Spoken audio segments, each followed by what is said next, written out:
What's up, everybody? It's your boy, it's Mikey BK back with another live stream here today. Welcome to the 24-hour live stream, everybody. As you guys know, I said if I hit 500 subscribers before the end of 2024, I would do a 24-hour live stream. So, I did a Instagram vote on my Instagram page. If y'all were there, then y'all know. If you weren't, so I'm gonna tell y'all. I did a vote where which 24-hour live stream would people like me to stream on? Would they like me to play? Would they like me to stream Fortnite or Dead by Daylight?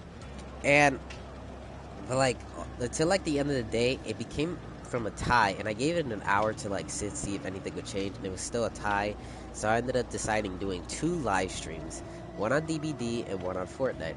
But then a day passed by, and I found that more people chose to see a Fortnite 24-hour live stream than a DBD live stream, with DBD coming in with 11 likes and Fortnite coming in with 13 votes. So, yeah. So, I figured that out, but I've still decided to just do both 24-hour live streams. So, now we are on DBD, and we're gonna play Dead by Daylight. It's a game I can leave stream for 24 hours because it's not that bright of a game, if you guys know. DBD is pretty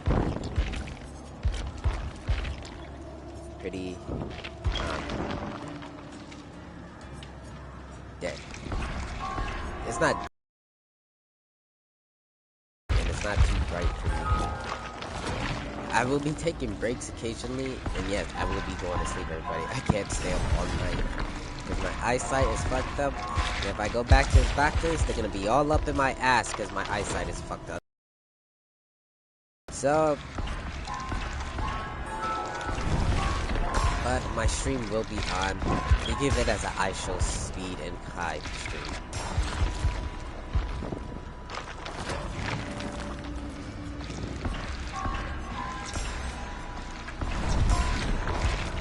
We'll start out with Yui because she's my main girl.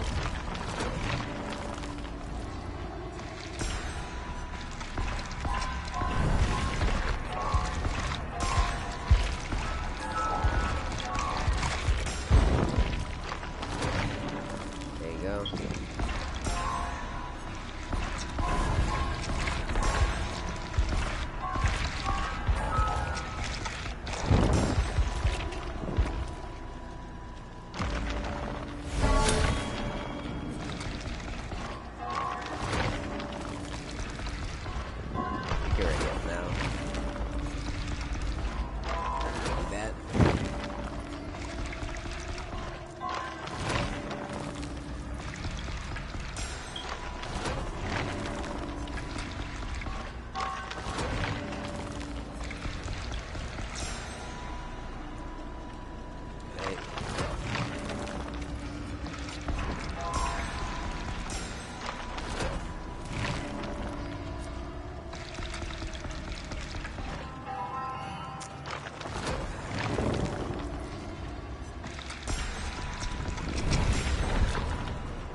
If you guys ask me what my favorite juice is, I would say apple juice. Apple juice is so refreshing. It's literally something I can drink every single day.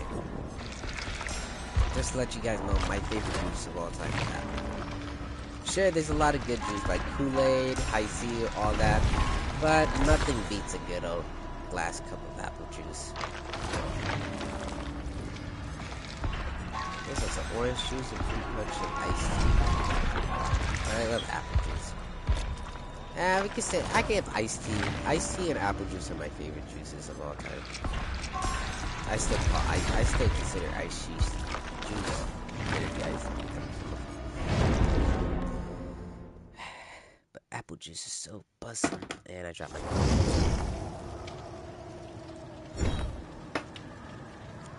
Oh yeah, man. Twinning. I mean, I have red on. I don't have a green flash, right? Nope.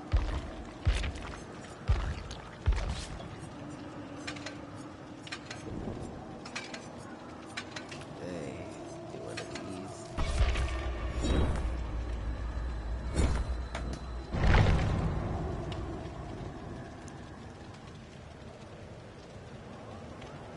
Weird to me. Kai and Speed are still streaming, bro. They've been streaming since yesterday. They've been streaming for fucking 2 hours. It looks unbelievable that they've been streaming for that, bro. He did an 11-hour stream. He's been streaming for the last. He's been streaming for 48 hours, bro. That's wild.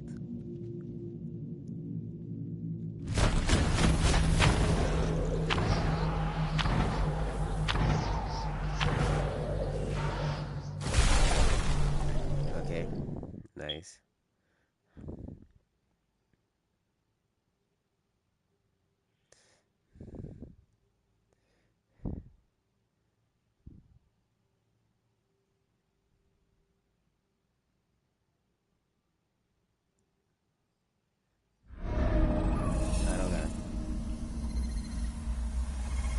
We are here. Ooh, I do not like this map. Swear to me, I do not like this map. This map sucks.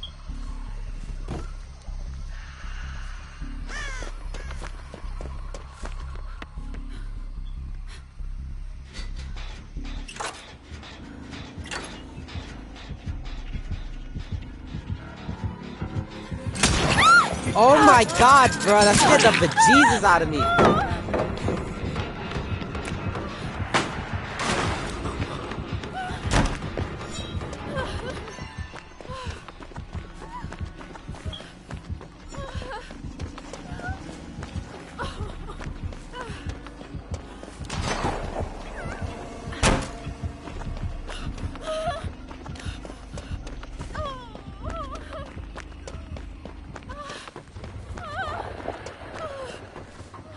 Oh my god.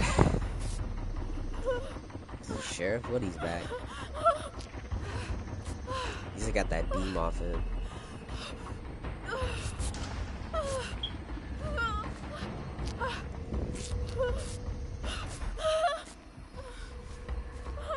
There's the chest right there, we can open it.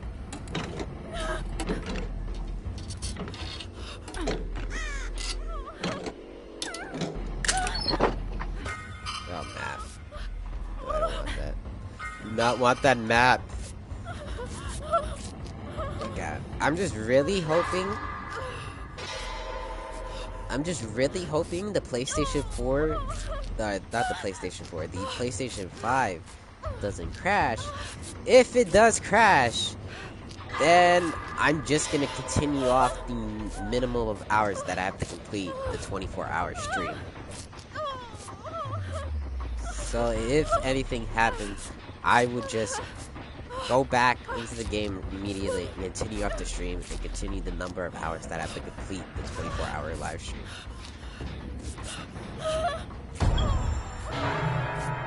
Oh, it's won it now?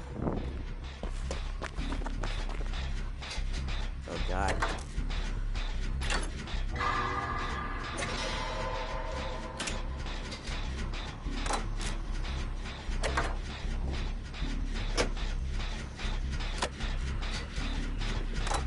Want to thank y'all so much for 520 subscribers. Y'all killed it this week, y'all. I appreciate y'all so much, bro. Like, can't believe we're at 520. Like, I'm so close to 1,000. And I see myself the next 5 years. Like, I see in the next 5 years me at least 100,000 subscribers, or at least 200,000 subscribers. That's where I see myself. I'm getting that YouTube play button. Imagine being one of those and saying, look, I build a community of fans. All these people watch me. The for so many years and supported me through the whole way. Like, I want to be able to say that when I get that play button.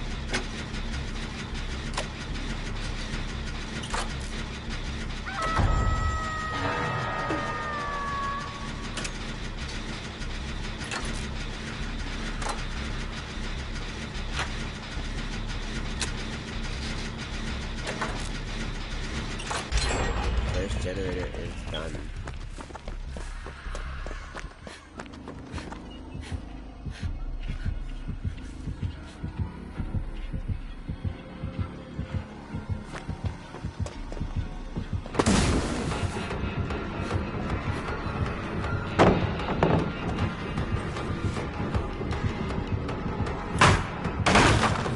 Oh no, I missed.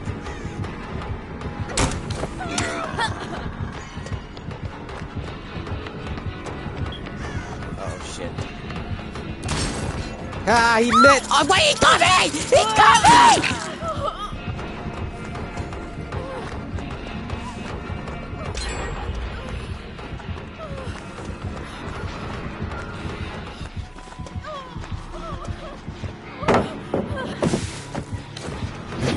Oh my god, he missed! And he didn't miss. Hey. Hi. Wiggle. Wiggle, wiggle, wiggle, wiggle, wiggle.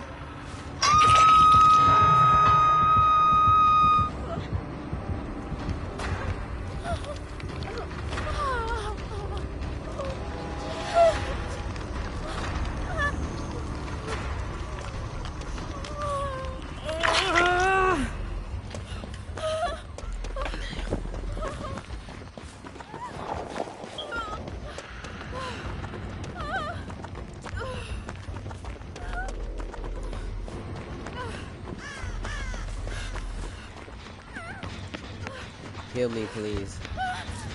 Thank you. Thank you so much. We got 3 more generators to do. Come on. Let's see this, y'all.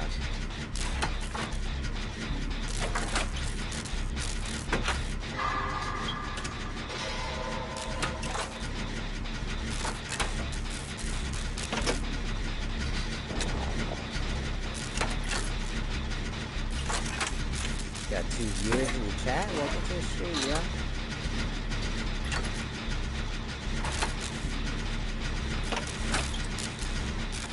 Let's go. Okay, looks like the other. Looks like the other player's gonna get the second to last gen then.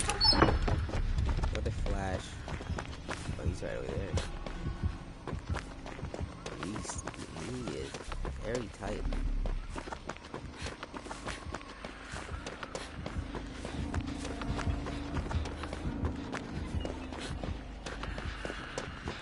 Ready to finish the other gen.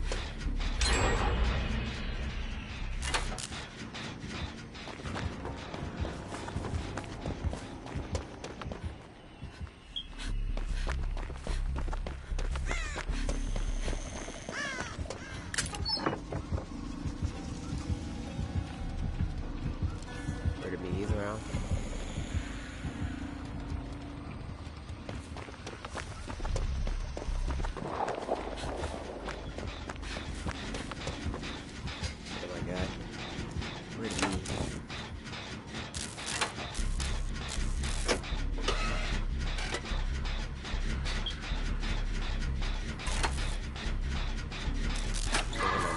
Yeah, messed up.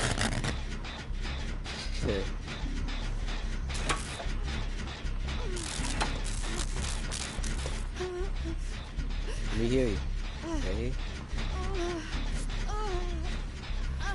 That yelled the snowman.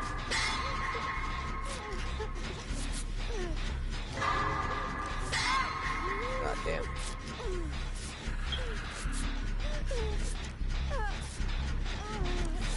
Got 2 viewers. Welcome to the 24-hour stream, y'all.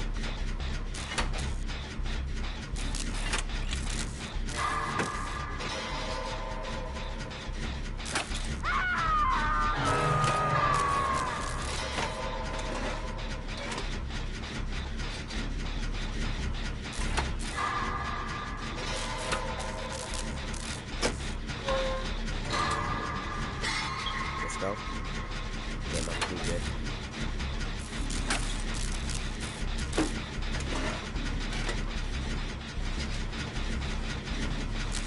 How can a snowman even look like that? Like, just how? How can the snowman have fucking stitches, bro? That makes even no sense.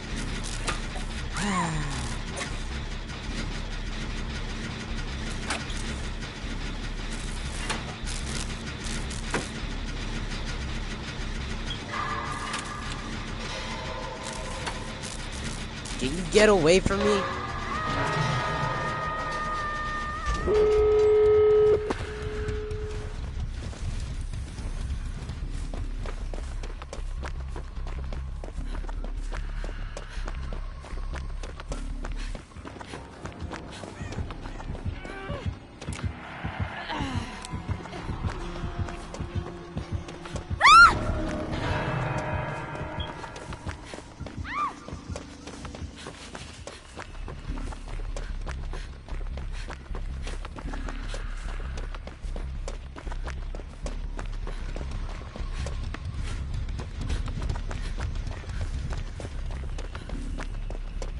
I gotta make a big clutch, everybody.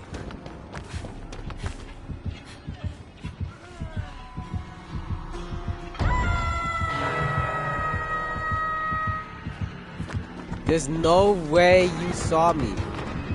There's no way you saw me.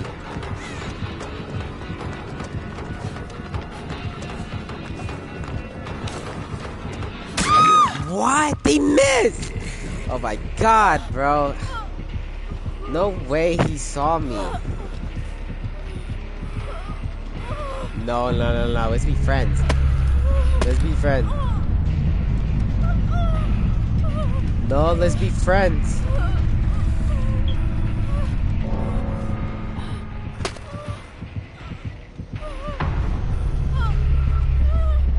No. We're both shaking no to each other. Why? No, leave me alone. I'm leaving. He's gonna worry me. He's gonna worry me. He's gonna worry me. He's gonna worry me. He's gonna just don't do it to me. Don't do it to me. He's gonna do it to me. He's gonna do it to me. He's gonna do it to me. Yep, I knew it.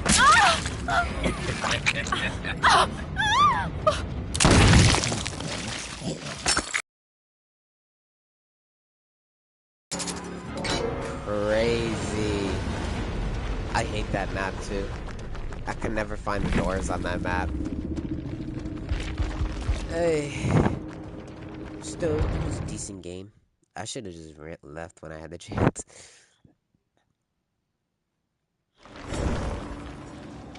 Hey. What's next? Take a spin at it again.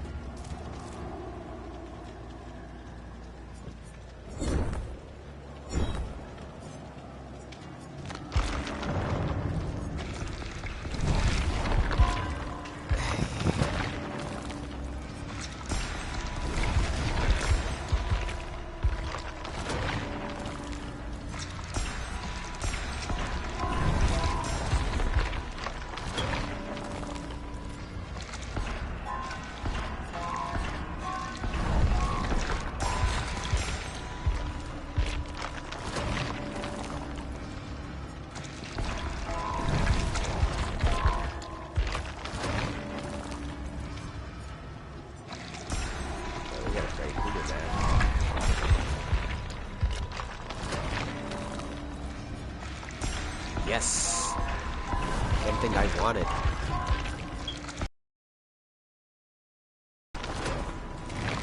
Hey.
Okay.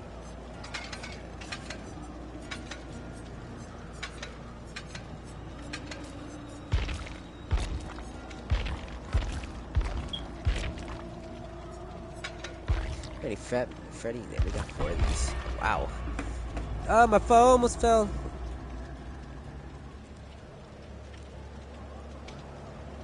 Got 2 views in the stream. Welcome to the stream, y'all.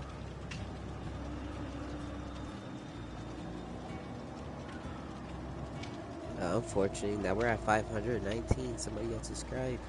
Whoever did, go fuck yourselves.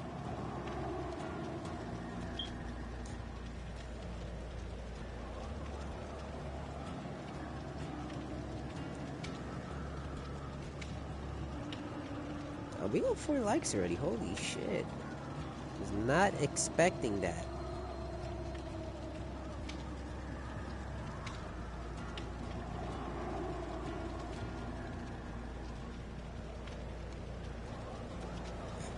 On to the next match, y'all. Let me check my YouTube stats.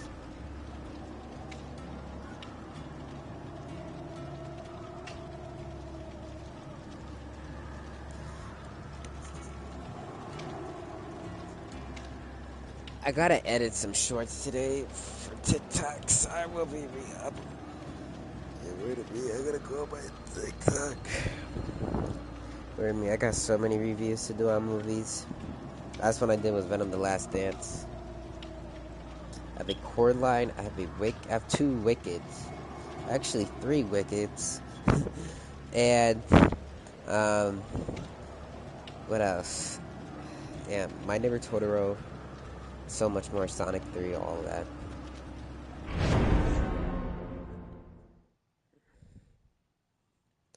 Yeah, all of that.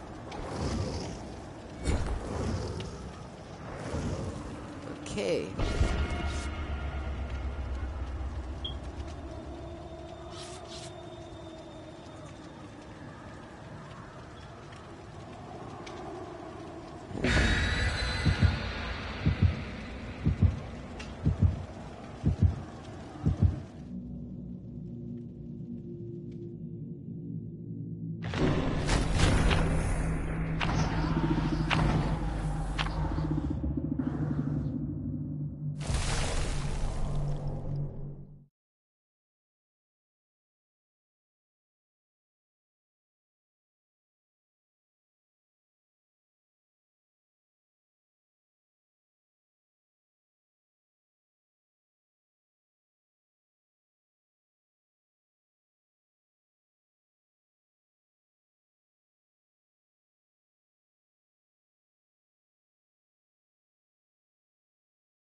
Ah, my God.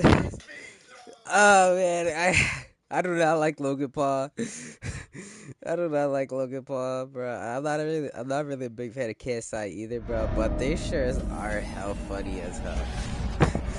Pivot I show speed, bro. I just love how pissed off he gets when he sees him. I show prom.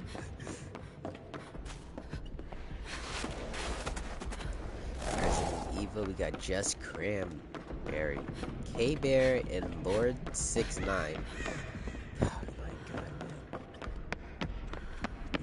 Is there really no generators here? Oh my God, I got scared. Oh, it's Trapper. Oh my God, he's so tight.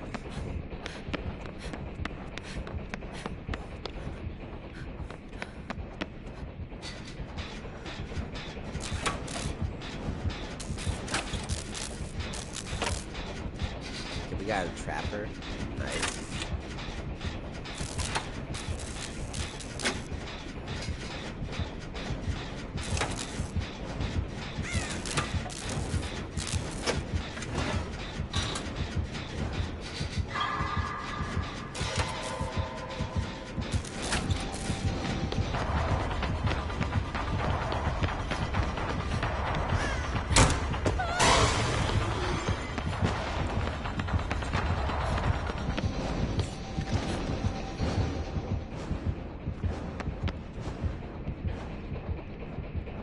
Imagine I just lag into the trap right now.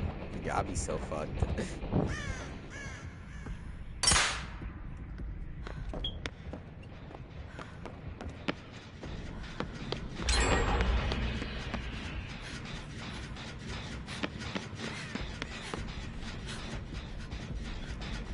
Okay, he didn't put down a trap.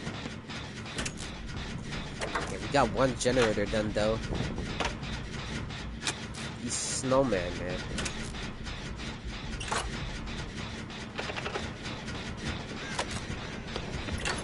Oh, he ate cranberry.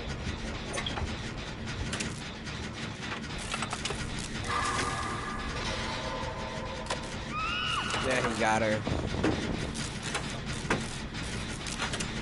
I believe we're gonna have this generator done. No way! We got a messed up hard.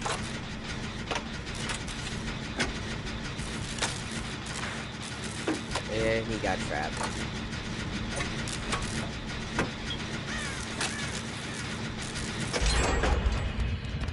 Whoa.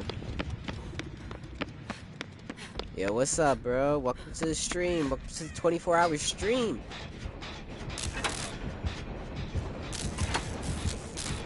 Where he coming from? Where he coming from?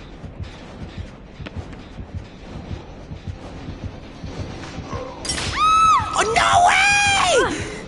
Ah, I get trapped! No! No!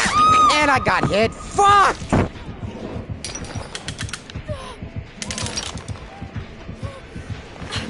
I did not, and he gets trapped. I laughed my ass off, bro. How long I have right now? I'm right now at 28 minutes. I just started. I started not too long ago. Like around 4:50.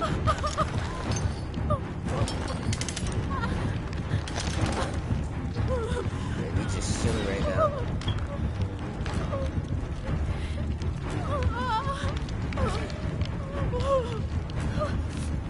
I just got a notification on YouTube. It says you have 500 subscribers. Nice. Your channel is attracting more viewers.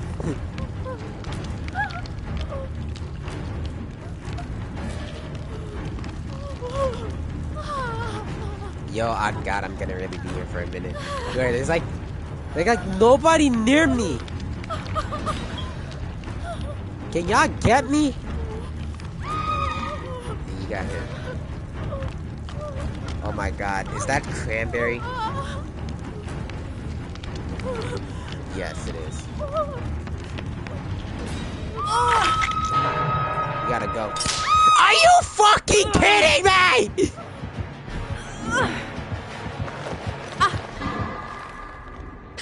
Decessive motherfucker. Decessive motherfucker. Decessive strike, bitch.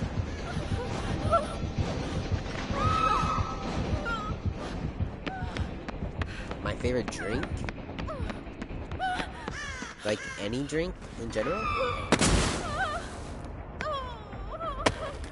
Because I have a favorite drink. I just don't know if you mean like any drink.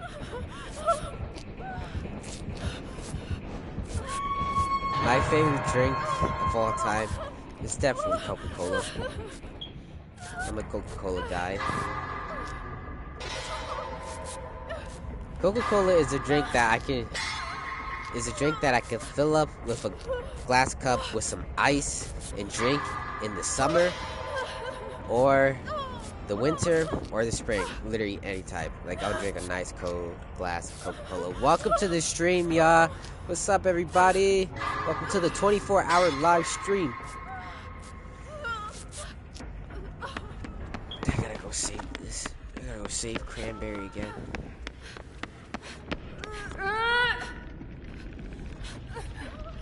And I fucked up.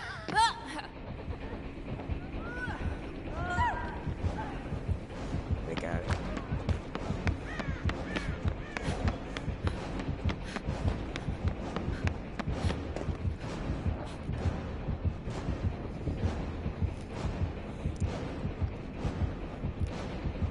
Word. Oh my God. Okay, he's about to get that third generator done. I'm on the second to last one. Third. 2 more generators left now. Damn. R.I.P. Cranberry. R.I.P.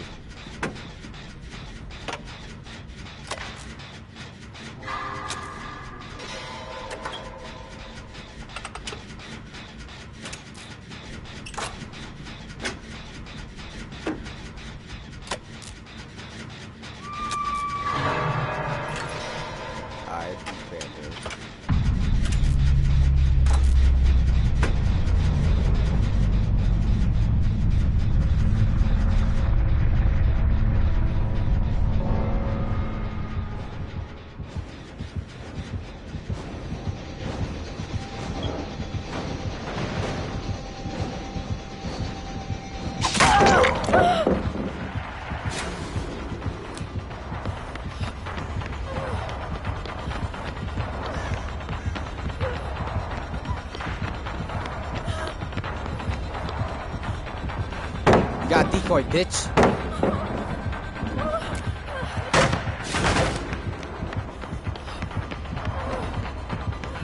Are you fucking kidding me?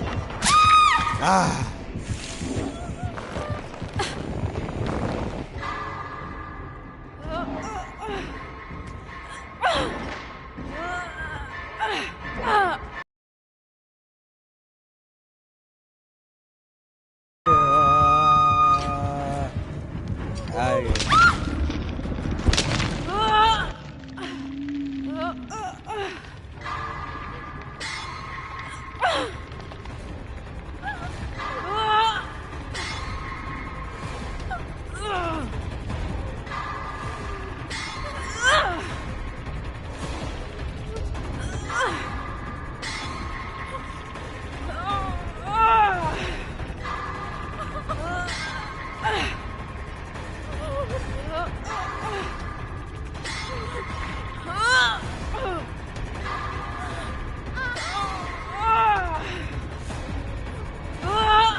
Got her.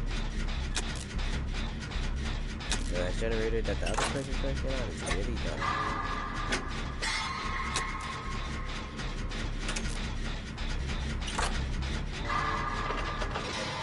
Come on.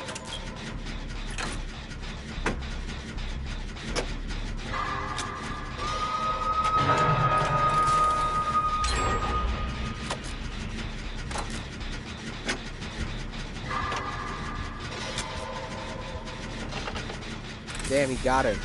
Let's go.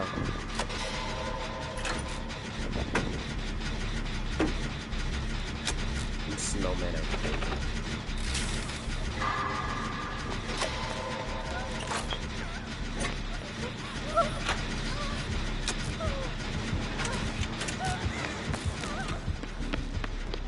Where did me run?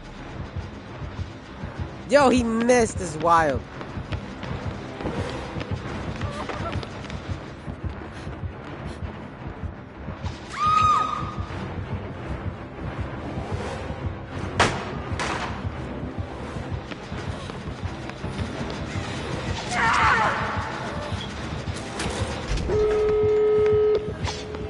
Wow, that's fucking crazy! Adrenaline is wild! Bro, did I not just clutch this shit up, bro?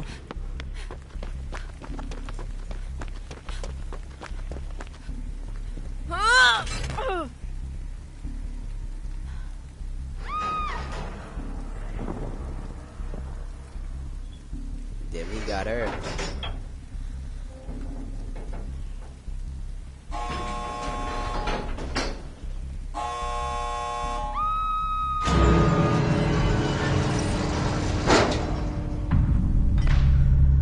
Then he got trapped again. I saved you.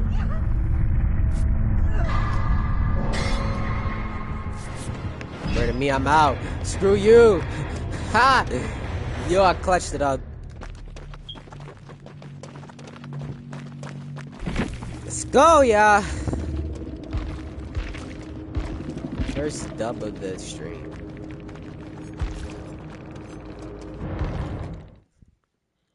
Hey.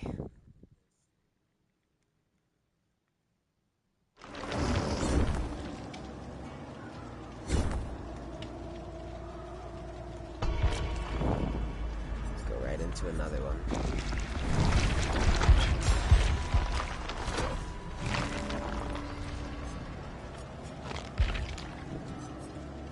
Let's do one of these. Let's do some excessive beating to the eye. Aye.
Got the Steve Harrington. Good old Steve.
I do like this map. It has a movie theater. An arcade. It's the crow. It's the crow lady.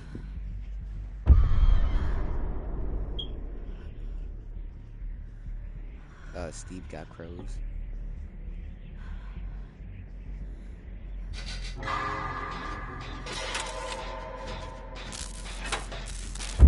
On a generator. We gotta get the movie playing, y'all.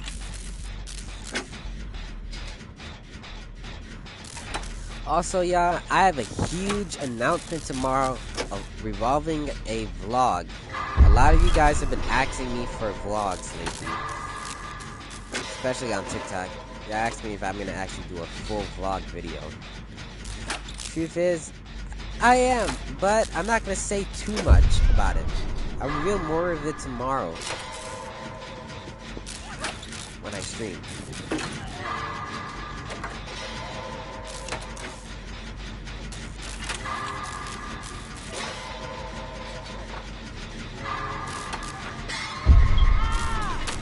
No, Steve.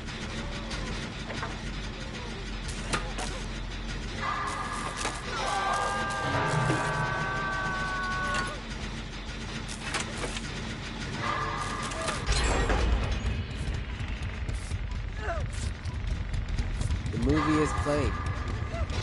What movie are we watching?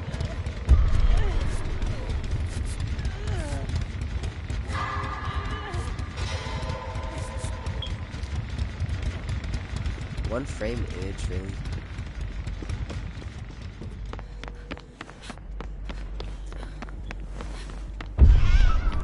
We gotta go get Steve. Oh my god. Oh my god, crow! Oh my god, the crows.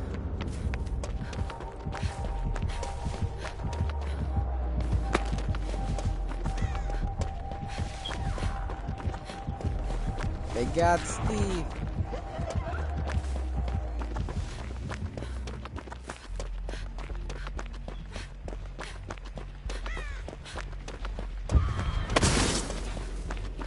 Oh god. Gonna be a mark on this gen.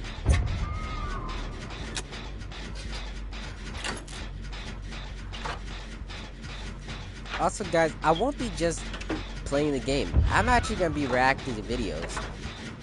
Well, mostly horror story videos, since this is a Dead by Daylight live stream. Who's a better streamer? Who's a better YouTuber to watch for scary stories like this? My favorite YouTuber of all time, Mr. Nightmare. I love Mr. Nightmare's horror stories. They always put a chill down my spine. Honestly, I can listen to his movies. I can listen to his stories more than horror movies. His stories actually scared the piss out of me.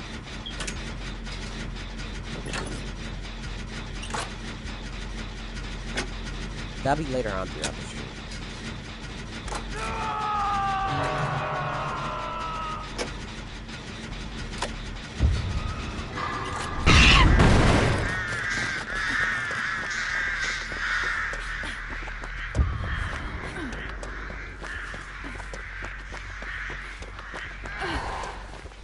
Got the damn crows off.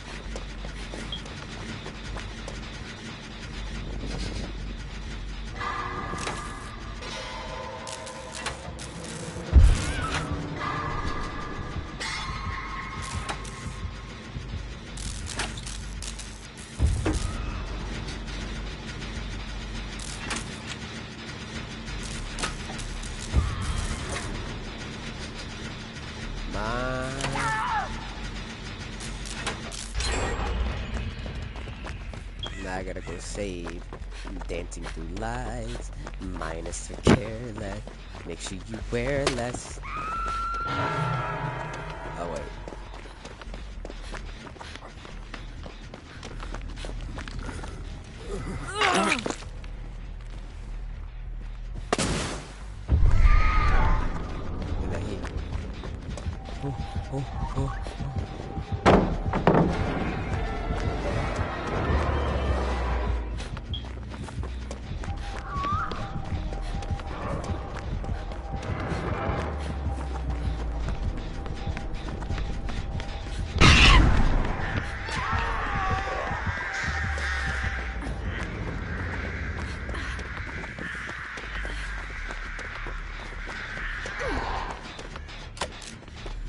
Hello.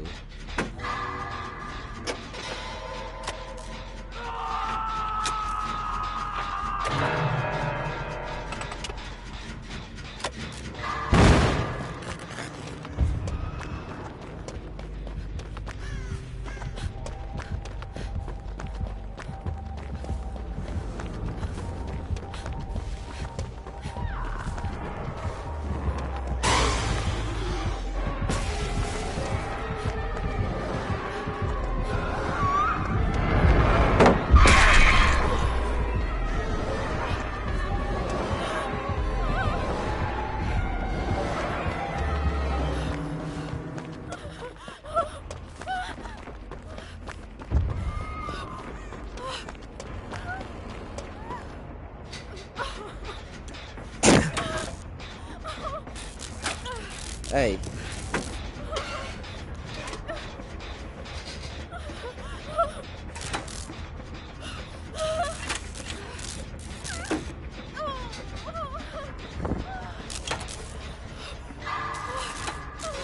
No.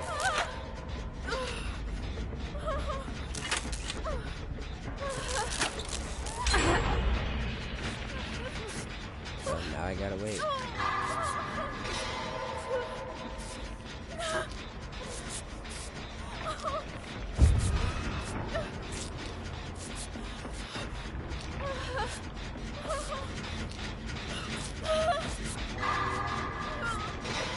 There you go.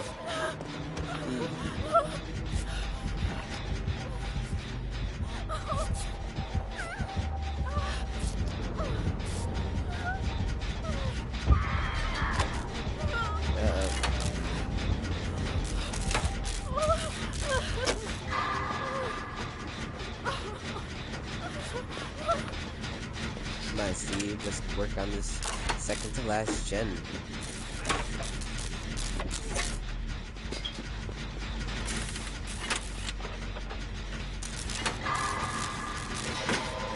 Let's go.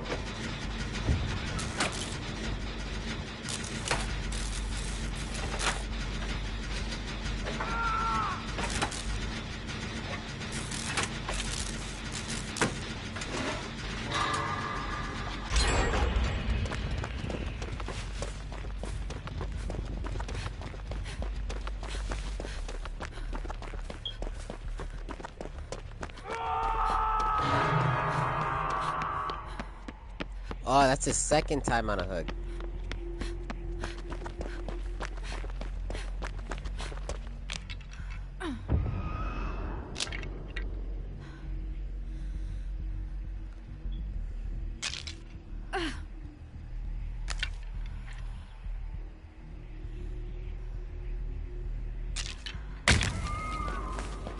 Broke me a totem.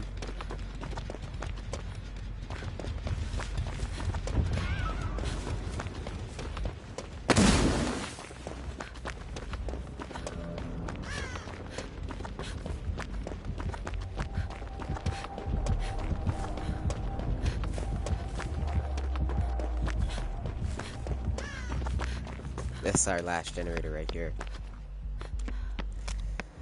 Where's me? Oh, he's dead.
healing myself. Fuck that.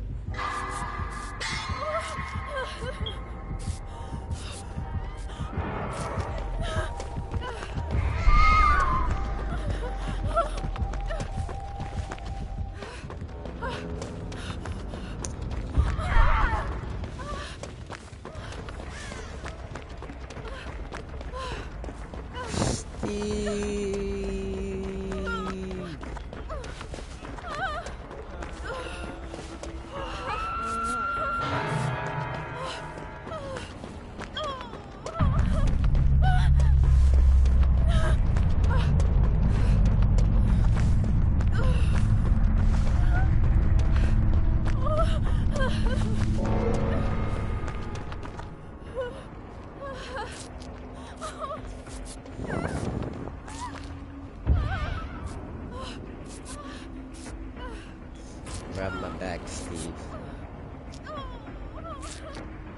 Nancy didn't appreciate you, but I do.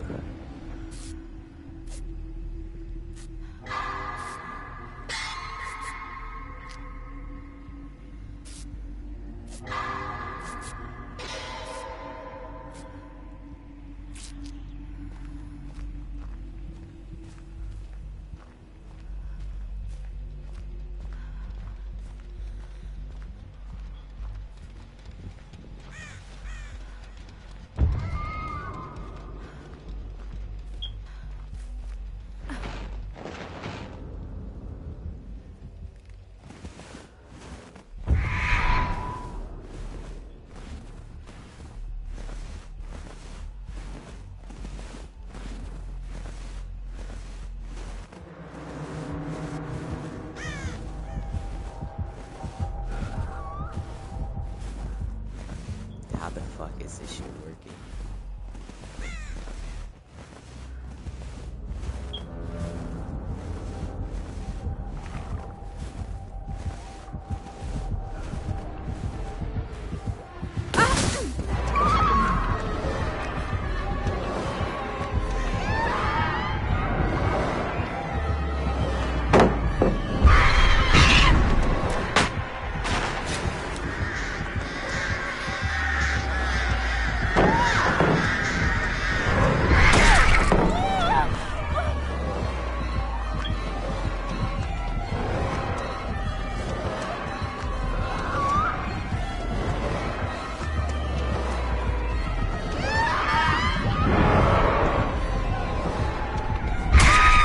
Damn it.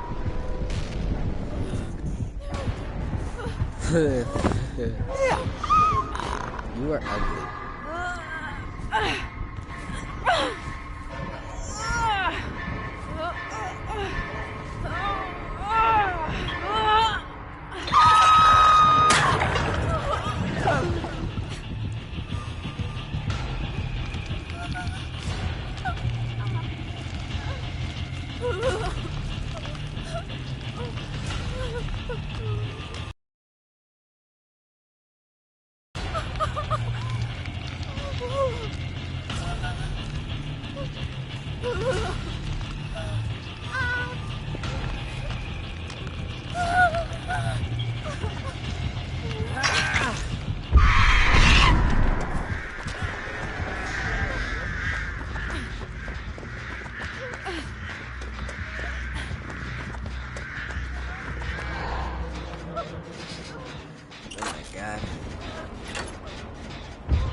She's still chasing Steve.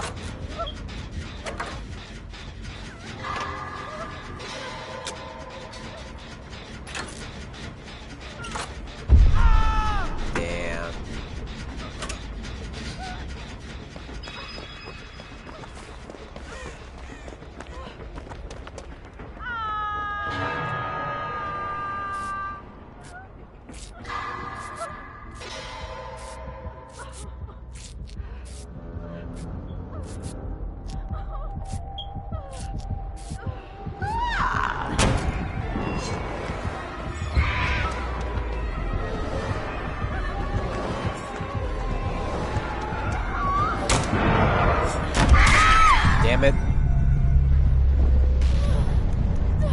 No, no, no, no, no, no, no, no, no, no, no, no, no, no, no, no. No. And I'm getting worried again.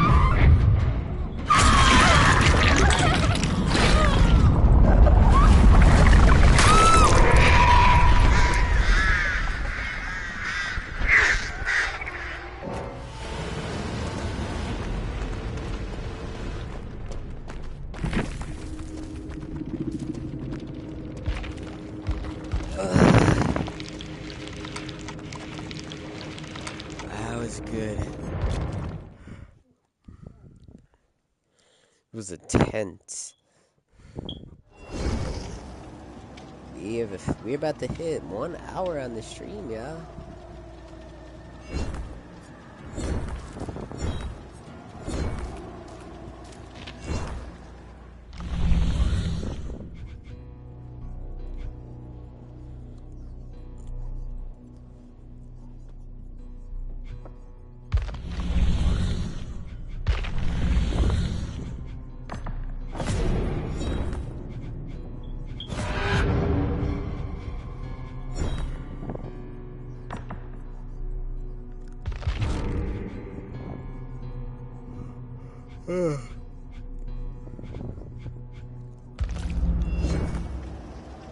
Alright, we about to have 1 hour on the stream, y'all. First hour of the 24-hour stream.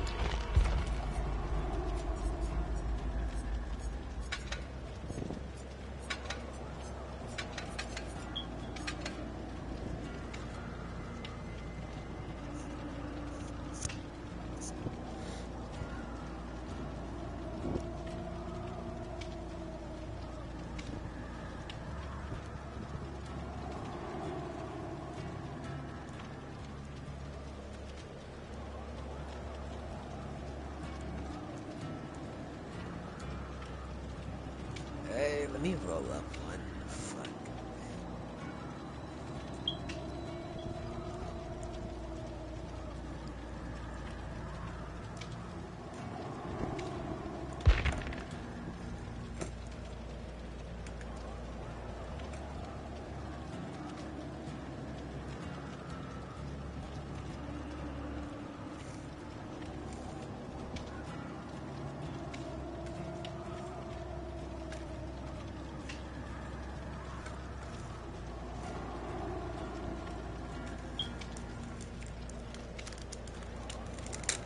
Oh.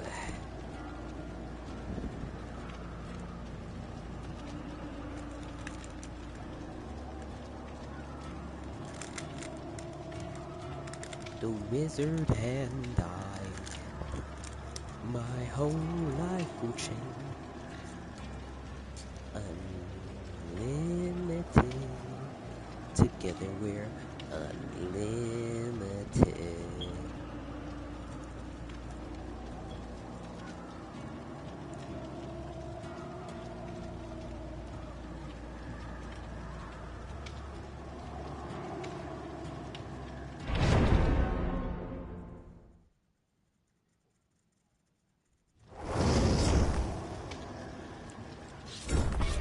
Ada, Claudia, Jeff.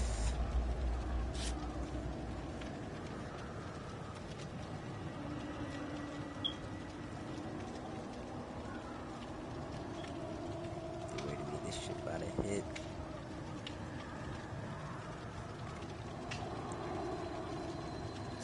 Wait a minute, I gotta.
Okay, yeah.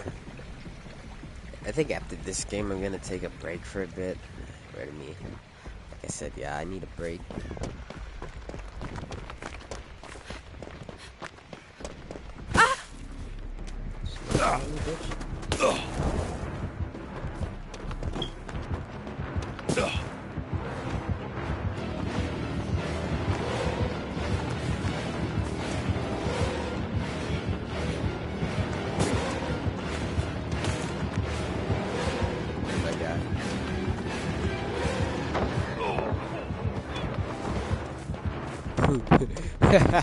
Yo, the shit with the snowballs is so stupid.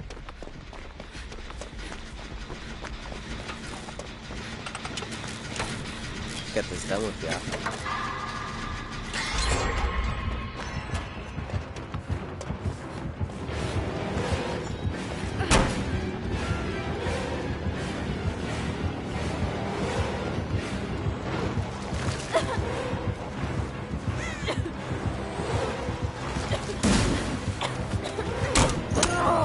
Yeah, you missed.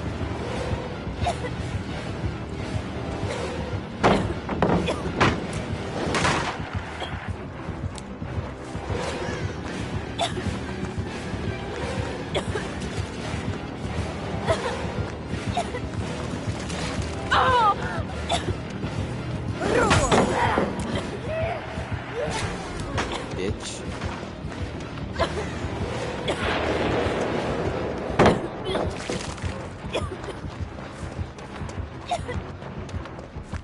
This bitch is bonkers, man. Bitches be bonkers.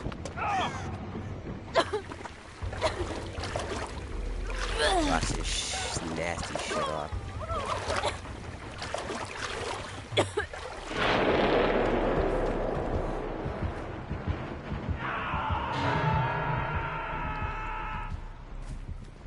Please don't come over here.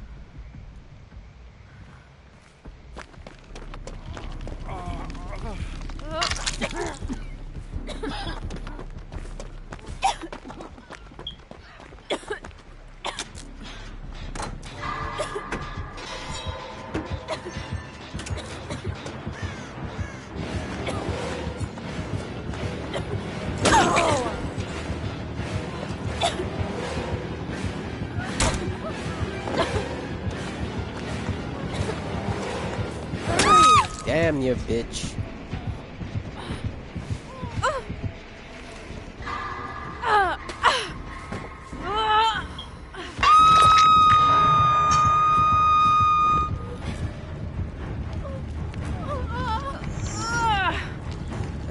Be here for a minute now.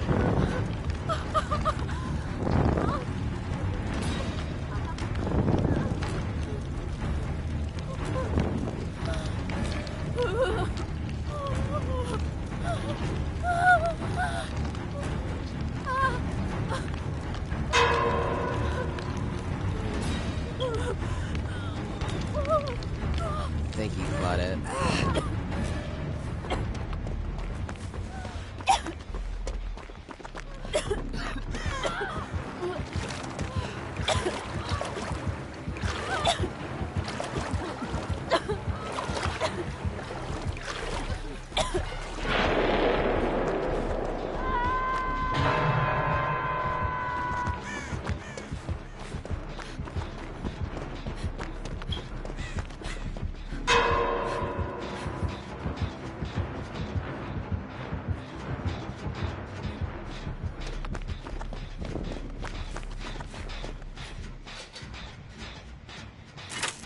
Back on the generator we go.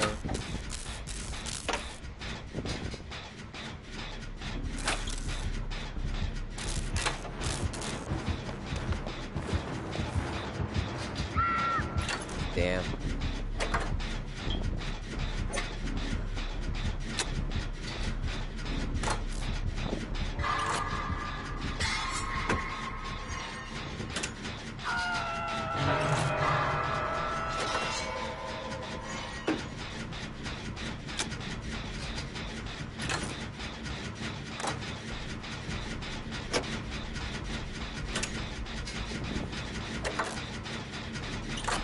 Ada.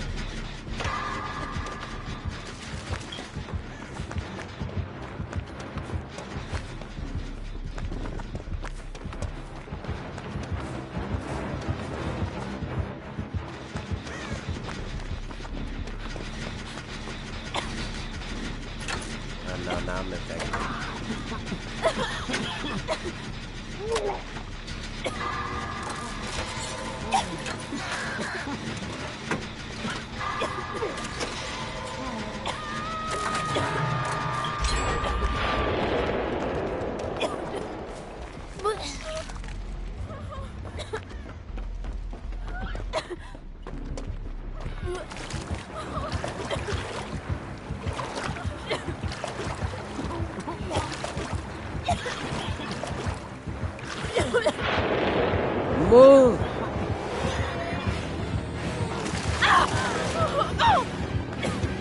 Oh my god, Jeff, I hate you.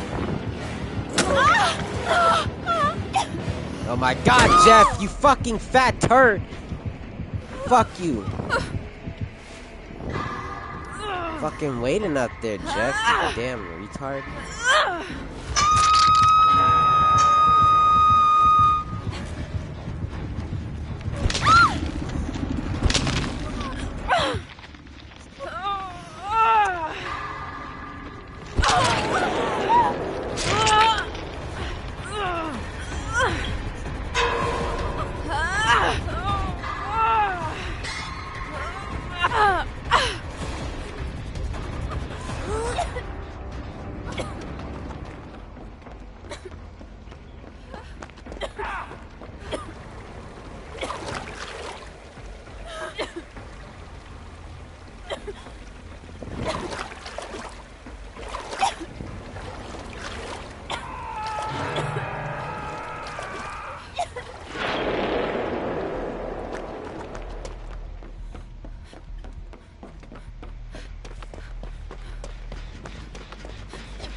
Coming, Jeff.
Oh my god, that scared the piss out of me.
Word of me, I can't believe I just escaped that shit.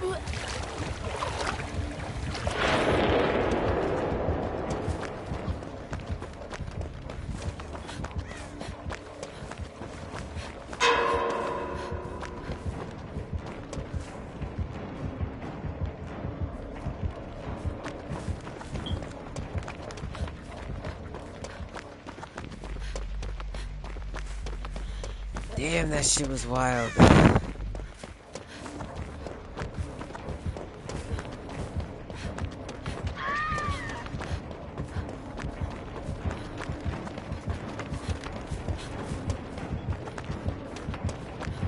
Oh my god.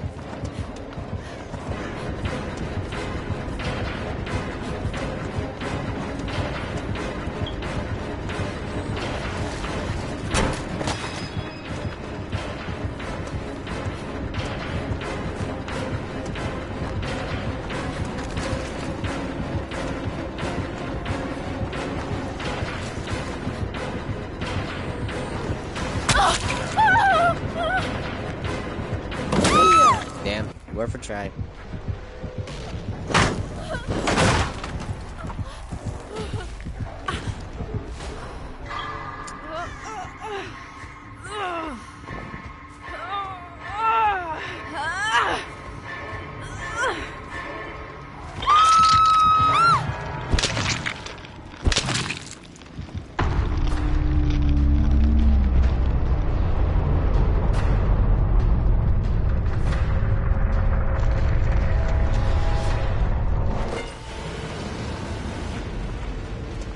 Hey.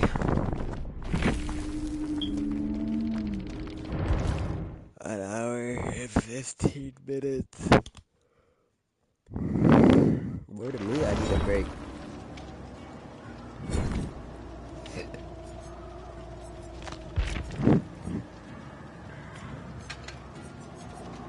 Hey, word of me. Let's take a break from the game. Where's my laptop? Got my laptop right here. Oh, can you guys still hear me if I have my... Can you hear me through the controller?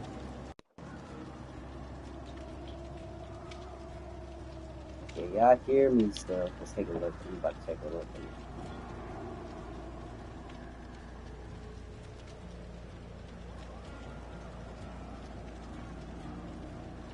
Can y'all hear me? Hello. Can y'all hear me?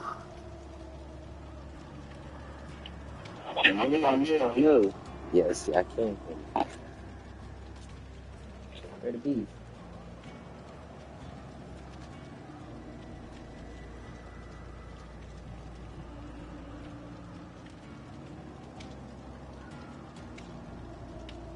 Okay.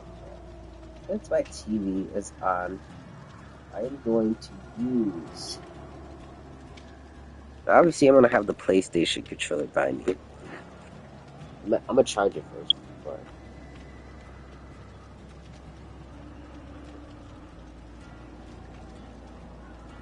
Swear to me, actually, I'm turn off the TV because I cannot look at myself. I can't look at my TV screen and my laptop at the same time. It's gonna bother me.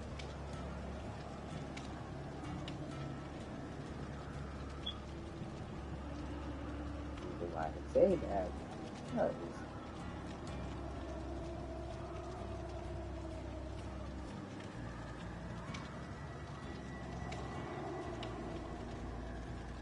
So, like I said, I'm going to. I just want to double check to make sure that everybody can hear me good there on YouTube. Let's go to my live stream. My notebook got the SMO down, which just keeps getting worse, man.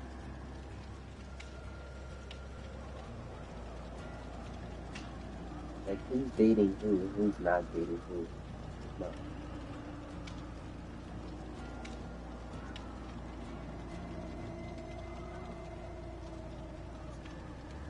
Hello.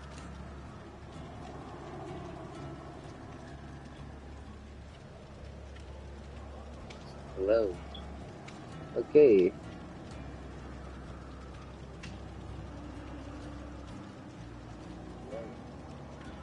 Okay. Let me keep it right here, actually, if we want.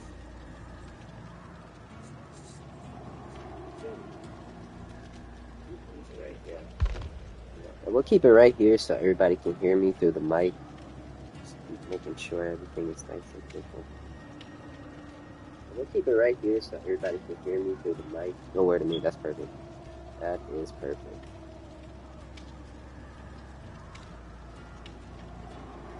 Let's see, it's gonna be good. This movie.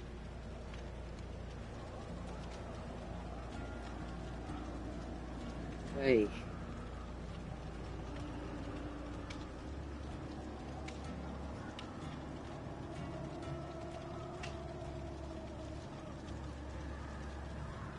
Hi, Mr. Nightmare.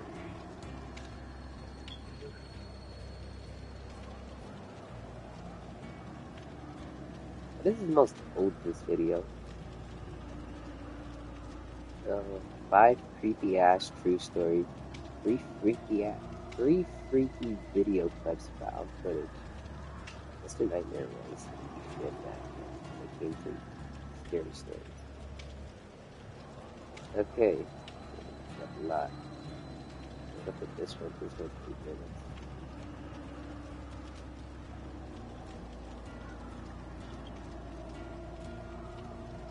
An ad popping up.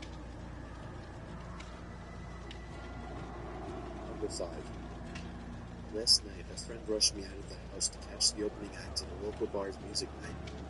After a few drinks, I realized my phone wasn't in my pocket.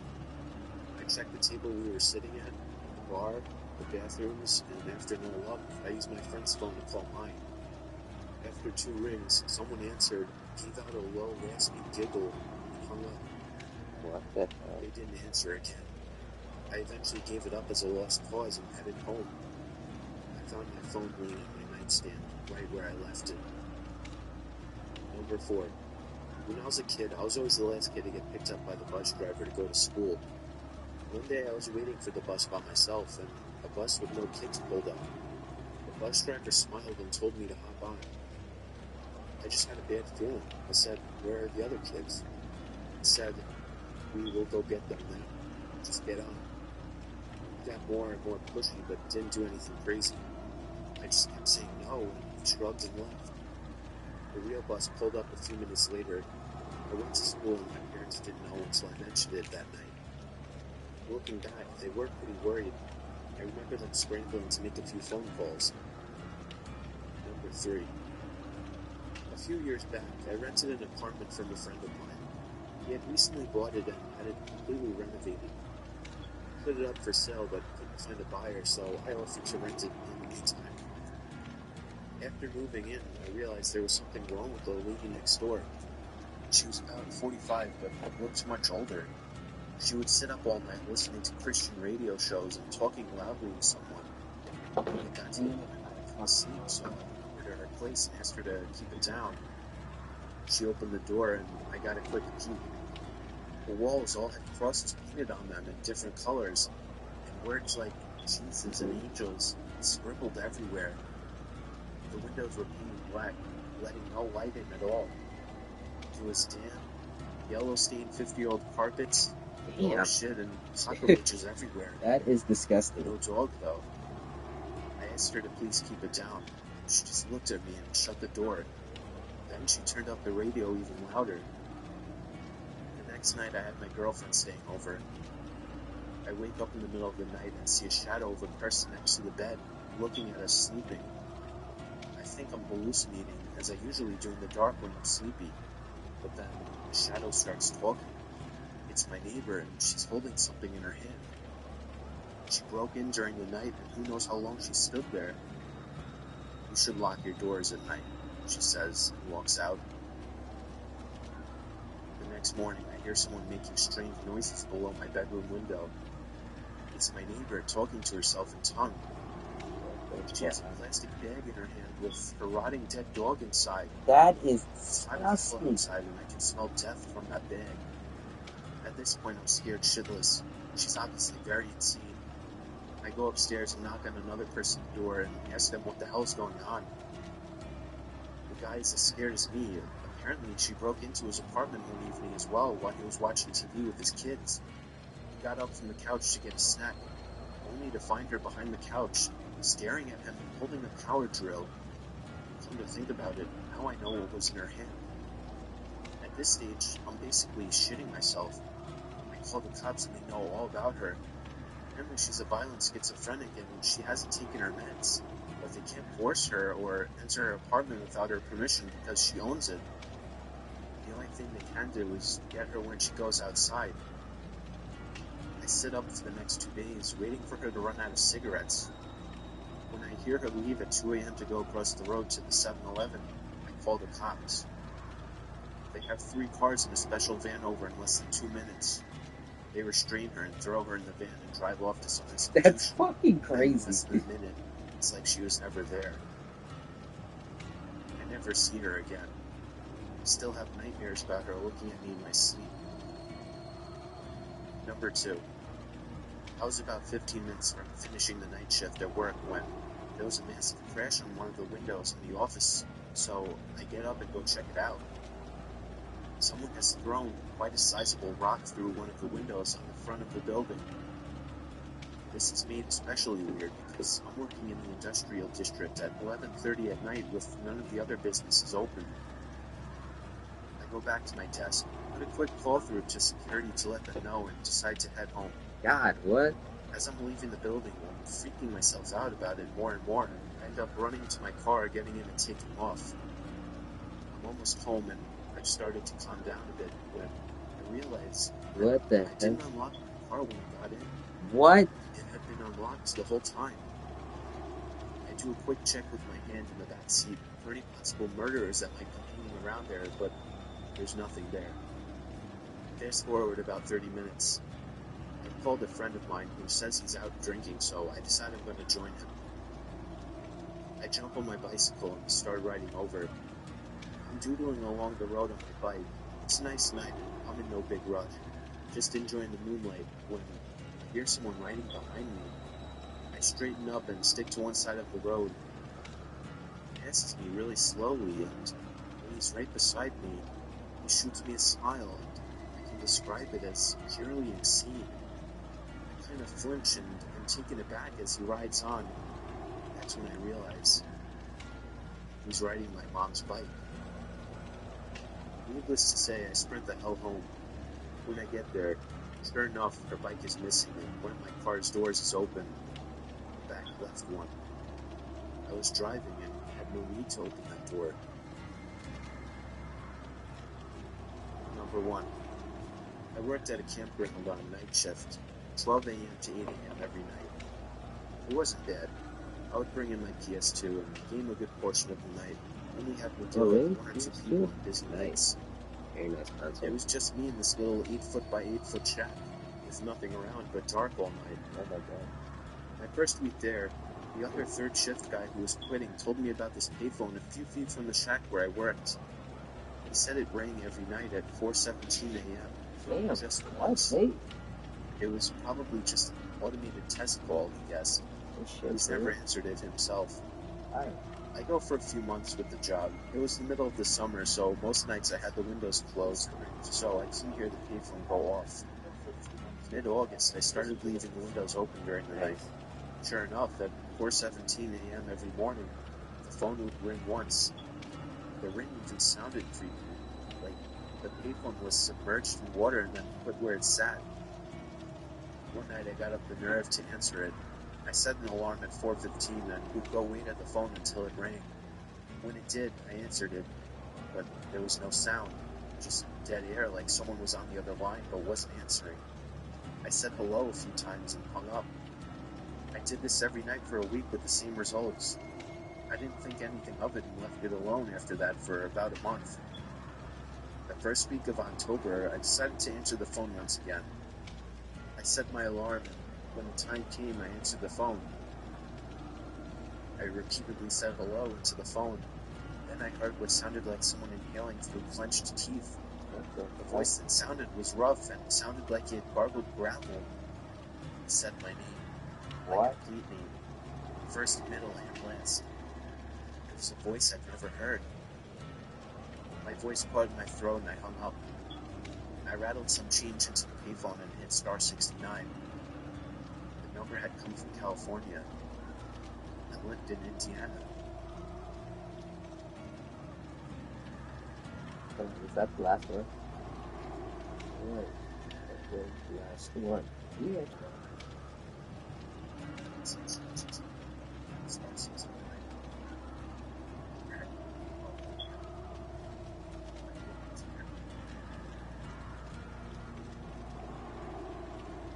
That's the last one.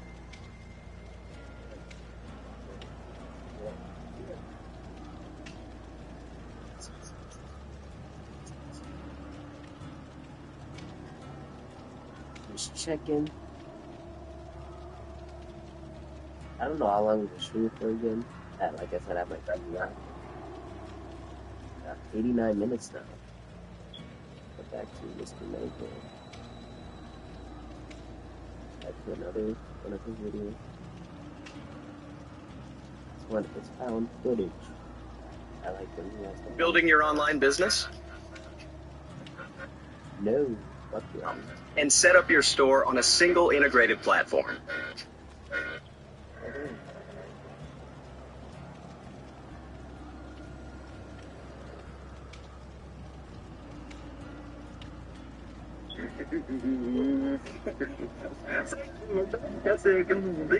Okay.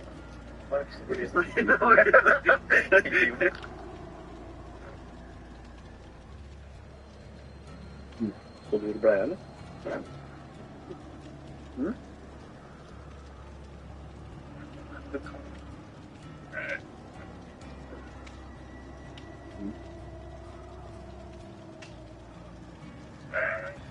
Yeah, that's something mad scary.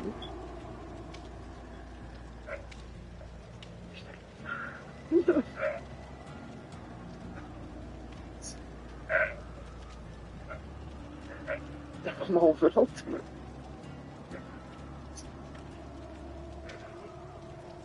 What is that noise?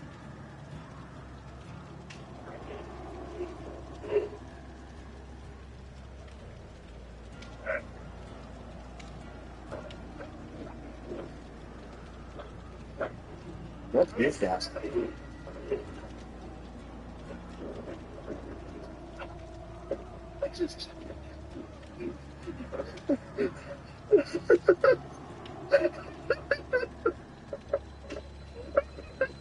He's dying. What the?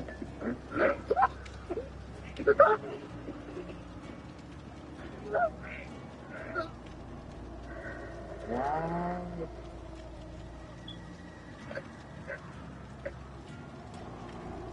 Yeah, this guy just...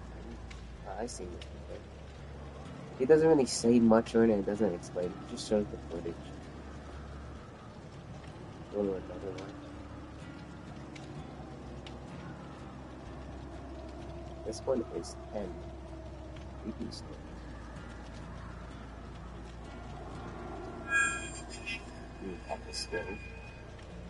I moved to my dad's when I was 10 and I didn't know anyone in the area except for the family. Let me see if this is good pot.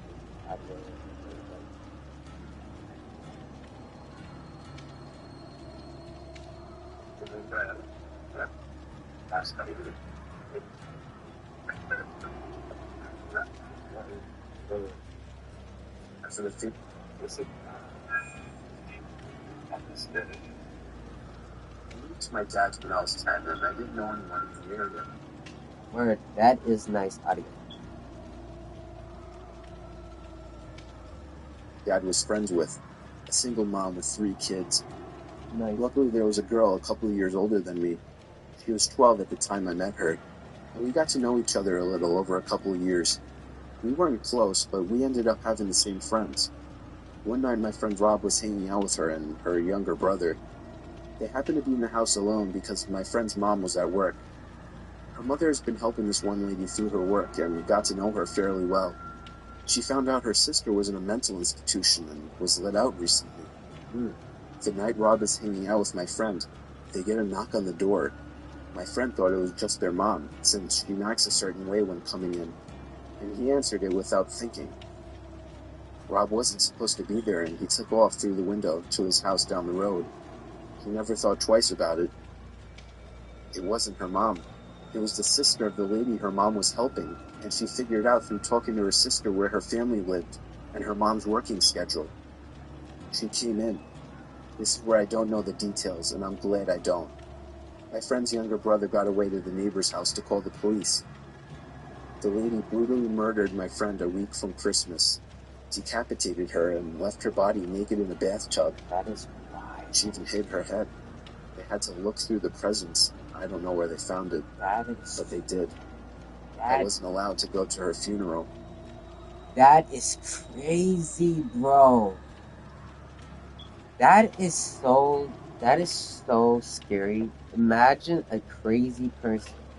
Number one, you should know by now, letting a crazy person know where certain people live, because then crazy shit like that happens. Wild, she decapitated her, left her naked body in the bathtub, and then hid her head in Christmas present. That is wild. I wonder where they did. Continue. Ooh, alright. It happened to my wife's grandmother about 15 years ago while we were still dating. Oh, Her husband had just passed away about a year previously, but she'd been going down to the library and volunteering. It was exercise and socialization. This was in the winter, so her walk back was while it was getting dark. The library closed at 5, and there was some extra stuff to do before everyone actually left. And on this particular night, she turned down a ride from another volunteer because she needed to stay in shape. The house is about a mile away through some lightly wooded area in South Texas, and as she's about halfway home, she notices someone behind her.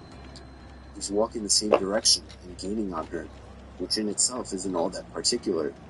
She's old and thus not particularly fast, but in this case he seems vaguely sinister. sinister. They keep walking. Pretty soon he's right behind her. Then he falls into pace, just staying behind her. Now she knows something's up, That's but crazy. she's almost home. She can see the top of her driveway coming up, and she leaves her lights on so it'll look like someone's home when she's walking in. She just needs to make it another 150 yards. Then And Flame War Thunder. an ad popped up.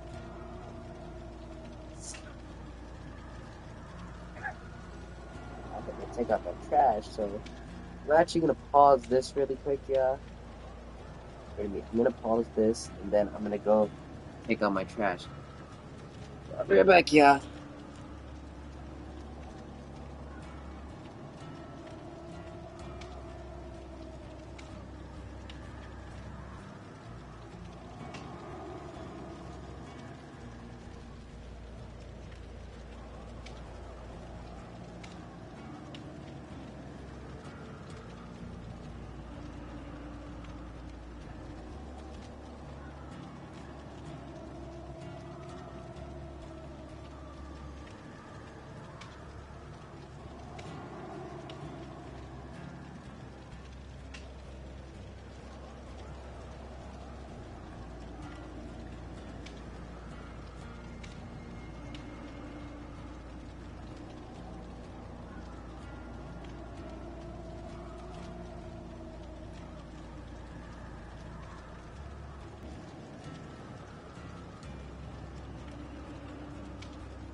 My dumbass thought today was Sunday, and since today I thought today was Sunday.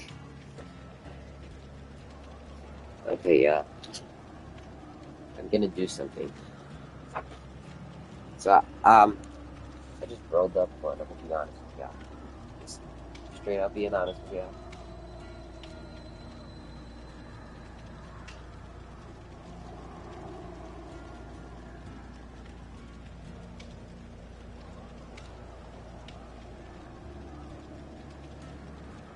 No, nothing.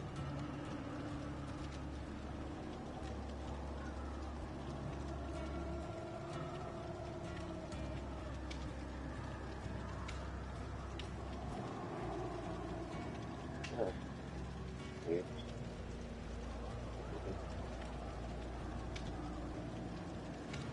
So, not bad, y'all. I'm cleaning it up. My credit card.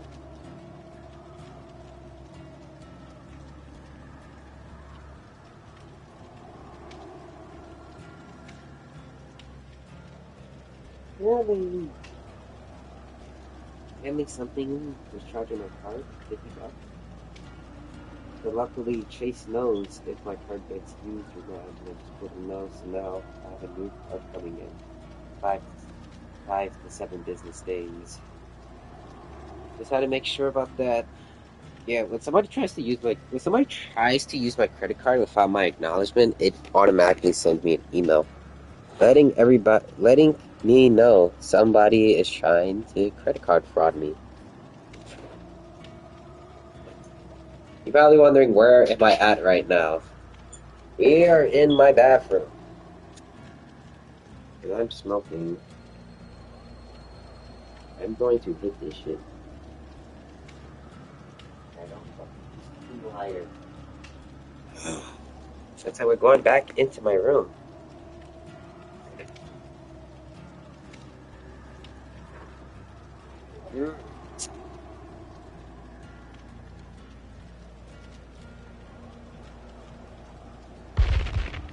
Shit! I need a lighter. Hold on, yeah.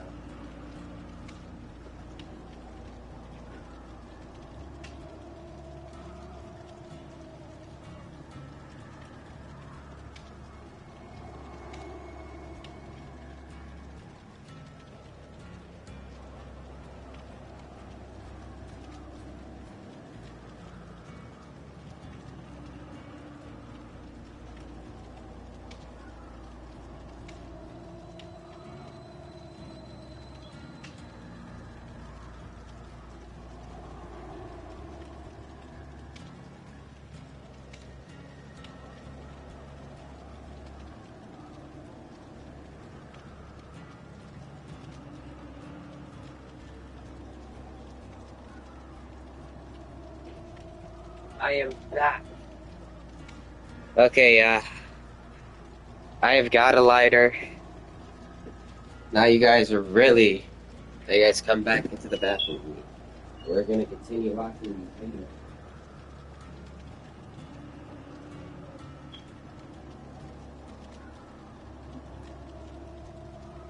Thought I lost my bud. But we are back. Just gotta make sure everybody can hear me nice and clear. Hello! I am back.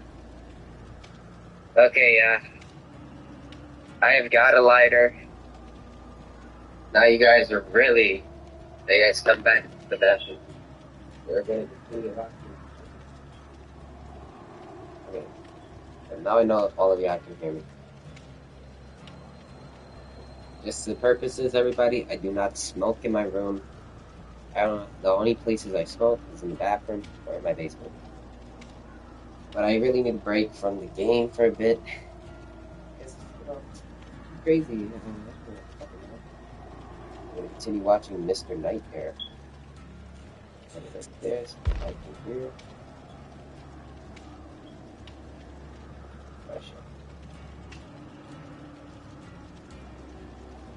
It happens.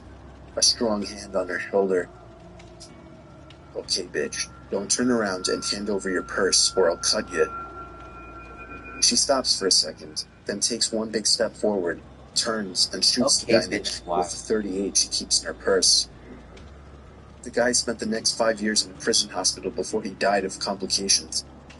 My wife's grandmother passed last year, but up to the end, she lamented that she pulled the trigger too soon. When I was young, I'd say 8 to 11-ish, my sister, whom is 7 years older, would babysit when my parents were out.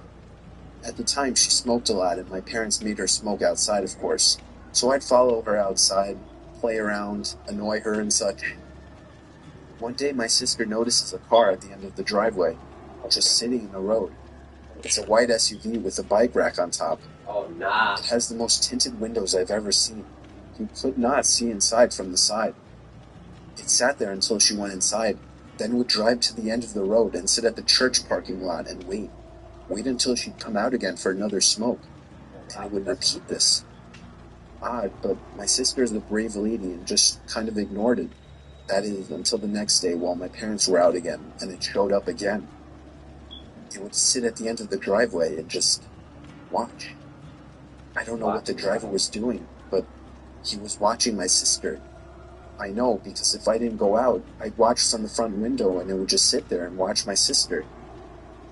She told my father, who was a sheriff deputy at the time, and he called the cops and made a complaint. They showed up, looked around, but the SUV was nowhere to be seen. Months went by and nothing.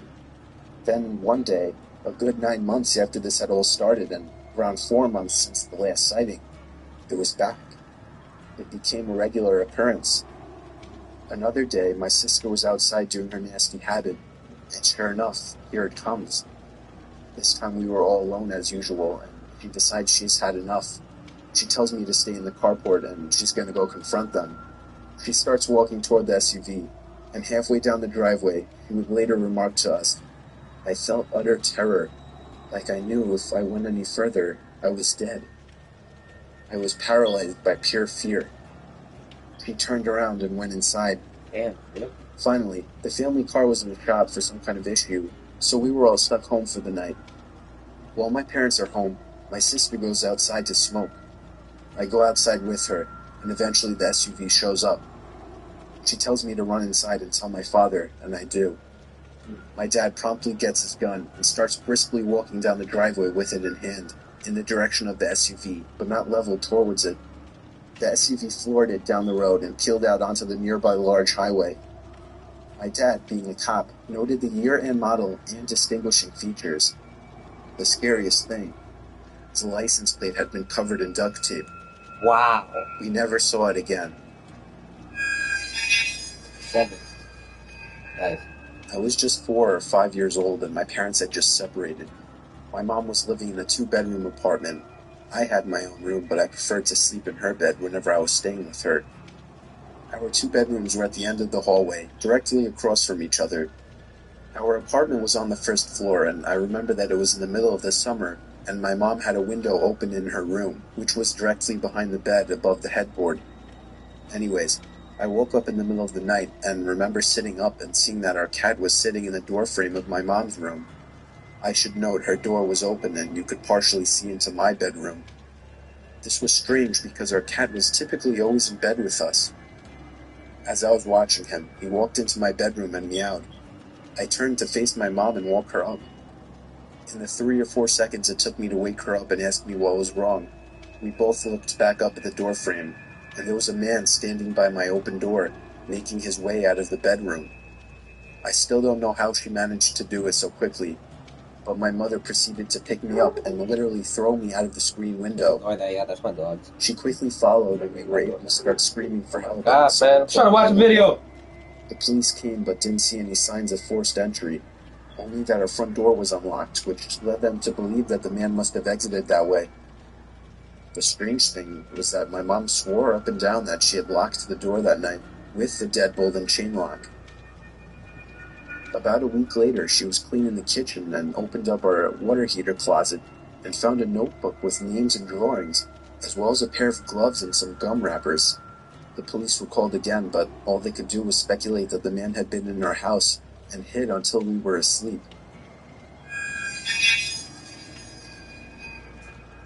One day while doing my laundry, one of the lights blew out in my basement. My basement is set up so that the laundry room is split up from the other side of the basement with a wall and a door. In order to get upstairs, you have to exit the laundry room and go through the other part of the basement. So the light blew in the other part, not the laundry room. As it was the only light on that side, it was pretty dark. I finished the laundry I had to do while dreading the walk through the dark basement. I exit the laundry room, get halfway through the basement, and I hear a loud cackle. What? Imagine a sound people make when they imitate a witch. Take that and imagine the witch had been smoking for 50 years, making her voice deeper and hoarser. No. That's what I heard, clear as day, right behind me. I didn't hesitate to bolt for the stairs. I waited until my father got home and then changed the bulb. I have yet to hear that cackle since, I caught it. and I have not told a single person in the house about it.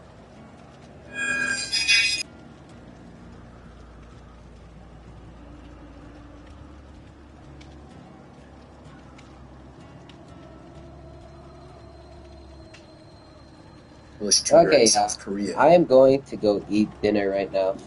As you know, everybody gotta eat their food. So, what I'm gonna do, I'm gonna go eat. I'm gonna be off of the mic for a bit. Don't worry, when I come back, yeah, we're gonna continue listening to these scary stories. Honestly, I hope you guys are enjoying them. I enjoyed Mr. Nightmare so much. He is my favorite YouTuber. So, yeah, see you guys in a bit.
I am back, y'all. Sorry for the long wait.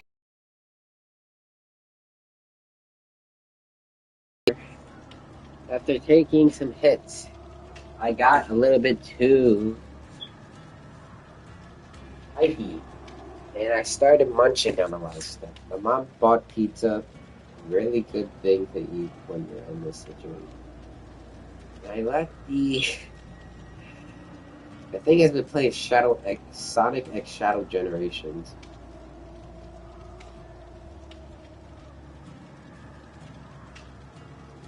Look at my.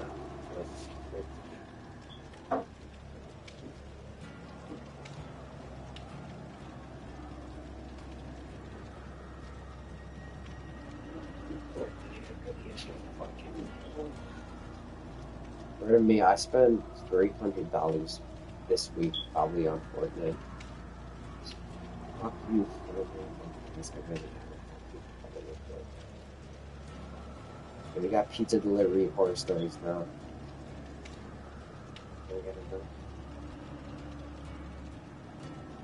Take this. I'm good.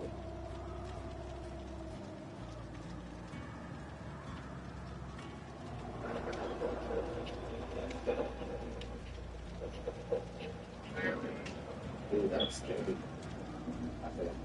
I'll never forget this night. The pizza place I worked at was about to close, and I was getting ready to go home when the phone rang. I was working the counter alone that night, so I was taking calls. I picked up the phone. There was complete silence, so I hung up. About a minute later, the phone rings again, so I pick up again. Still silence. I was about to hang up again when I heard the very weak and cold voice of an old woman on the other end. She said she wanted a regular pie delivered. Damn, I remained polite on the phone, but on the inside I was screaming. I just wanted to get home and end my shift.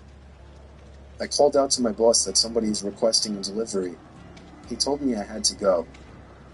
I was upset at first, but I realized it's another tip, and the old ones usually tip the most, so I decided it was okay. I took down the address and told her I would be there soon, but she had already hung up. I thought that was rude, but I ignored it and yelled to the chef that I needed one regular. My boss told me to just go home after the delivery as the place would be closed. So a little before 10 o'clock, I got in my car and put the address into my GPS. The house was 7 miles away. The GPS took me to the quiet side of town. I arrived to the house. It was a small, one-floor house on a very quiet and empty block. I took the pizza and walked up to the door and rang the doorbell. There were no lights on in the house. I hoped that she hadn't given me the wrong address. I rang the doorbell again. There was still no answer. I was about to give up when I turned my head and saw somebody standing at the window. I got a little freaked out and backed up at first, but I eventually got closer to the window to see the person. It was an old woman, probably in her late 70s. Damn. She was just staring at me with a blank expression. I yelled to her through the glass that I had her pizza. She didn't react to what I said, so I screamed it louder. A big smile ran across her face. Oh, not a pleasant, genuine smile. It was a smile that sent chills down my spine. yeah, no, that is I still scary. remember that exact face she made through the window.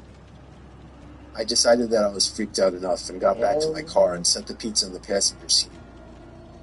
I had to text my boss about I this. can't believe that.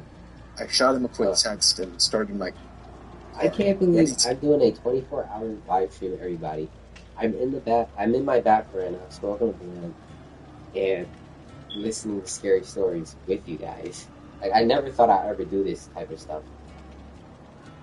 And I would have, I would just, if I had a computer, I would go to the video and I had a fake, I would, do all that type of the PlayStation. So, this is the second best thing I could think of to do stuff like this. Yeah. Hopefully, I'm planning to do more, to get more equipment in 2025 once I start working.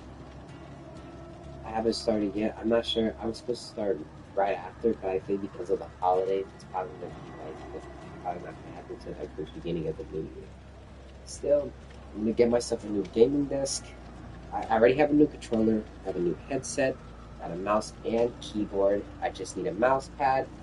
And yeah, and get some new collectibles for the table. Okay, let's get right back to the story. They left the room, and I gotta tell you about the upcoming fog.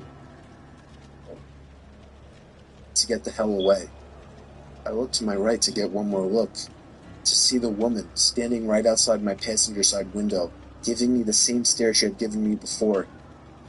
I put my car in drive and floored it down the street, not looking back. My boss never made me do a late night delivery again. Oh, no. That shit is scary, whatever that noise was.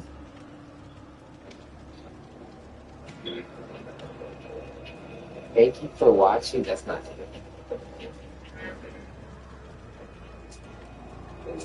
This happened 4 years ago when I was still in high school. I was told to do my last delivery of my shift. I got in my car, which was a 1999 Camry, perfect for delivering pizzas. I GPSed the address on my phone. I live upstate in the country, so all pizza deliveries were long drives. I remember the sun was starting to set, so it was probably around 7 o'clock. I'd say after a good 15 minutes of driving through the foresty dirt roads, my GPS said I had arrived.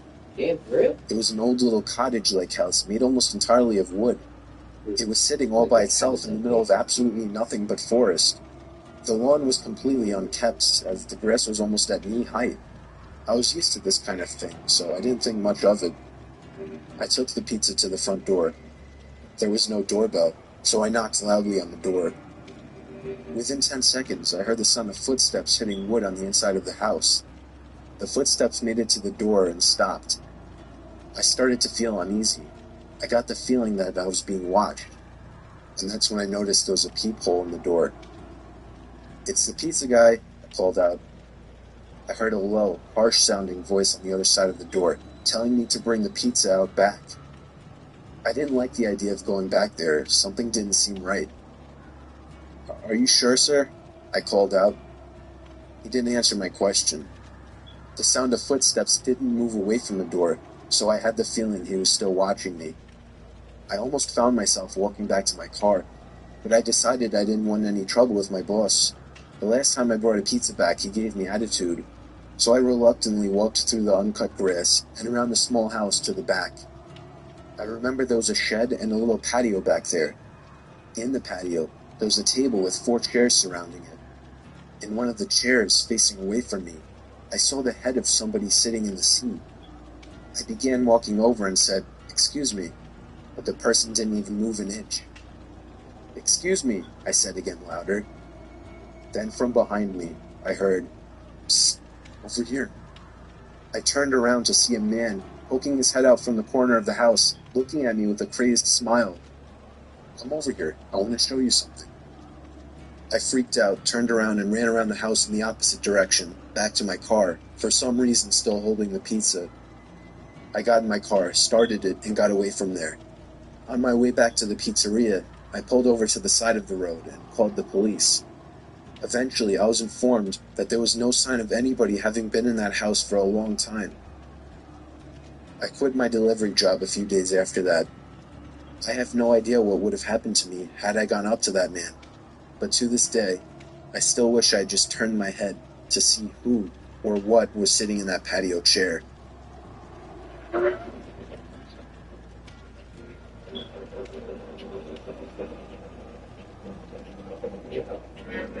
That shit is scary as fuck, y'all. I was doing late-night deliveries during this particular shift. When I worked this job, I lived in the Poconos. It was very rural up there. I often found myself driving down roads surrounded by nothing but trees, just like this night. Only it was dark and foggy this time. Driving down a shortcut to town that I had taken many times before, I slam on the brakes when I see somebody jump out from the bushes onto the road. The sickening bump and thump from the front of the car confirmed that I had hit the person. I put my hand to my forehead, cursing to myself. I couldn't believe what just happened. I just hit a person. I got out of my car and checked to see if they were all right. It was a man wearing a black hoodie with the hood up. He lay motionless by my car tire. I had no idea what to do. At this point, I was panicking. Why the hell was this guy in the middle of nowhere? Why did he jump in front of my car? And then things got weirder. I can hear a scream for help, coming from the woods to the left of me. Somebody was in trouble. I looked at the man I hit with my car. He was still on the ground, motionless. I'd only been gone for a minute, I figured. For whatever stupid reason, I thought it was okay to leave the man behind, to go into the woods. I moved in the direction I heard the scream originally, hoping to hear another, but it was just total silence, except for the night creatures making their sounds. "Where are you?" I yelled out. It was at that moment I heard the sound of a foot crushing the leaves on the ground. I turned in the direction of the sound, and even in the dark and foggy weather, I could still make out the figure of somebody hiding behind a tree opposite me. I ran as fast as I could back to my car, looking back constantly to make sure I wasn't being followed. When I got back to my car, the man I had hit was gone.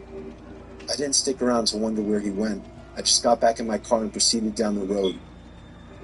My heart was racing the whole drive through, but I still ended up delivering the pizza. I got to the house, and when I rang the bell, a middle-aged woman answered. After paying, I noticed that her eyes focused on something behind me, and then she asked me, "They let you guys have delivery partners now?" I was confused and asked her what she meant, and she told me, "You got someone with you in your car." I felt a pain in my stomach as I turned and saw somebody sitting in the back seat of my car. I called the cops using the woman's phone, and they arrived shortly after, but the person in the back seat of my car was already gone.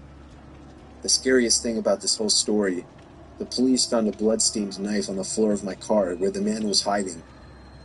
This memory still haunts me every day, and I can genuinely tell you, it's painfully scary just to imagine how things could have turned out if I hadn't made the delivery.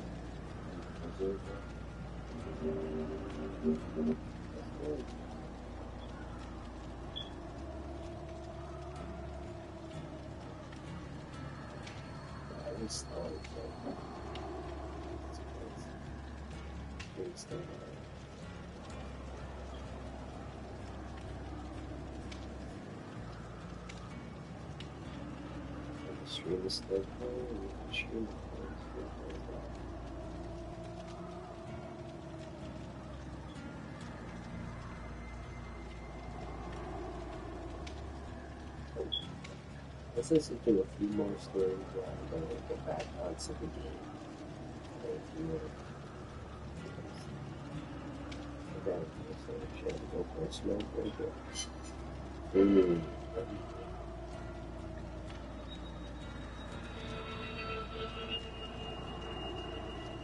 I remember this just vaguely, since I was little at the time, maybe 7. In my old house, my room had its own floor. It wasn't even supposed to be a bedroom. It was more of an attachment to the attic, or a closet-type room. The people that owned the house before us used it as a playroom for their daughters. My room also had a huge closet door that was attached to the attic. The closet was elevated up so that you would have to climb a set of wooden stairs to get into it. It had a big sliding door, and it was completely packed with toys and other junk from my childhood. Since I was little at the time, I always got scared of being so separated from the rest of my family and having that huge closet in my room. Then there was this one night. I was laying in bed, afraid after watching a scary movie with my family. Then I heard the sound of a toy fall over up in the closet. I jumped out of my bed and ran to my parents' room. They told me there was no one in my closet. They saw how afraid I was, so they let me sleep in their room that night. The next night, I had kind of forgotten about it until I heard it again. The sound of a container of Legos spilling out everywhere up in the closet.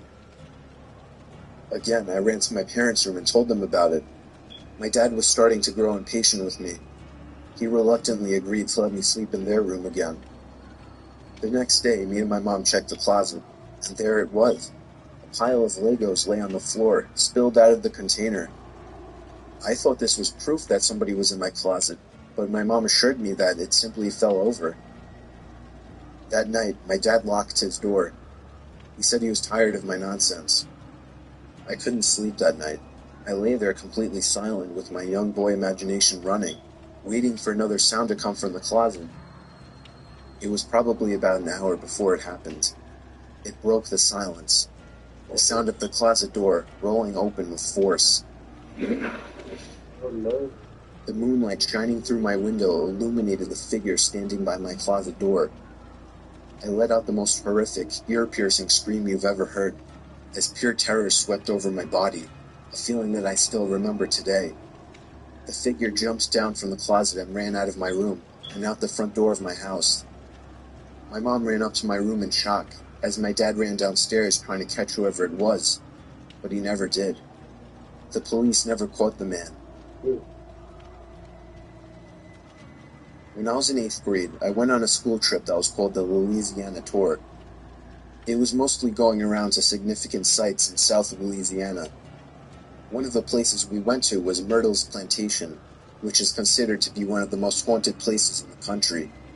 There are all kinds of stories about the place, but at one point we were standing in a room as a part of a larger group, and the tour guide was talking about something. I don't remember what. Some tequila owners only visit tequila Are you serious? to take Look, pictures. this shit was starting to get good. We built As I'm standing there, I start to hear what sounds like someone hitting a piano key. After I heard it a couple times, I started to look around for the source of the sound. I didn't see a piano, but I kept hearing it, so I asked my friends who were standing near me if they heard it. They said no. When I heard it again, I said, "There it is again, they must have heard it." They thought I was crazy. So I went back to looking around the room. Everyone's eyes were on the tour guide except for one woman. She caught my eye and pointed at me, and then at her ear with a questioning look. I realized she was asking if I heard it too, and I nodded. At this point, the tour guide starts telling a story about a soldier who had died there, and that he played the piano, and multiple guests had reported hearing him playing in the night. I honestly didn't know what to think. I guess I still don't. I talked to the woman as we were all leaving the room, and she said she heard the exact same thing as me, but her husband and son had not heard it.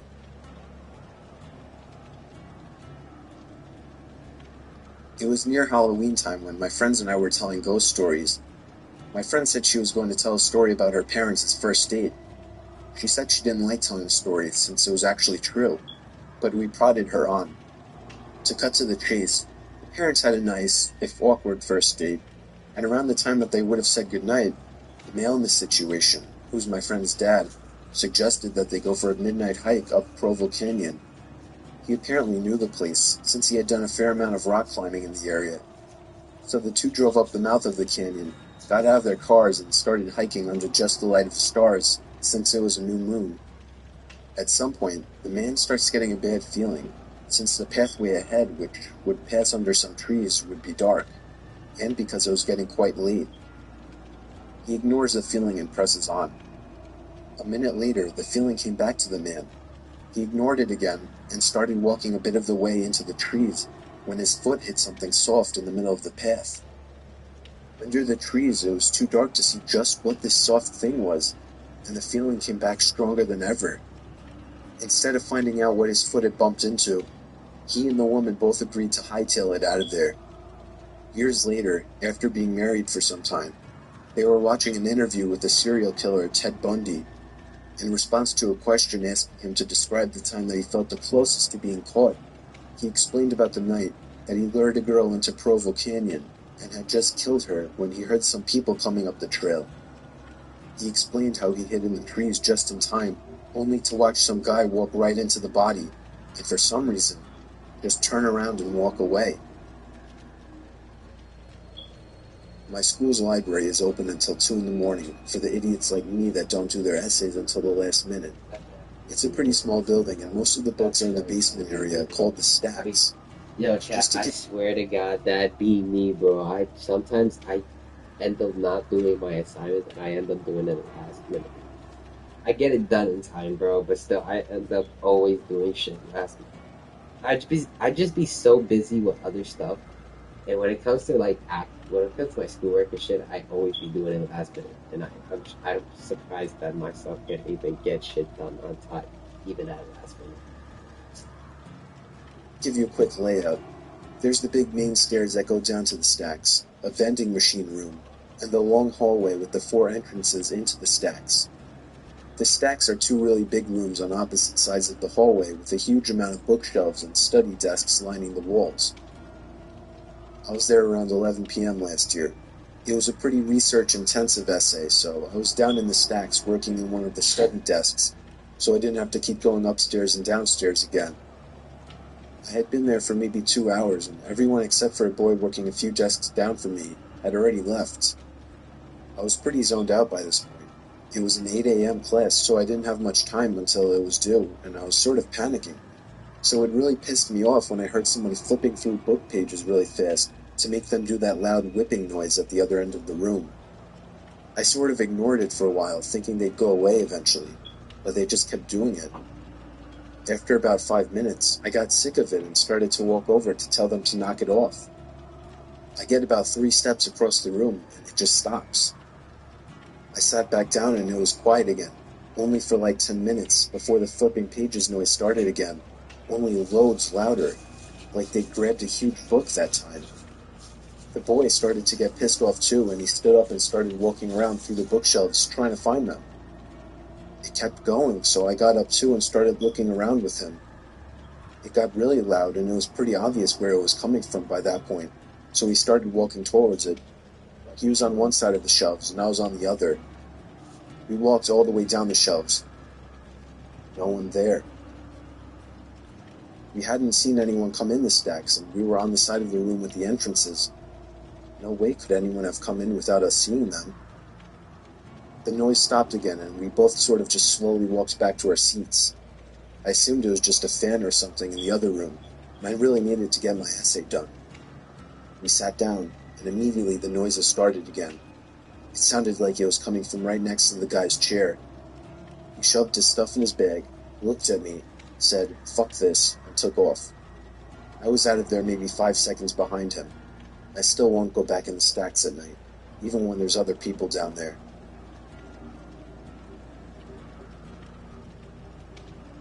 This happened when I still had my fishing boat. It was a horrifying experience that will never leave us. Me and my wife departed from the East Coast for our 2-day fishing trip in the North Atlantic. The first day and night were normal. We got a decent catch.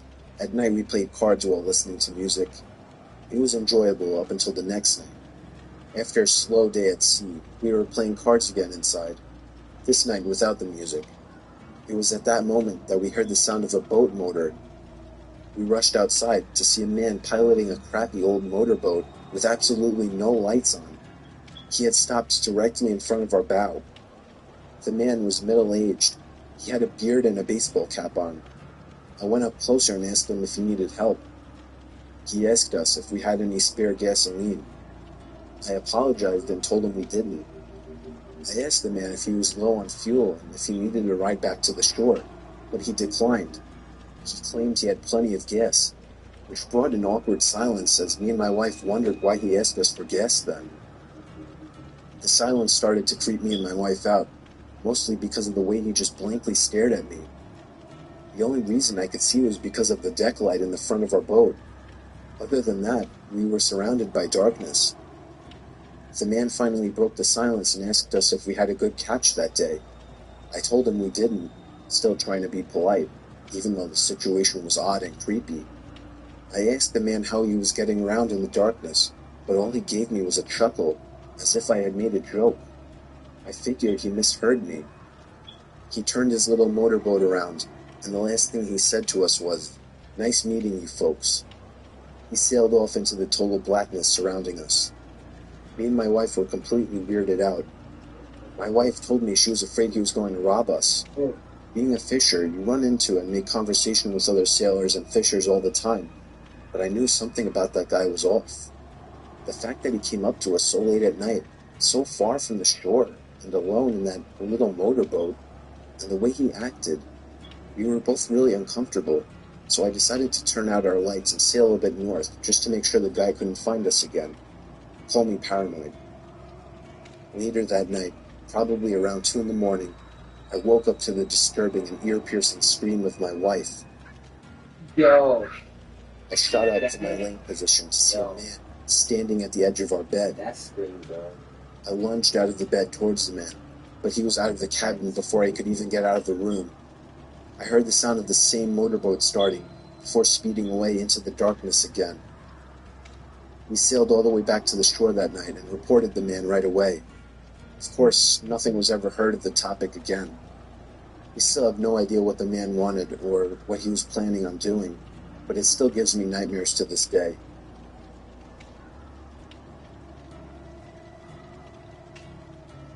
The way my bedroom was laid out was that across the room from my bed, there's a small alcove that does not receive any light because of the closet that's slightly in front of it. So the closet blocks the ceiling light and the ambient light from outside when it's dark. I was in 4th year high school and was trying to sleep but couldn't. You know that feeling like someone's staring at you? I was feeling it.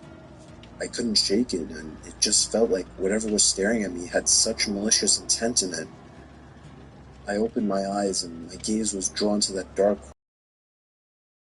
hazy, darker outline in it. I got goosebumps, but thought that it was nothing there. I'm just imagining things. I closed my eyes again, trying to force myself to get sleep, but I can't shake that evil feeling stare. Then there was a creak sound, a sound from somebody putting pressure on the floor. I opened my eyes again, and that shadow thing was in the opposite corner now. All my inner senses went ballistic, and I threw my pillow and blanket over my head as I cried myself to sleep, all while hoping that the thing wouldn't come closer. I know I didn't imagine or dream it, and it still sends chills down my spine to this day.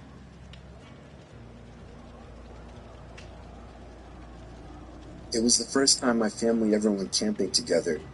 I was 18 at the time. We probably wouldn't have gone if it weren't for my brother and sister who were still only 11 and happened to be twins. It was mid-July and I was actually excited to do it. We drove all the way out to the country. We didn't go to a camping site. My dad just parked the car on the side of a quiet road, and we hiked about a mile into the woods until we found a small clearing in the woods. We pitched our 2 tents, one for me and my siblings and one for my parents. So come nighttime, I couldn't sleep at all. Trying to fall asleep in that sleeping bag was like trying to fall asleep on the grass. I just couldn't get to sleep. I spun around and tried to make myself comfortable for hours. My little brother and sister had been asleep for a long time at that point. And then I heard the sound of the zipper to the tent zipping down. I looked up and saw someone poking their head into the tent. I couldn't see who it was. "Dad?" I whispered. Whoever it was removed their head from the inside of the tent. "Dad?" I said louder. Whoever it was quickly moved away from the tent, leaving it unzipped. I was so confused. I was sure it was my mom or dad just checking on me, so I crawled out of the tent and walked over to my parents' tent. I unzipped it and crawled inside. My parents were both in their sleeping bags. I shook my dad until he woke up. I asked him if he had just checked on us. He said no. I got chills as he said it. I then woke up my mom, hoping that it was her, but she groggily told me that she hadn't left the tent either. I got goosebumps all over as I came to the realization that somebody actually came up to our tent, opened up the zipper, and peered inside. A stranger. For all I know, some sort of psycho. I couldn't even really tell if my parents took me seriously or not, or maybe I just don't remember, but I do remember that I didn't get a minute of sleep that night.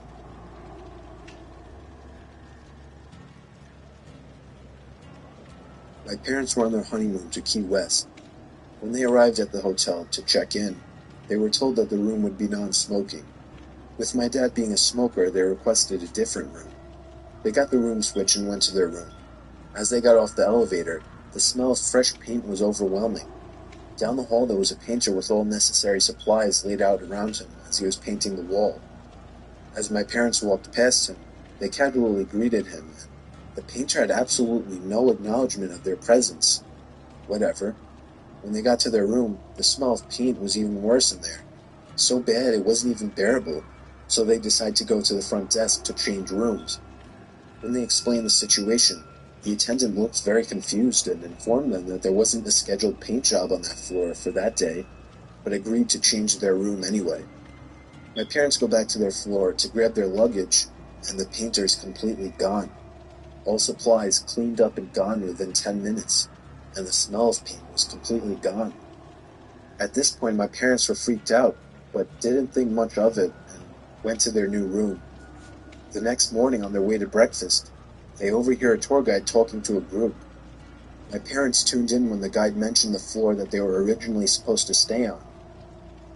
Apparently, a long time ago, there was a painter on that floor painting and fell down the elevator shaft to his death. Now, my parents don't normally believe in the paranormal, but after an event like this that they had no explanation for, it freaked them out a good bit.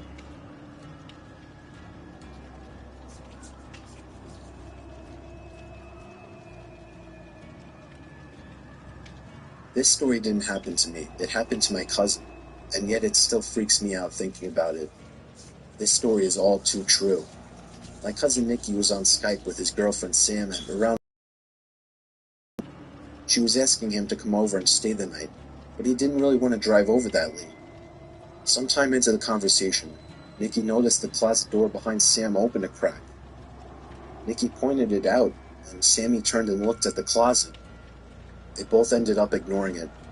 It was probably another half hour into the conversation that the closet door creaked open even more.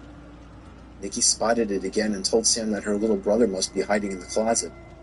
She denied it and told him the window was open or something, so there must have been a draft. It was about half an hour later that the closet door completely opened, and somebody stepped out of the closet and walked out of Sam's bedroom. Sam didn't seem to notice, but Nikki got startled from what he just saw. He told her that her little brother was hiding in her closet, but what she said next scared Nikki shitless. She told him that she was home alone that night. Nikki started yelling at the screen for her to lock her door and call the police, and that he would be over there as fast as he could. Sam just started to understand the situation as she turned and saw the closet door completely open. She ran over to her doorway and let out a blood-curdling scream before slamming the door shut and locking it. Nikki drove over as fast as he could while calling the police. When he got there, the front door was left open, so he ran into the house into Sam's room. He knocked on the door and told her it was him, but she wouldn't answer. When the police finally arrived, they busted open the door to find her curled up in the corner of the room in shock. She later told the police that she had seen somebody standing face to face with her at the doorway before shutting the door.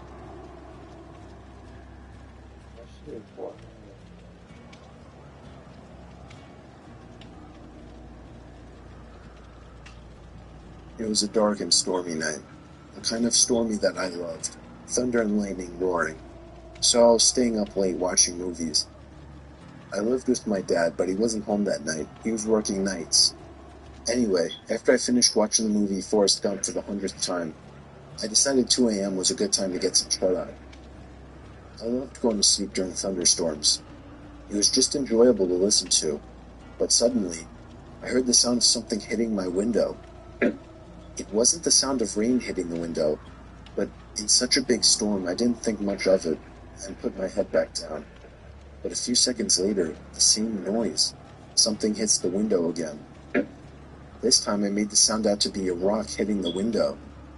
My heart started racing. It couldn't be my dad. He would call if something was wrong. Another rock hits the window. I found myself glued to my bed. I didn't want to look out the window, but whoever was outside surely knew I was up there. I had just turned the TV off. They could have seen the bright glare through the window. I just decided if I ignored it, they would go away. They probably would have. Another rock hit the window, and then another. It was getting faster. The rain started to lighten up, and that's when I heard the sound of a truck engine running down in the street. A much louder thump to the window was where I drew the line. I got out of my bed planning to call the cops. I ran down the stairs towards the phone, but as I passed the front door, I saw something. Something through the glass window at the top of the door. It was the face of a person looking through to me. It seemed like they had a smile on their face. I sprinted to the kitchen and called the police. They said there was an officer nearby, and they should be there shortly. Whoever was at the door started fiddling with the doorknob and eventually ramming into it, trying to bust it open. I grabbed a knife for protection and yelled that the police were coming, before running back upstairs to my room. After about a minute, The ramming to the door stopped, and there were no more rocks hitting my window. I still didn't dare to look out the window, but I remember hearing the sound of the truck drive off. A few minutes later, I heard the sound of a police siren outside, and moments later, the doorbell rang. I explained everything to the officer. I described the face as best as I could. Unfortunately, I couldn't provide him any information about the vehicle. If only I had looked out the window. I still regret not taking a quick look. There was never enough info for the police to catch these people. Not sure if they had intention of robbing my house, or much worse. No. That was the end, yeah. Well, that was good. So we're going to take a break from that. We're going to get back onto the game and continue playing.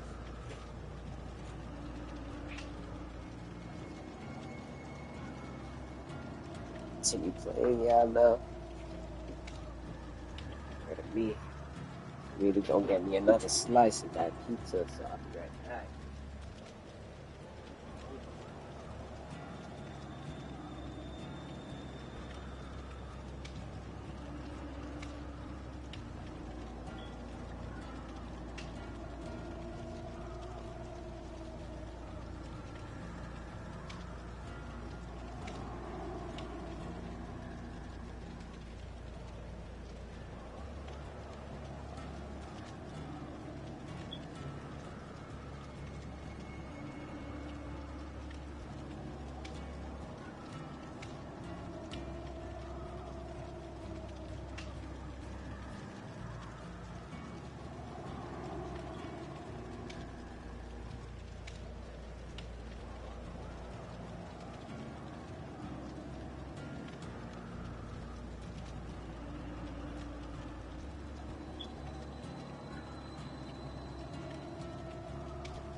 back.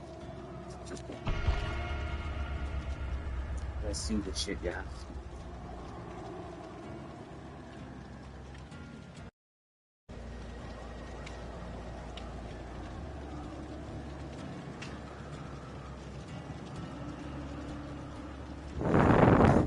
My bad, yeah. I was helping my mama out with some things. And then I got my slice. I'm ready to continue playing. I am so fucking stoned right now. Damn, we're about to hit 3 hours on the 24-hour live stream. And half of them for like 2.5 hours we would literally listening to scary stories.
Yo, tell me why I'm on Instagram, y'all, and I see a woman. She's at Disneyland, and she has a gingerbread cookie, and and there's a gingerbread mascot dancing. Like there's a bunch of them. One of them sees the girl holding the gingerbread cookie, and then she noms on the cookie right in front of the gingerbread man mascot, bro. Like what the actual fuck, bro? The fuck is wrong with y'all? Yo, yo, she nommed on his face. What the fuck is happening, y'all? I'm so cooked.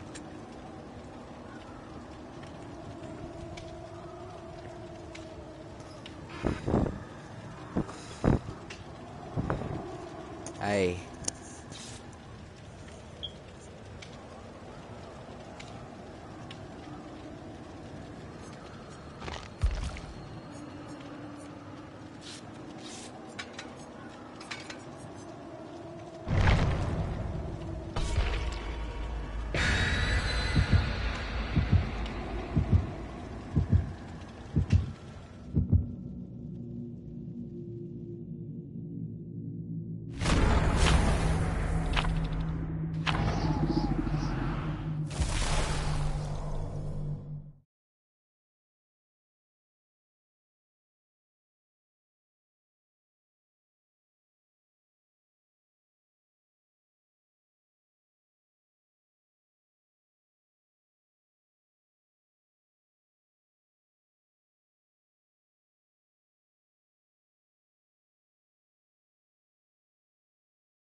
Then we got TTV here.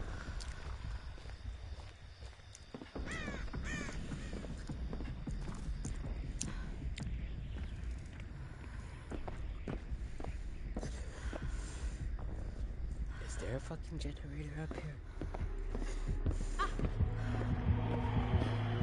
the spirit. Oh yeah, there's a generator right here.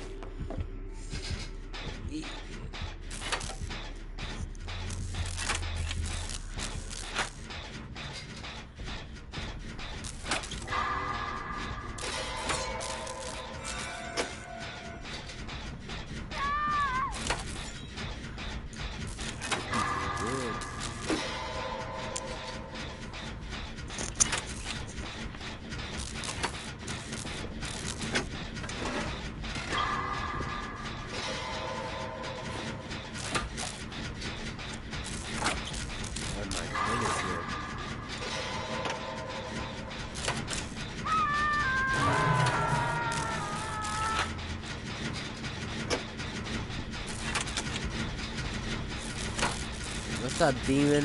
Welcome to the 24-hour streaming.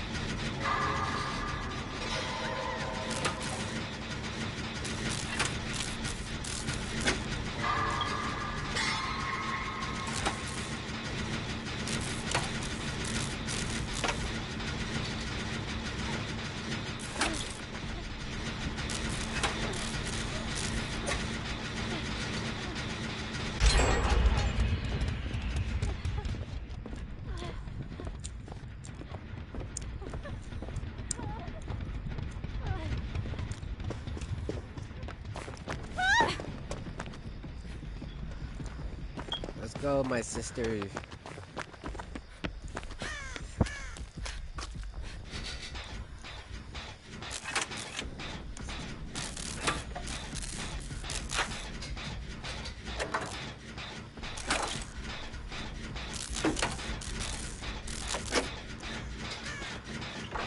Back on the gen.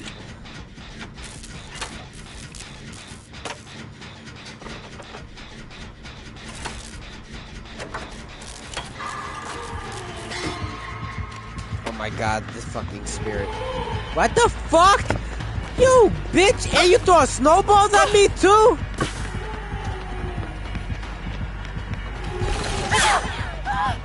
Yo, bro, what the fuck, bro?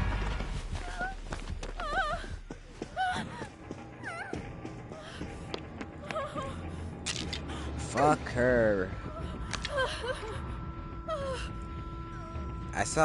I lost 2 subscribers, yeah, so now I'm at 518.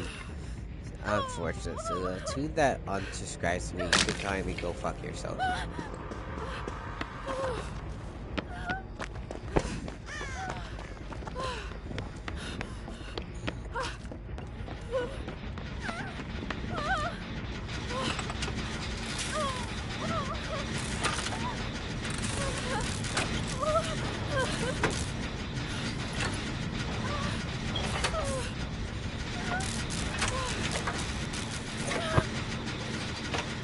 Go.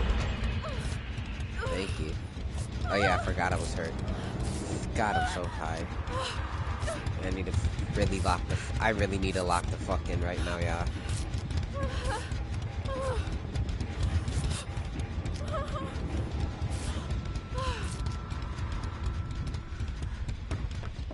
Let's go do another gen.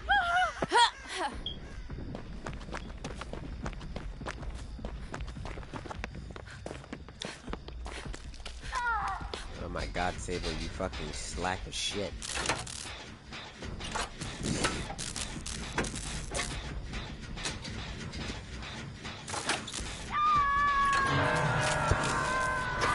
God.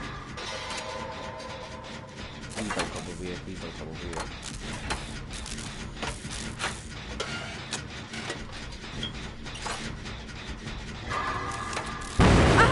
Oh my god, I literally fucked up, bro.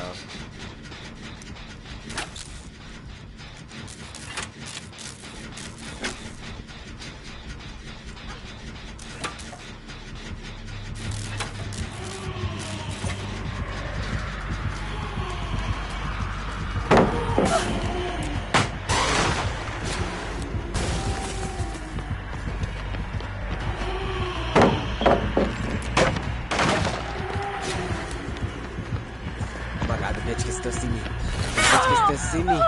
This bitch can still see me. She touched me. She touched me, bullshit.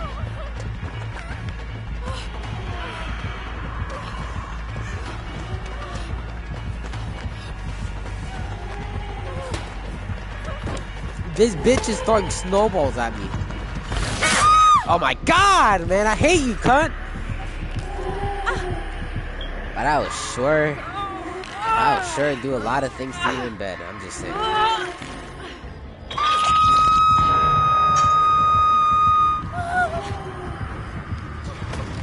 Word of me, giving me the Quagmire vibe. Giggity.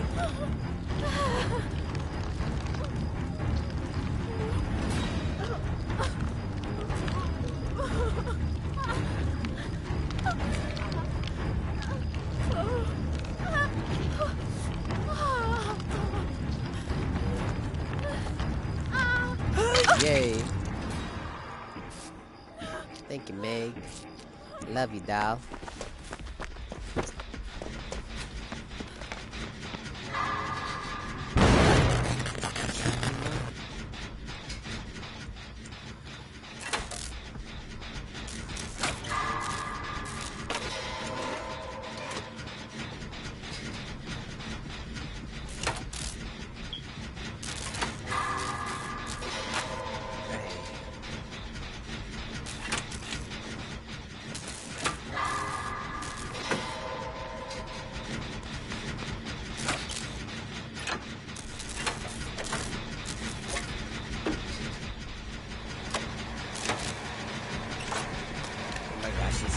Word of me, that bitch came back. That bitch is mad. That bitch is mad. Word of me, this bitch is dead.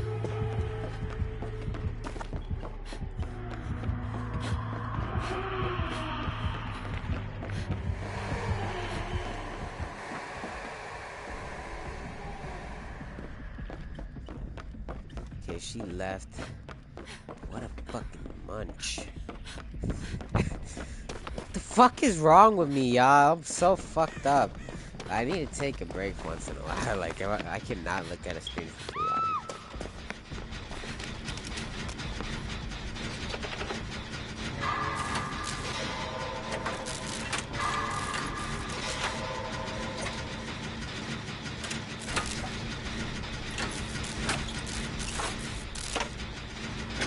Fuck is she hooking her at? Out of all the places you hook, you chose the upstairs of the fucking house, bro. She's so dumb, man. But she's stupid. She dumb. Da da dumb. Da da dumb. Da da da da dumb. She like binga. She like binga, binga, binga. Maybe she likes some binga in here. Binga. Binga. She's a little binga. A little binga, binga, binga, binga, binga, binga. Oh my god! This bitch really got snowballs?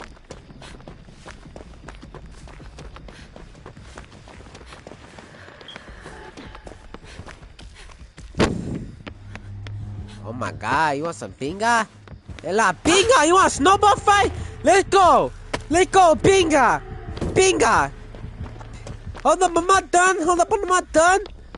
Let me get my snowballs. I ain't done. I'm the excellent snowball heavyweight champ.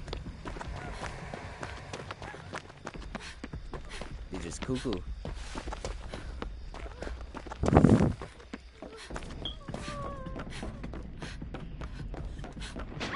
Oh my god, no. I couldn't grab her in time.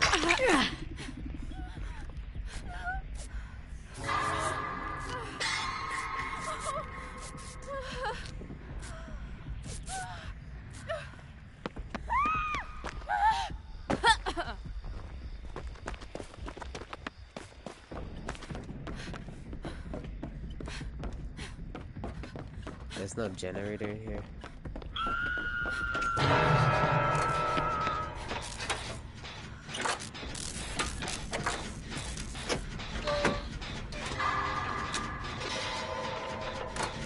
Where?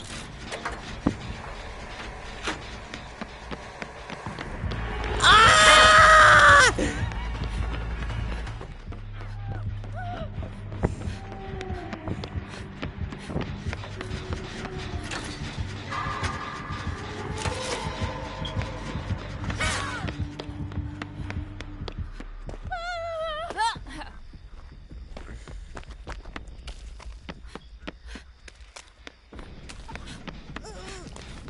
get made.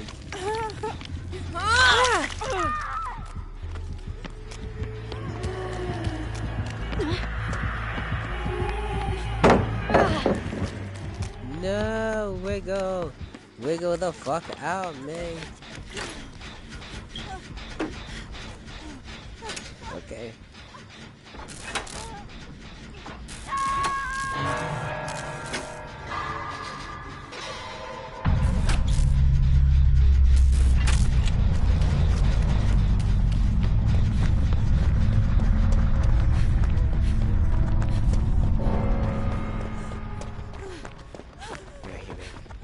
No, that bitch is right there. Bitch is right there. She's gonna go for the pretty cat. I thought, pretty cat. Oh god, I can't wait to see The Day the Earth Explodes, the Looney Tunes movie. I really can't wait to see that movie. That's literally my bucket list. I seen SpongeBob in theaters. I seen Coraline. I seen all my favorite animations I ever wanted to see on the big screen. I have to add Looney Tunes to that list.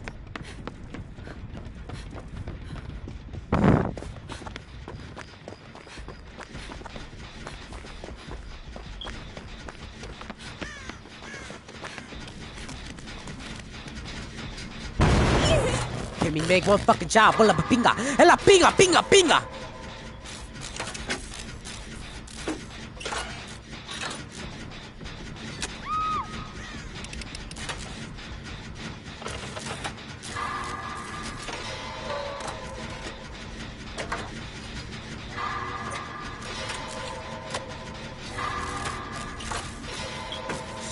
Left her there. Okay, now she's taking it.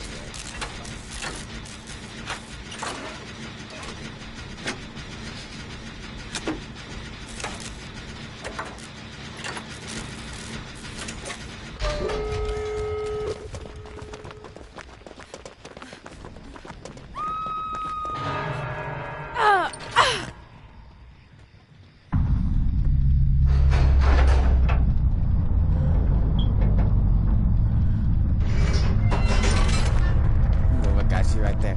She right there. She's coming for me. She's coming for me. She's coming for me.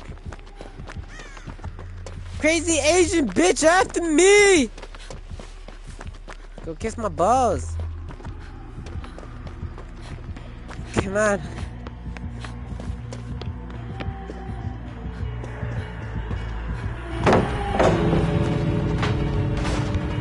Oh my god, he opened the fucking door. What a god. It's the wrong fucking door I'm going after. Oh my god, bitch!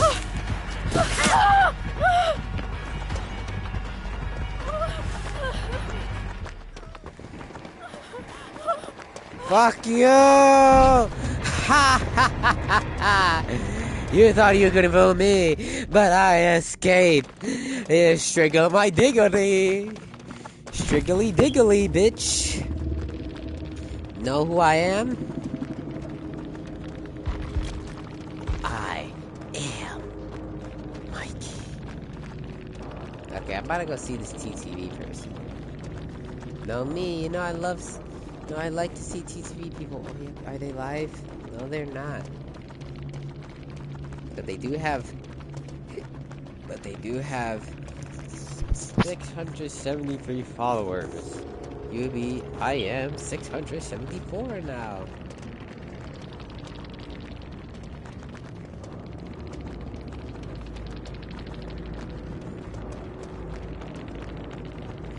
Okay. We escaped. The spirit had nothing against me.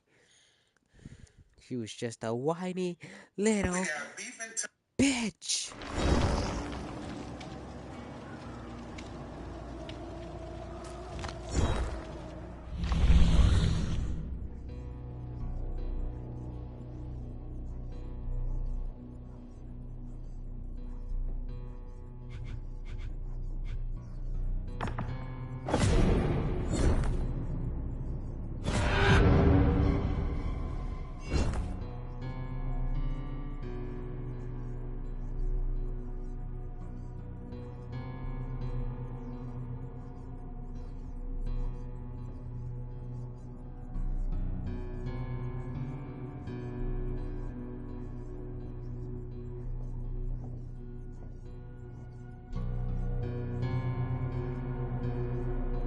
I got so distracted on fucking Instagram reels, man.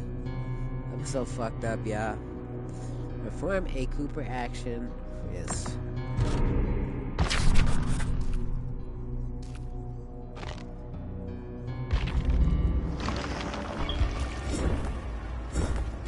Beckett at it. You must prepare again.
Y'all see bro on the floor right there?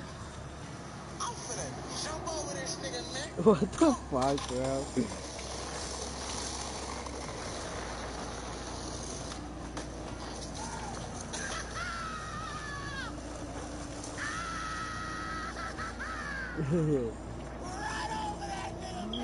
What the fuck is wrong with people, man? What the hell is wrong with people? I put everything in this thing, including this heater. Sergeant, you didn't have to come all the way Where? out here. I had that. I was fine. Oh, I'm not here. Look, forget the flying vulture guy, please. Why? Yes, why? Because I said so. Sorry, I'm sorry. Teenager. Those weapons are out there, and I try to tell you about it, but you... What the hell is this? You're gonna say back about a week and a half. What the fuck? That is a terrible miss. You go out of the house like that? Damn. He's a dusty so...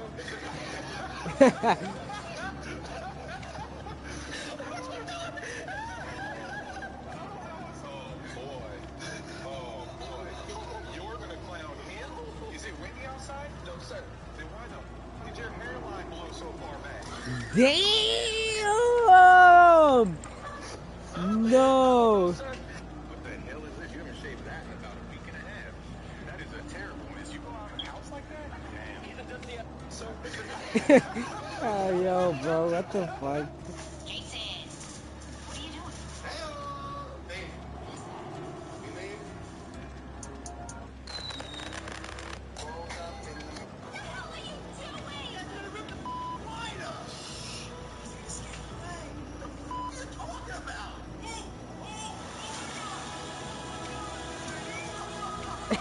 What the fuck is happening?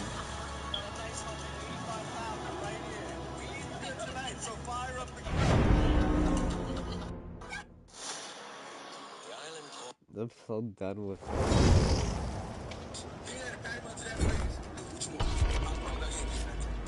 Okay, but we not broke, so you're getting something. What you want? Sure? Yes, I'm sure. Well, everybody eats. If we eating, that means you eating too. If you're not eating, that means we're not eating. Well, since we eating, that means you eating too. So what you want, bro? Can I get a sweet spicy bacon burger also? That's what I do. Don't be shy. Yeah, let me drink too. I know you're thirsty. Can I get a small fry and a small lemonade with that? Make it a large fry and a large lemonade. Why you being so goddamn much? You know what you want. Yo, I always gotta be that one friend. I God, bro. I God. Always have one friend. In the script, Michael Cera slaps Rihanna's his ass, and she doesn't hit him back in the script. But he asked her, "Can I slap your ass for real?" And she said, "You could slap my ass for real if I could slap you back in the face for real." And he was like, "Okay." And we did it like 3 or 4 times, and on the 4th time, she smacked shit out of him so hard, and she like cupped his ear and actually like whacked out his equilibrium, and he had to go like lay down in his trailer for around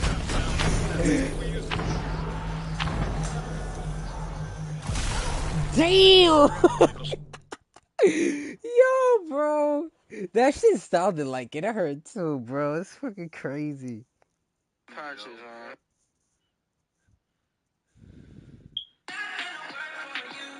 come to your house at 3 a.m. Okay. tonight. Is that wait, fine? wait. Tonight? Yeah. I'll pull up. Yeah. Well, I'll have What you the though. fuck? I'll probably asleep. The dog. He opened it with his mouth. They got the Mexican happening. Like this post. You got that for $30. Okay, let's get this shit started. This is a night map. I'm so glad they darkened this map more. Oh no, this is Game of Thrones. Oh my god, it's the fucking Crooked Man! So stick leak ass motherfucker.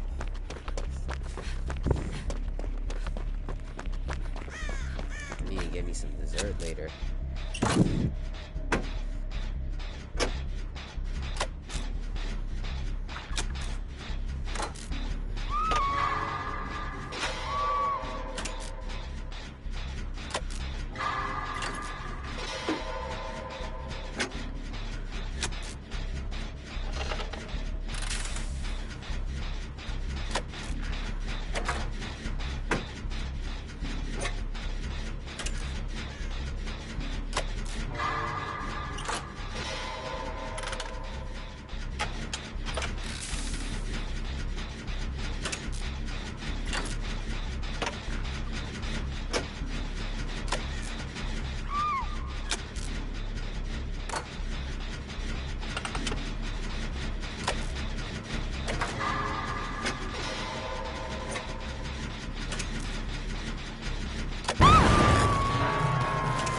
Serious a la pinga. I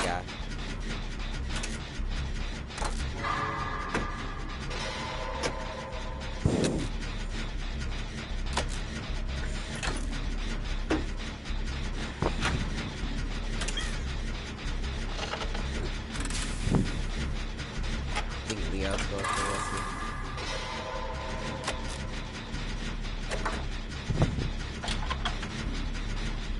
I think he's grabbing her. Nope.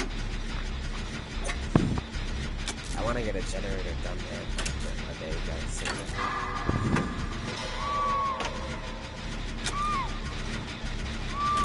What the fuck are you screaming for?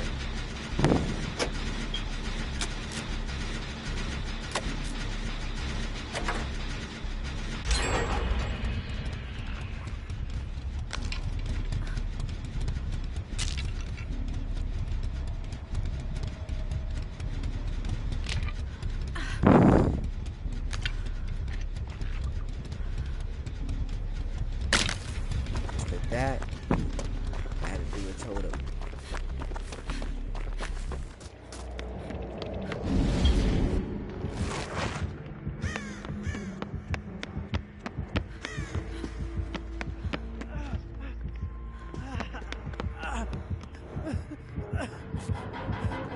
Oh my god.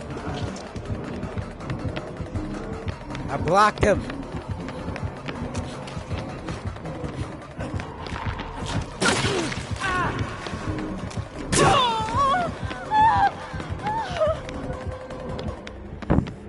I tried my best, Adam. Get rid of you. You are not real.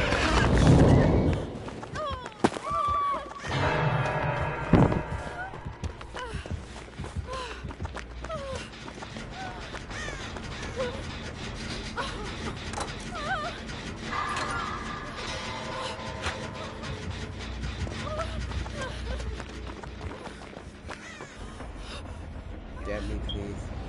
Get me, Nia. I'm hurt. Hurt me, I'm hurt, bitch. You won't heal me? Are you tripping? Are you stupid? Are you dumb? Are you slow?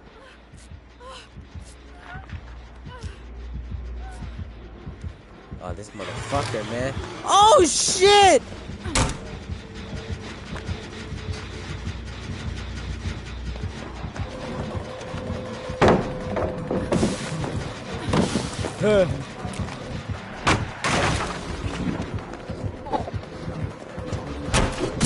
Motherfucker, man. You are such a monkey! Oh my god, he's on my balls!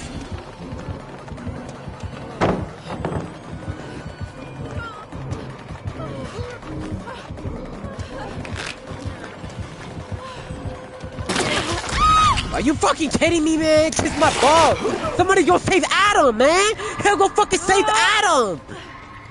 The fuck are y'all doing? Y'all fucking selling.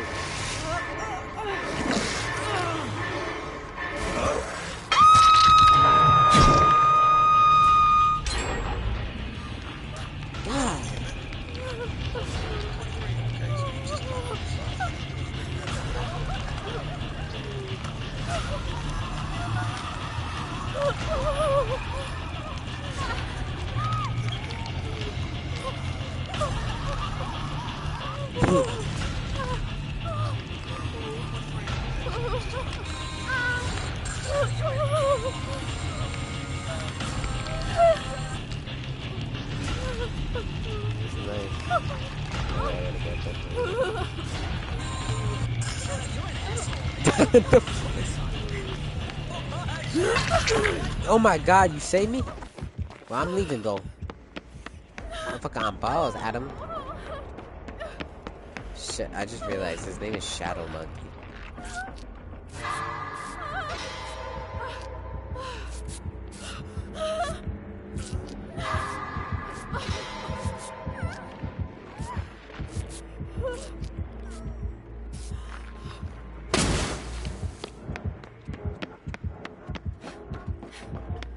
That's a like fucking smile, man.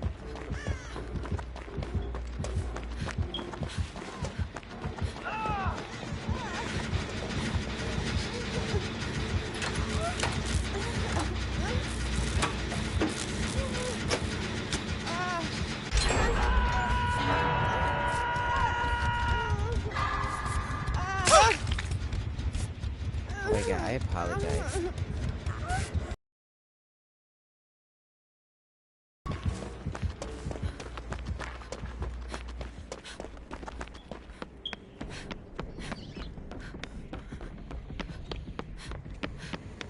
Oh my god.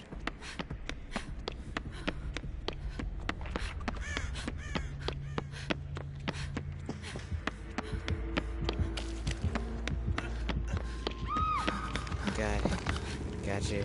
Hey, Boogie! Yo, chat, look who's in my chat, y'all.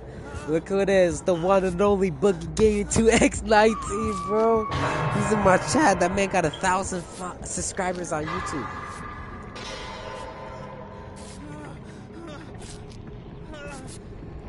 Listen, Leon, come do this generator.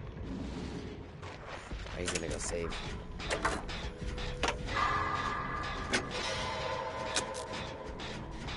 I'll work on this generator.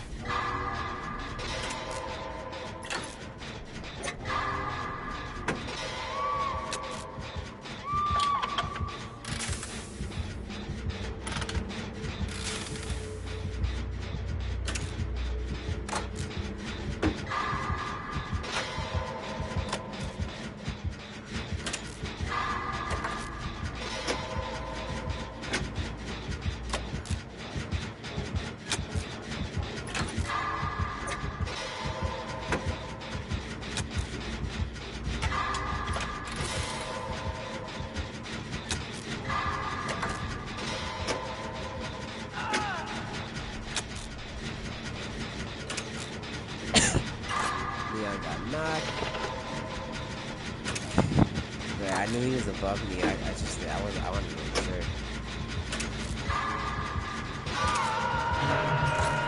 Oh my god, they messed up the generator.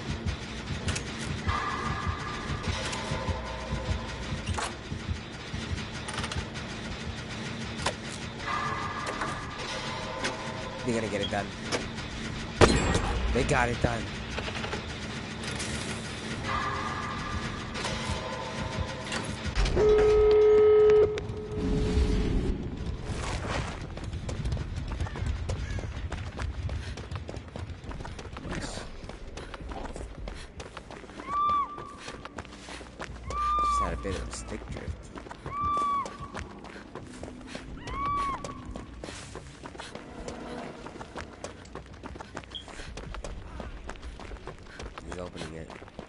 You are not real.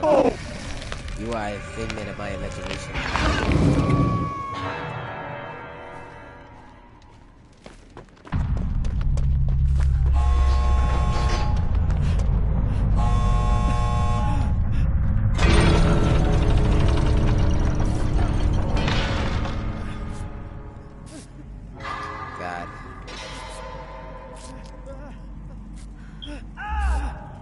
Leon's dead.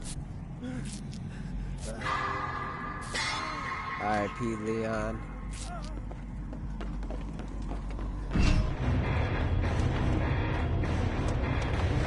At least two of us escaped again. What the hell, man?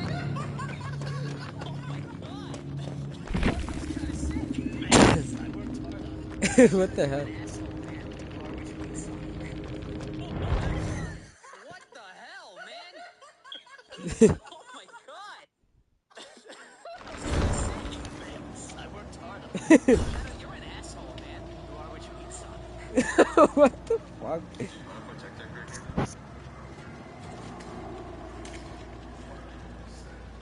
Yo, what the fuck?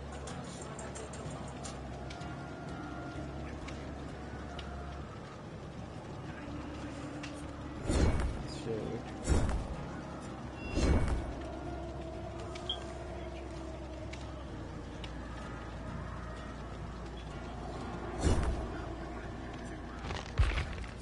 The mushroom one.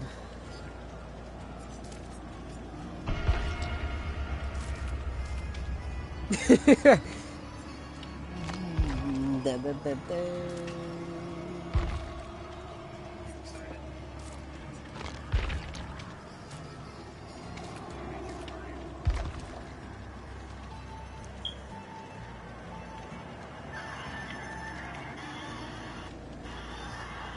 What the hell is happening?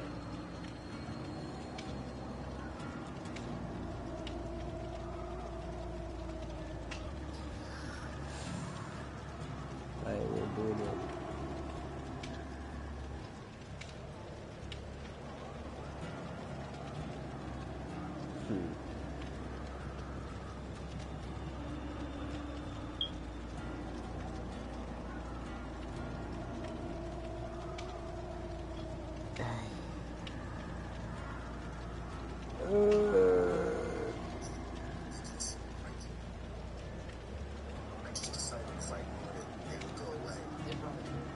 Don't worry, that's nice.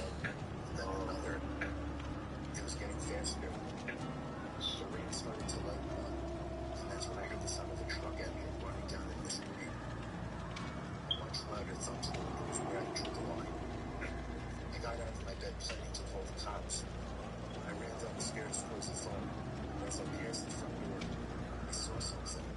Something through the glass window at the top of the door. It was the face of a person moving forward to me.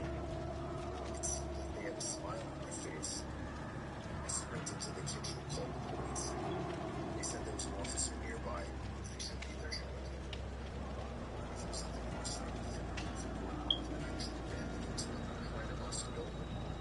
I grabbed a knife for protection and handed the policeman a call before running back upstairs to my room. After about a minute, I ran into the door stopped, and Rob sitting on the window. I still didn't dare to look out the window, but I remember hearing the sound of the truck drive off. A few minutes later, I heard the sound of the police siren outside, and minutes later, the doorbell rang. Thank you. Okay, okay. And now I know the audio is good.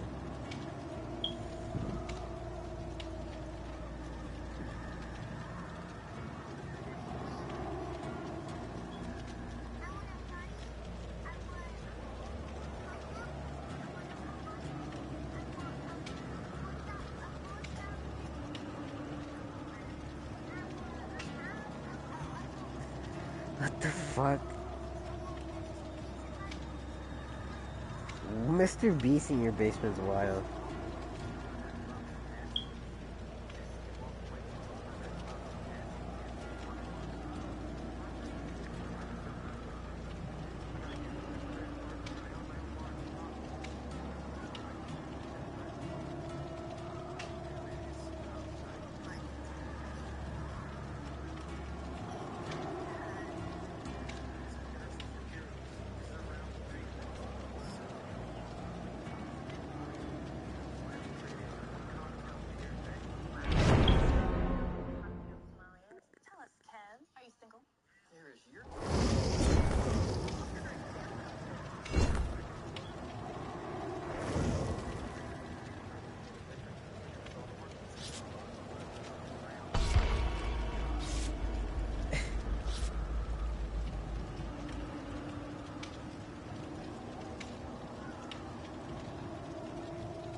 so shameless.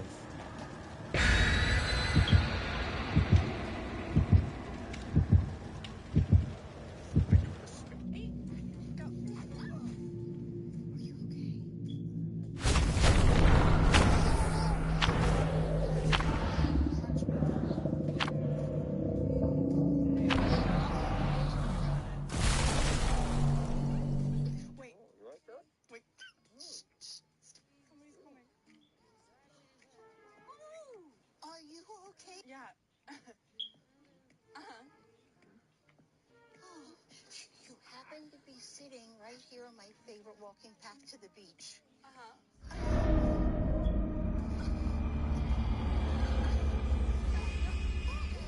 Here, take my shawl. No, What the fuck is happening? What kind of real is the Joe, bro? I can't no more, bro. You have made a huge mistake. Oh, fuck you, Vecna. 7.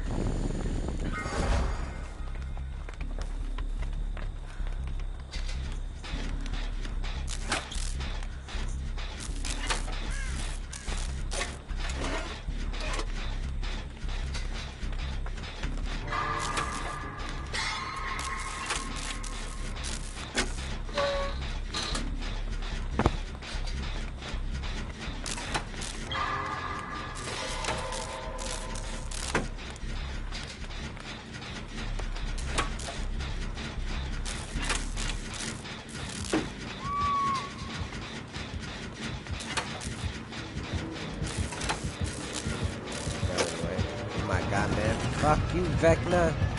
I fucking hate this motherfucker.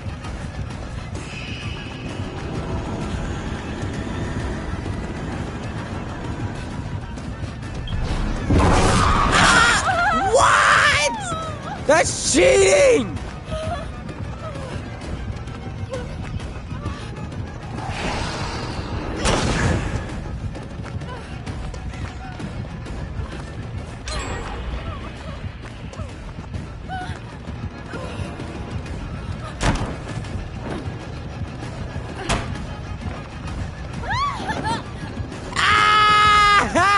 I don't know. I'm so fucked. I'm so fucked.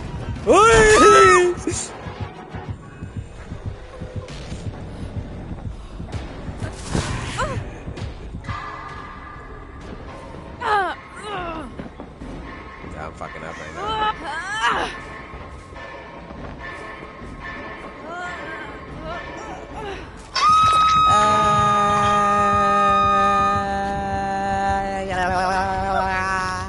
What the mic is cooking.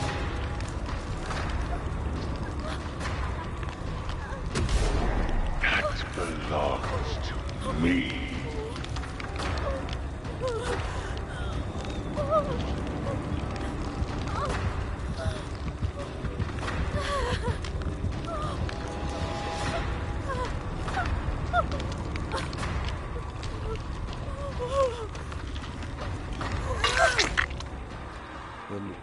Hit me, bitch. Hit me and rub me. Rub me like you mean it. God. That's all I asked for, some fucking rubbings. The hand.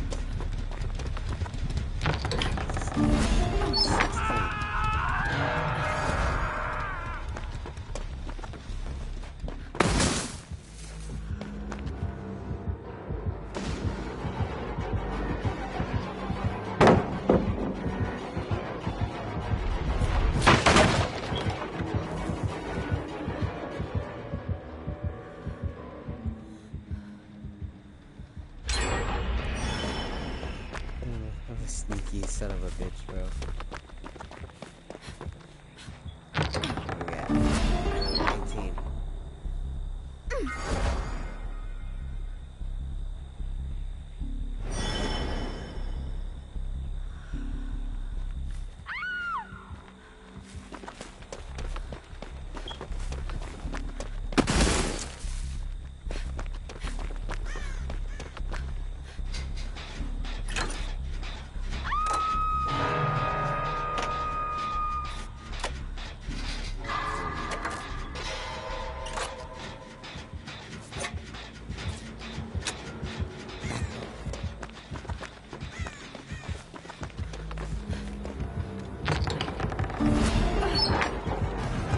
What the fuck?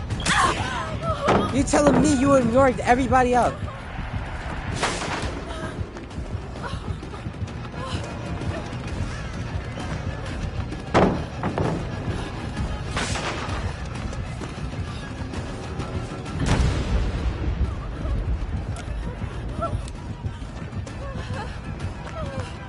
Oh my god, I fucked up so bad.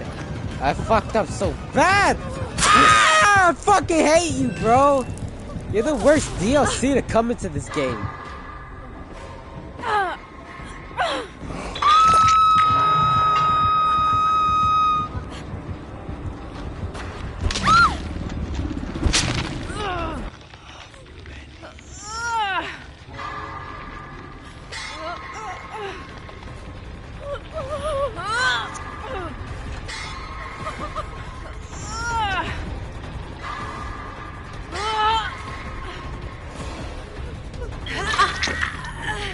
Grab me.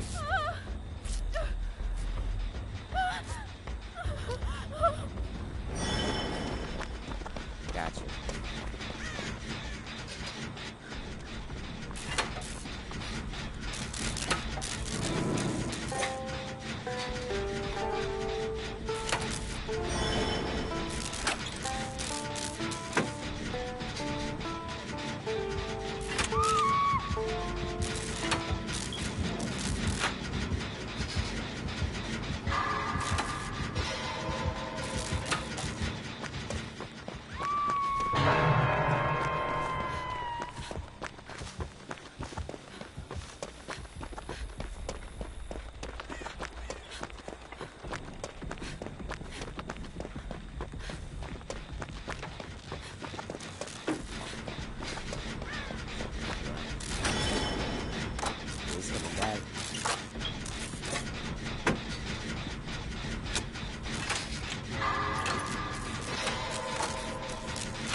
There's no way, bro. You're after me, bro. Come on, bro. That's unfucking believable, bro.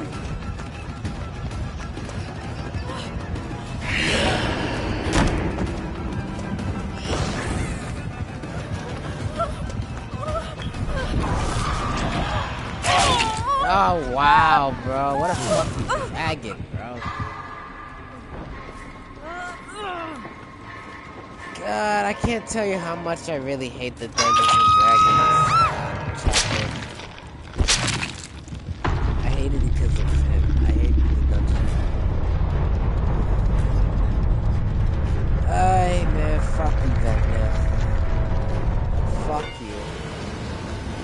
You fucking suck.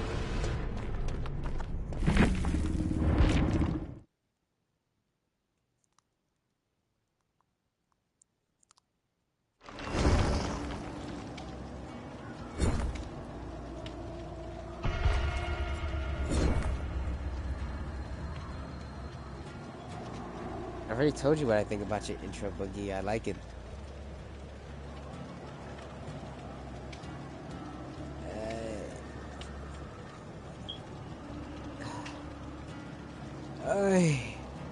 I'm so cooked.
You were to me. He was already dead by the time you looked at it.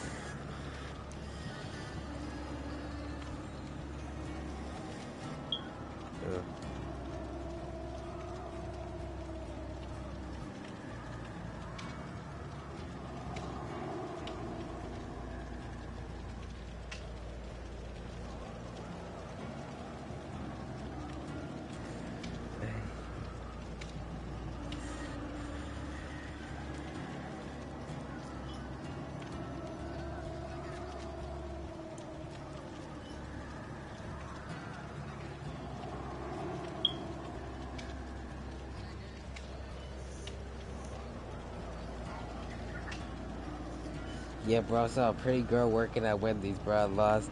He lost his bubbles, bro.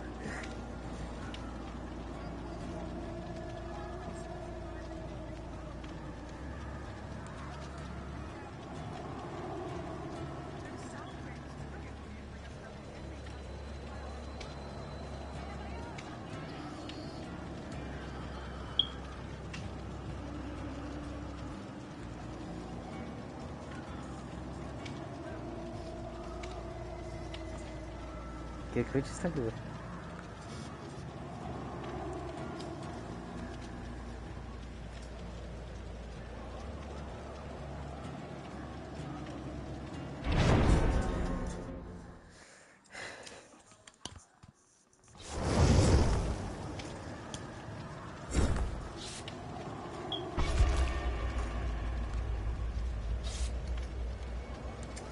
What the fuck?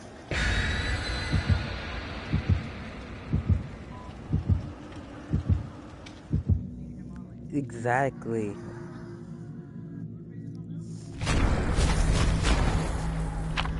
Exactly.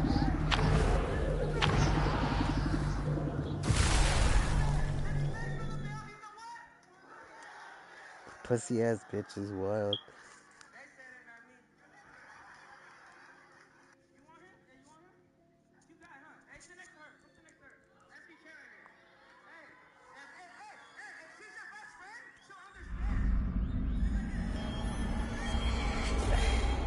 Am I gonna stay on for 24 hours? Eventually, I'm going to go to sleep, but the stream will be on. Like I said this earlier, Boogie. I said they film themselves while they're sleeping. The game will still be on, but I just won't be on. Like I will be taking a nap, and I'll wake. I have an alarm on for 7 a.m. That's even if I wake. That depends if I go to sleep that early.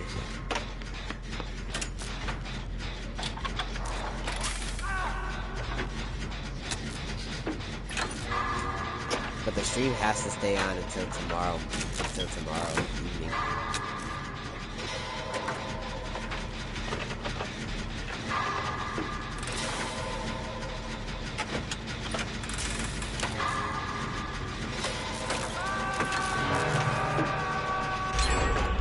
We got TTV.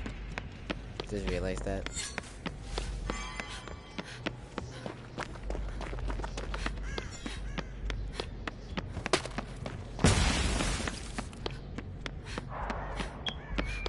It's the fucking nurse, man. Fucking hate this bitch, man. I'm a granny, bro. I swear to fucking God.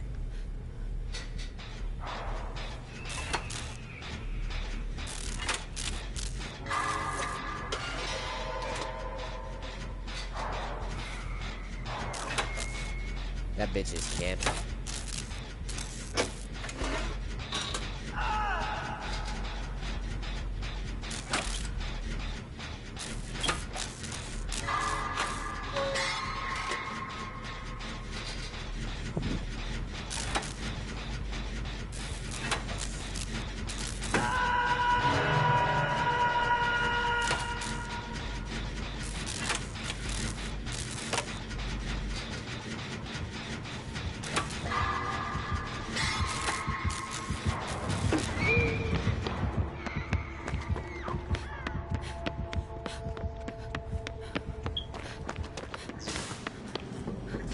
fucking nurse, man. Wow, Leon jumped off.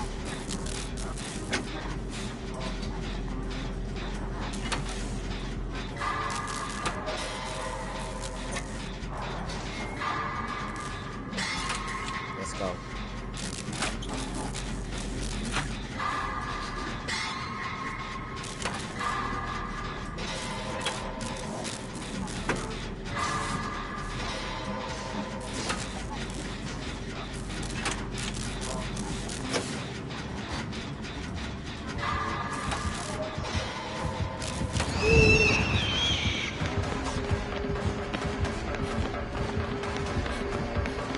This bitch stay missing.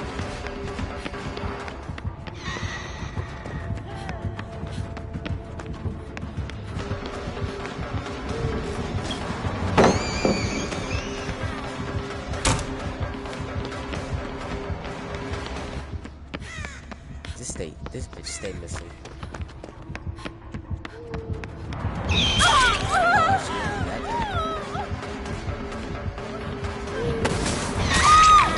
The fucking snowman.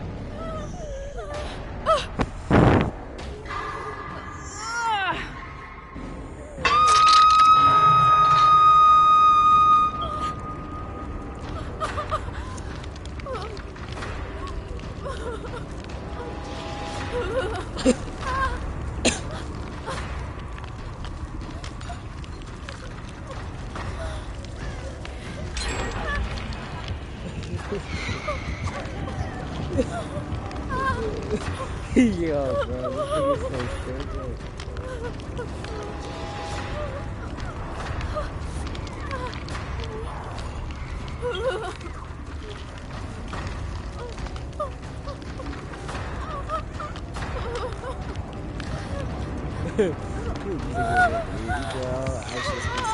Damn, she missed!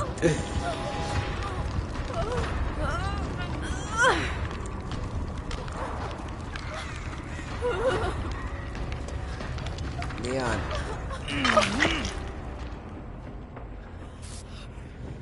I got a fucking toolbox. What the fuck is I doing with my life?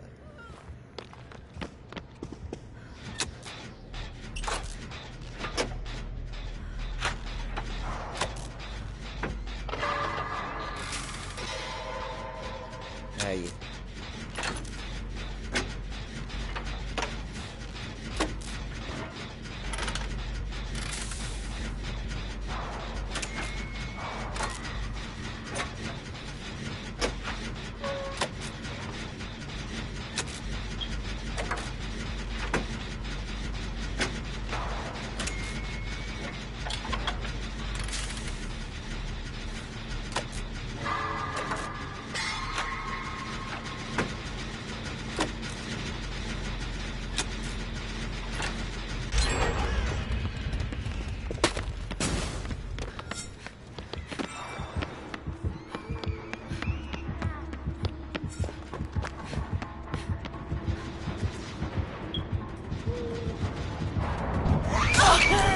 What? There's no way she fucking saw me. There's no way you saw me. There's no fucking way.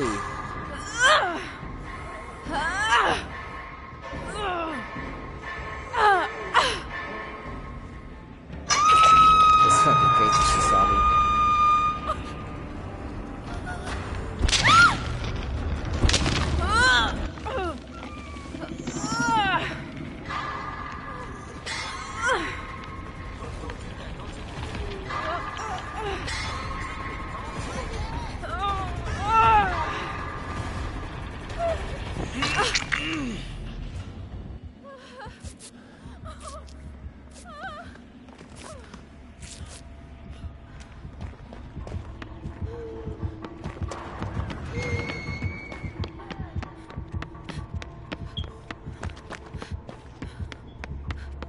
This bitch is still after me.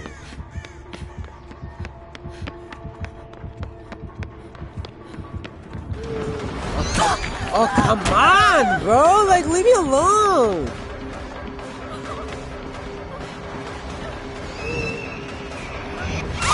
Yo, this bitch just stayed dissing my balls. Yeah, that missed. These bitches on my balls, bro.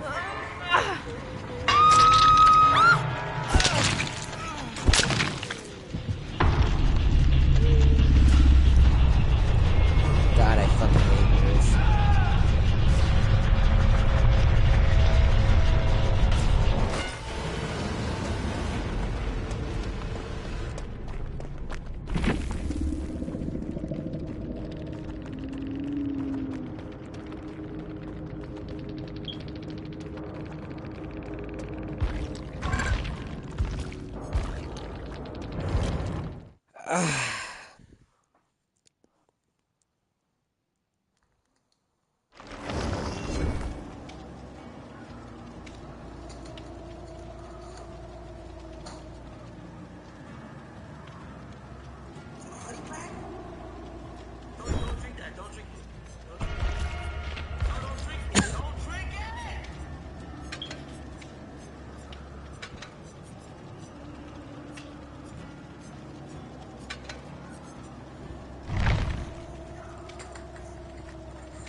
Is that what a honey packet is? I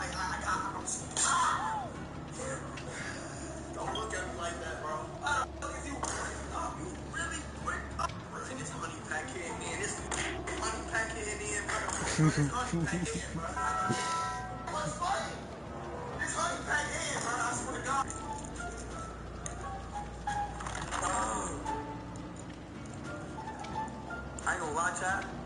I'm not gonna lie. If we get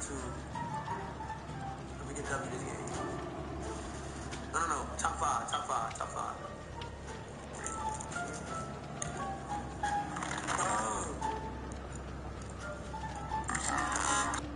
Bro, and this honey pack hitting in. This fucking honey pack hitting in, bro. Bro, this honey pack hitting, bro. I can't. Nigga, what's funny? This honey pack hitting, bro. I swear to God, dog. I need something, dog. I need something, bro. I need something, bro. Like, I got fuck, man. Fuck. Man.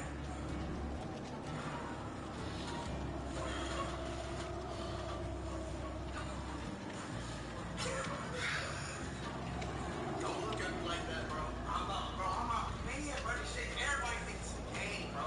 Everybody wanna laugh and think this shit is a game. Nah, bro, cause you want some other shit, bro.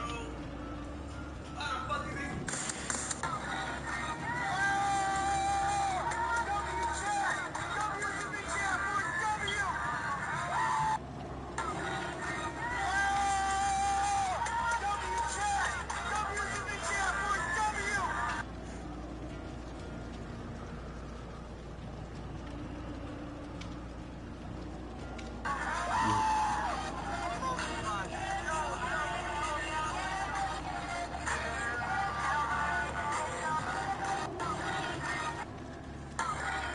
Wait, Mia took a fucking honey packet?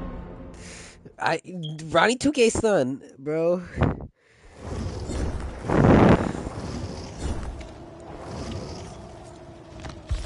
Murder me, I should wear that.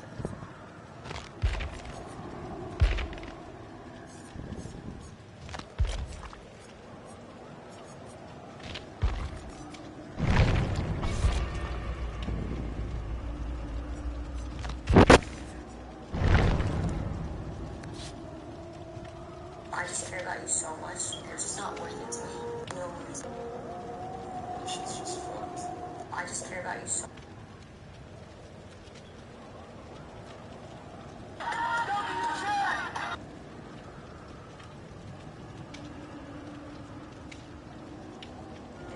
Yo, paparazzi, get the shit on my face. Wait, where's my teammate?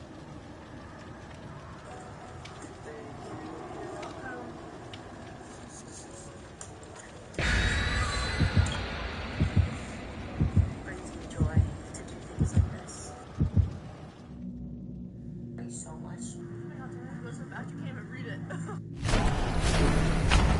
It's crazy how everybody thought him and Sam really weren't dating. That guy was all bullshit, bro.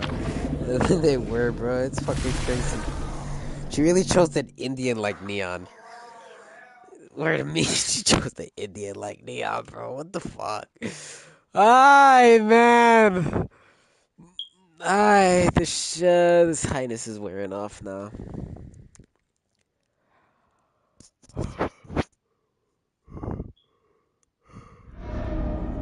Ooh, Hawkins Lavatory.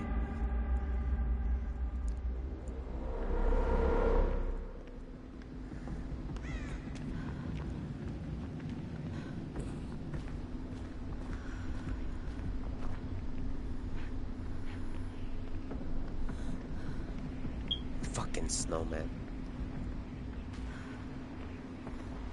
Yep. Oh yeah? Well, I'll see you later.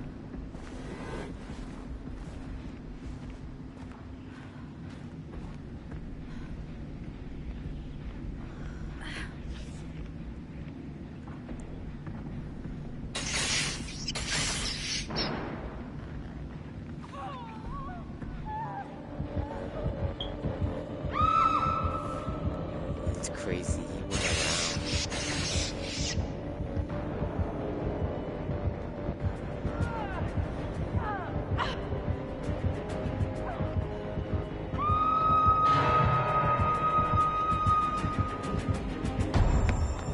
Oh my god.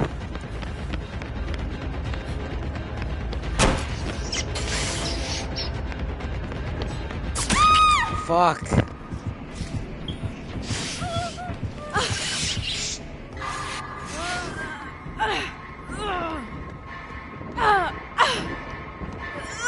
Maybe no, yeah,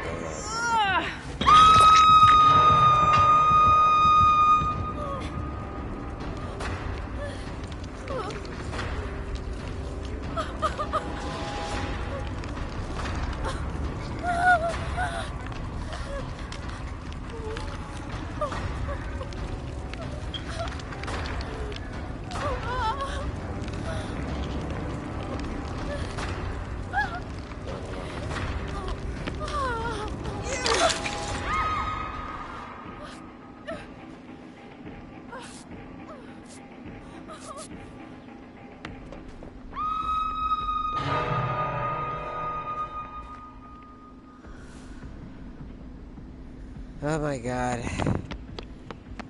We're all fucked here.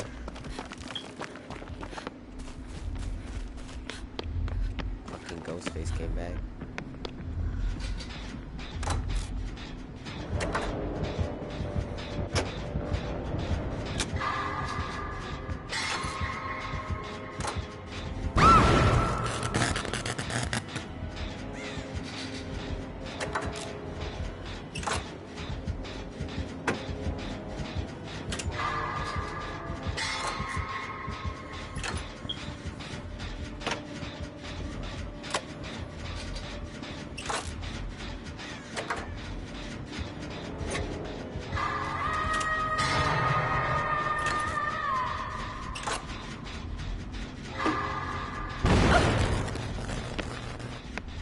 Where he's right there.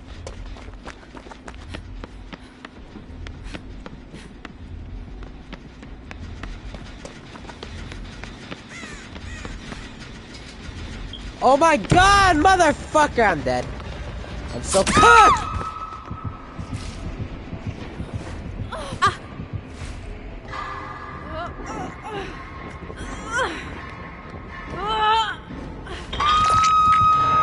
Ah, that scared the piss out of me.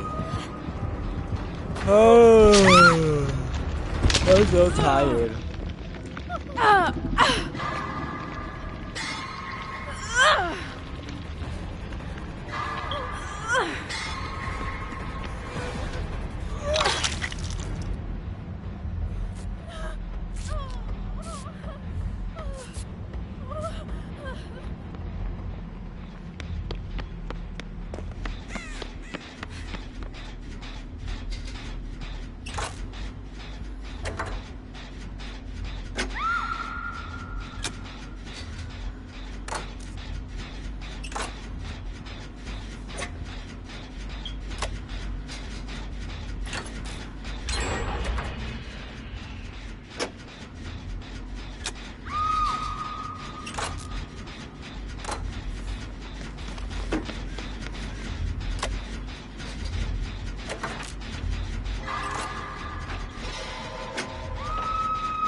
the fuck am I still one hit?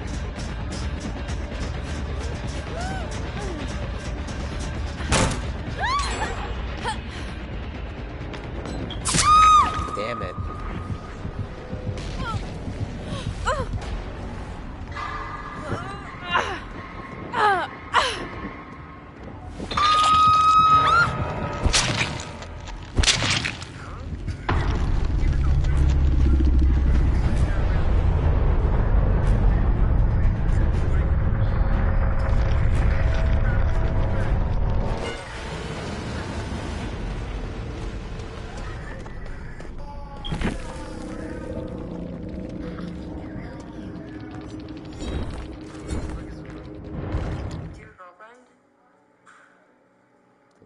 Oh, shit. Do you have a girlfriend?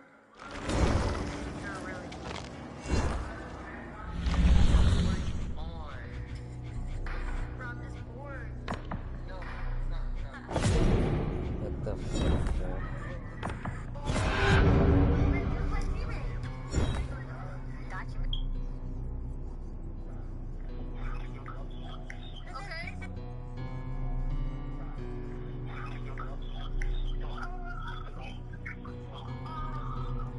No way, bro. Yo, someone just fucking spooked. Oh hell. Yo, bro. Yo, I gotta call it now. Bro, what the fuck did I say?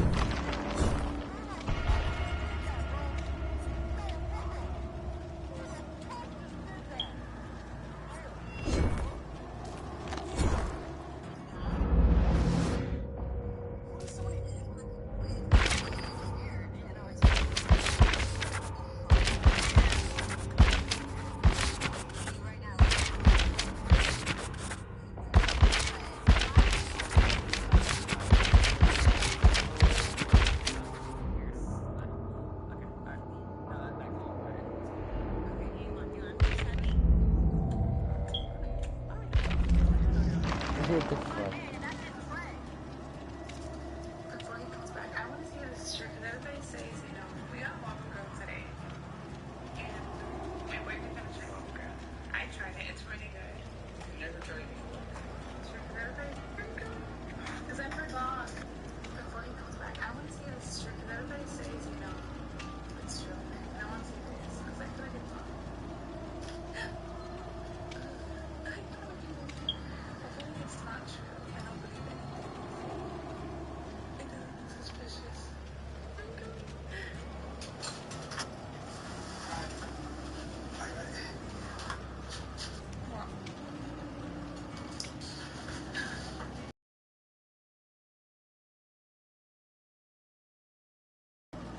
It's really wrong.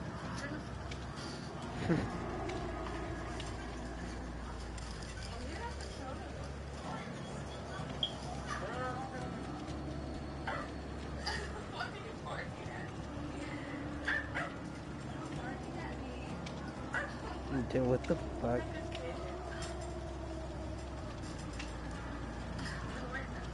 Come on.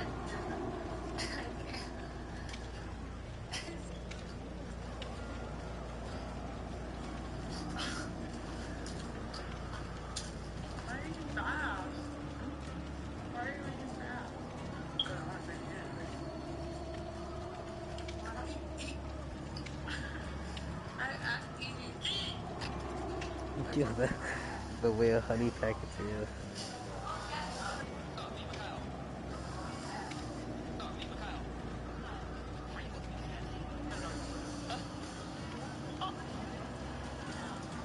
Chat, you know who this is?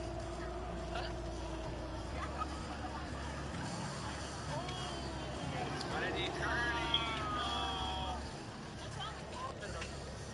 Indra tipped $1. Don't sell, you need to take the chance and let her teach you.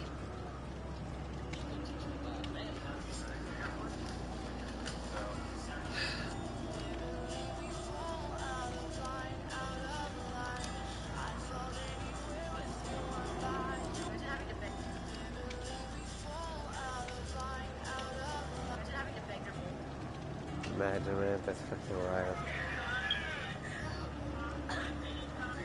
I want to say, you know what's crazy? I want to crazy. You're making fun of my haircut, but chat, remember? There's no way this shit like this work. Before getting freaky to get a boost on it more amazing. Alright, just got here. Can't just fucking put a line to it. No, nothing's in there. There's nothing in that burger. I don't feel like it.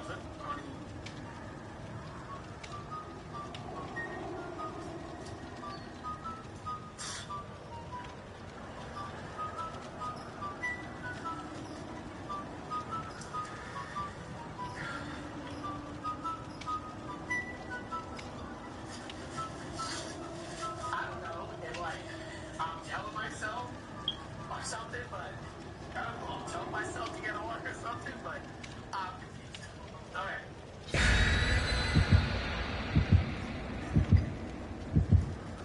Chat, I'll see you guys tomorrow. This is by far one of the worst. Feeling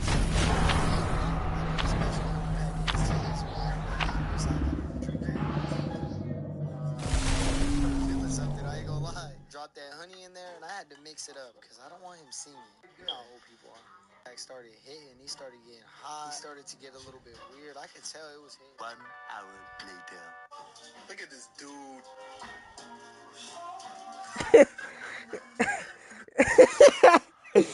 Oh my god, I'm so cooked right now, chat. Does a honey packet really work? I doubt it. I mean, it looks like it works.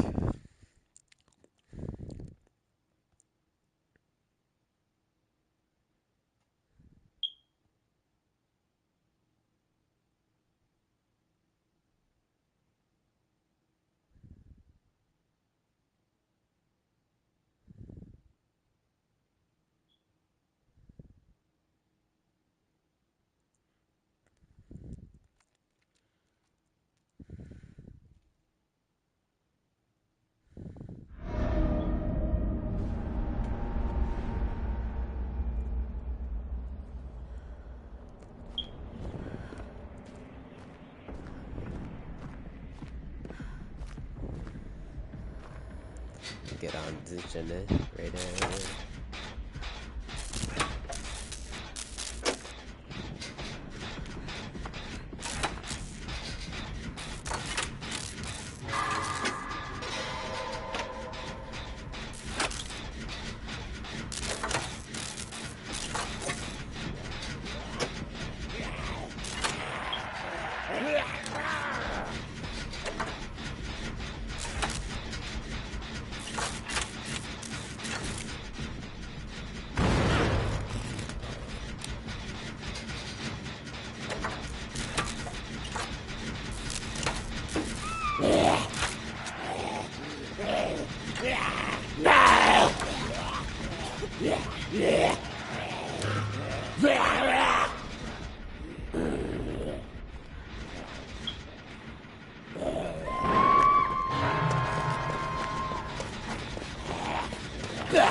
Oh, this motherfucker's coming.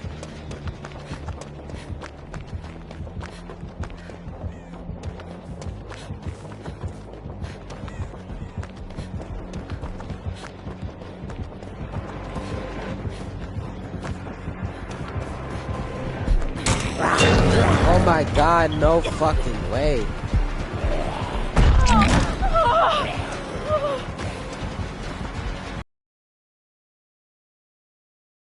I'm lagging.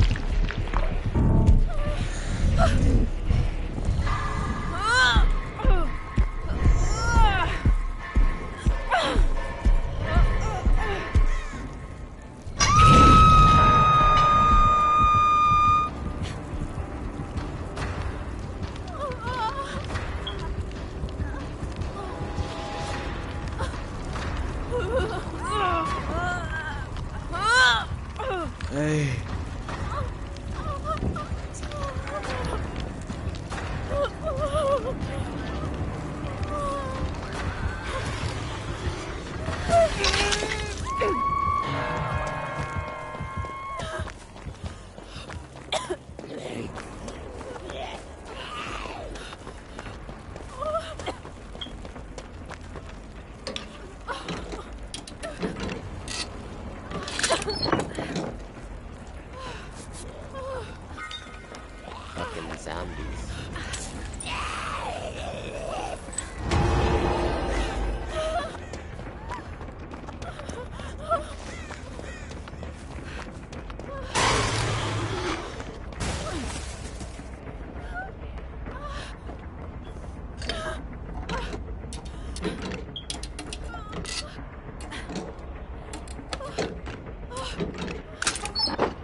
We gotta go fifth save.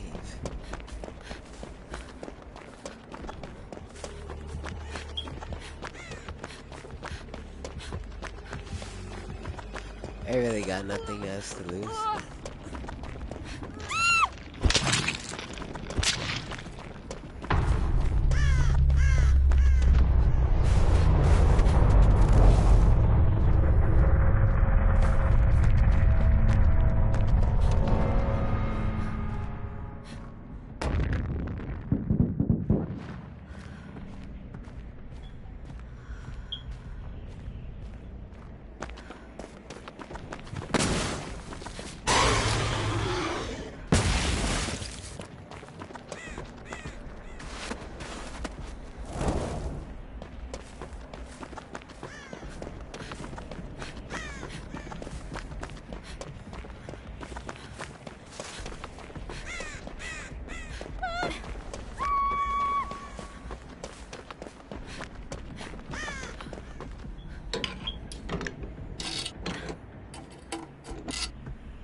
Hey, who's the cat? Who's the cat? Who's the cat? Who's the cat? Who's the cat? Who's the cat? Who's the cat? I'm the cat!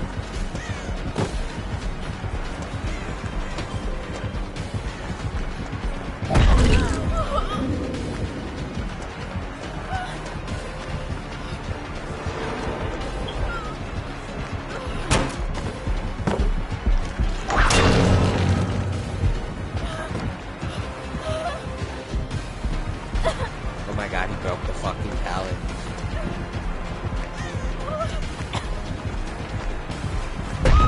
Damn it.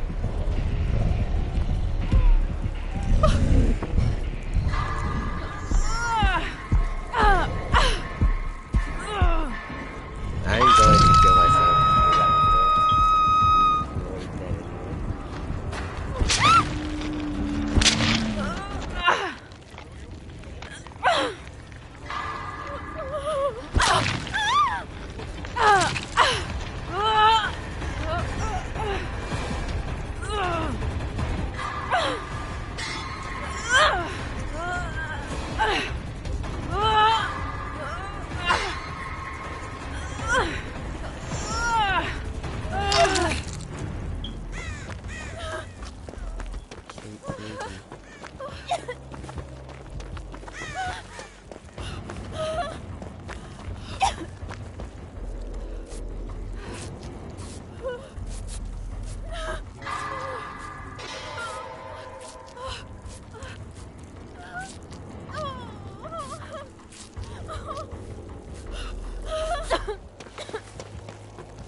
It was over for me here anyway.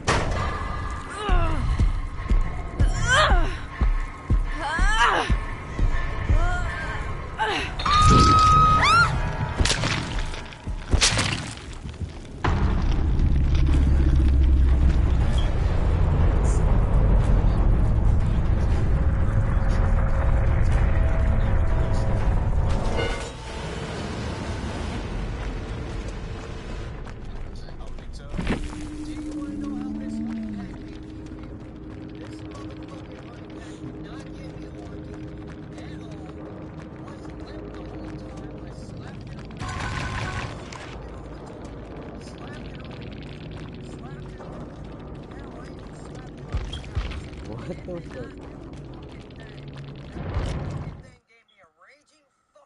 Babe, why you have your hand on my leg? Whoa, it's fine, but like you going.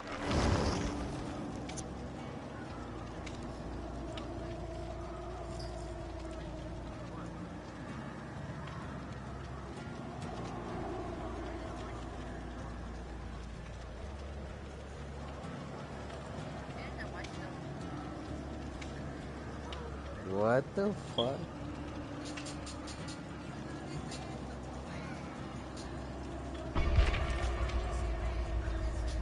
You should get in a soda battle. It's really bad.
We're back at the Tokyo Dome, and it's fucking Vecna, man! Fuck!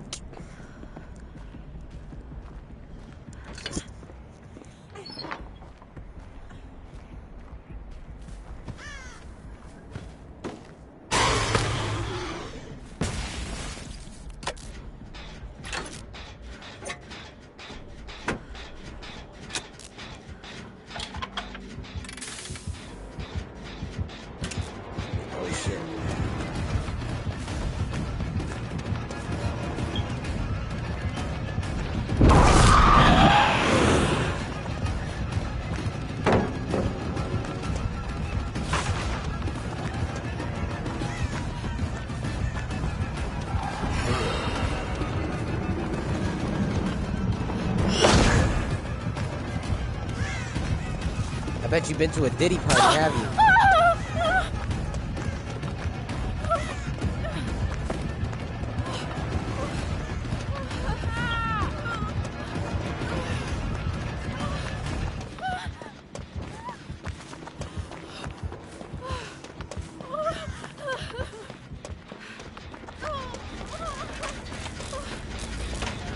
Hello, Steve.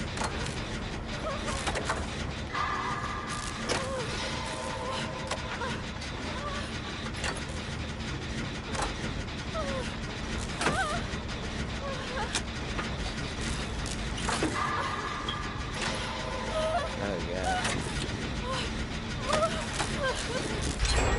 Get it. Now rub me, Steve.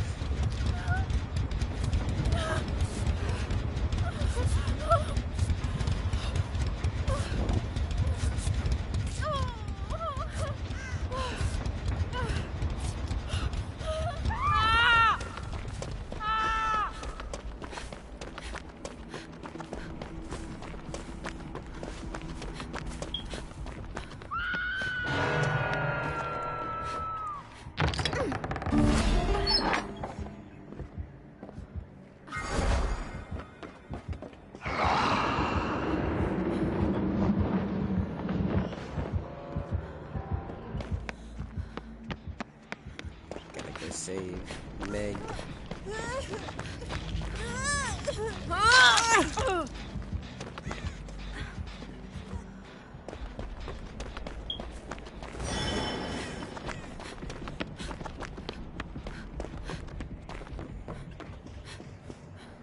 Hey.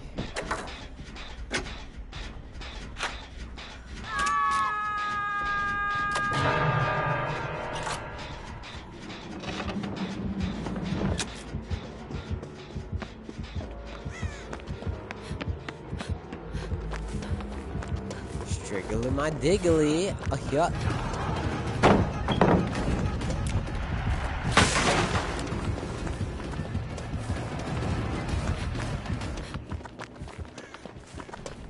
Striggly diggly.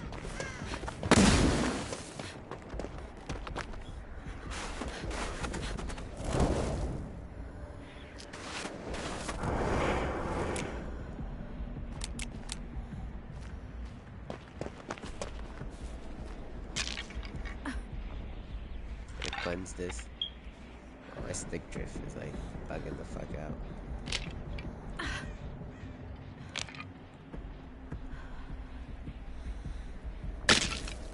Hold up. Oh, yeah, gnarly stick drift.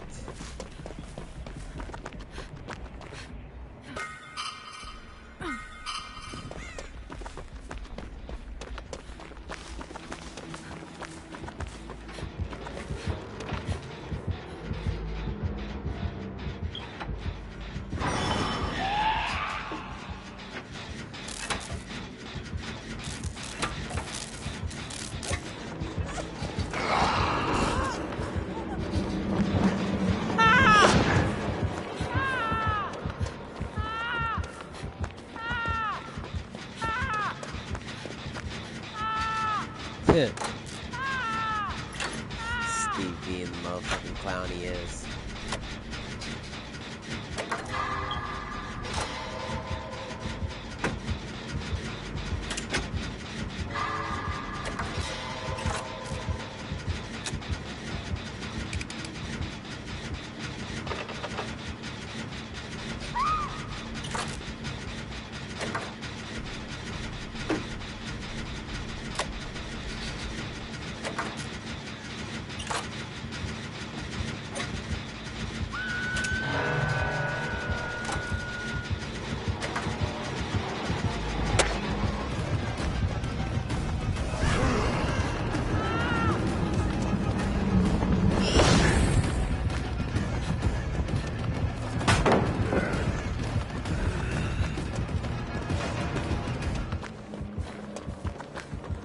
I don't know how the fuck I just escaped that shit. But he's still after me and he's upset.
Shit.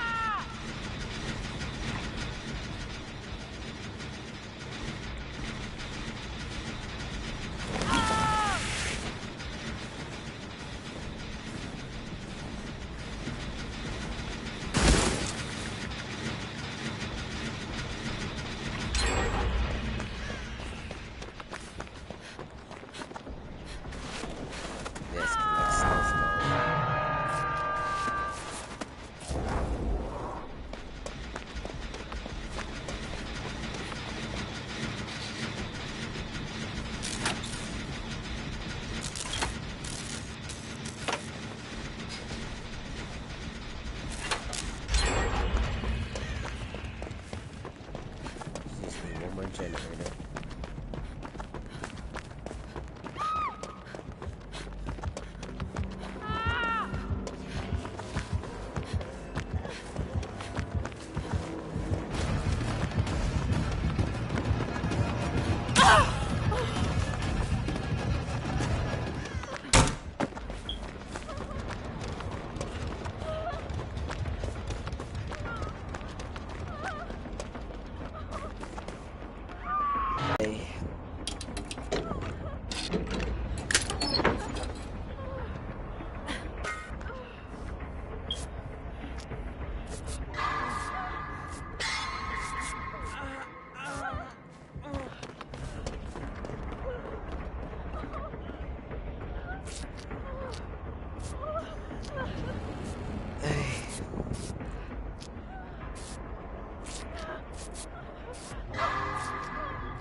I don't care. As long as my stream didn't end, then that's all I care about. We're literally 4 hours and 5 minutes into the stream. We cannot end it like that. Oh God, we can't end it like that.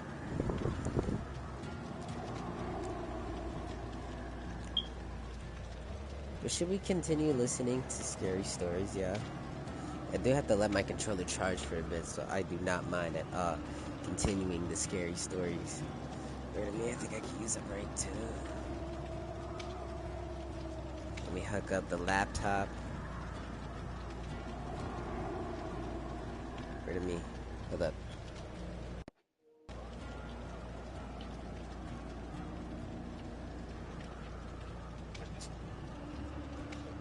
Oh God. Okay. We made it. Wait a minute, my controller. Charge.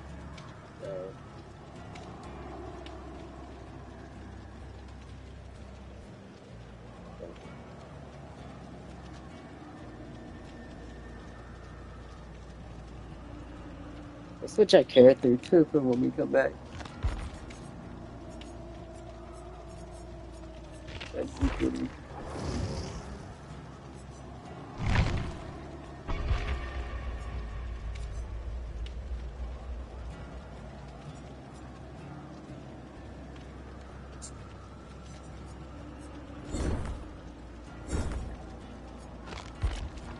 I should know. I have to play that. We're gonna take a break.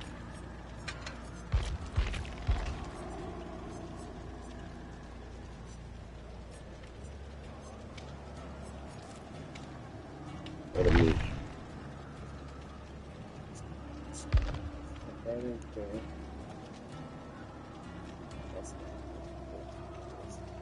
Into the live stream.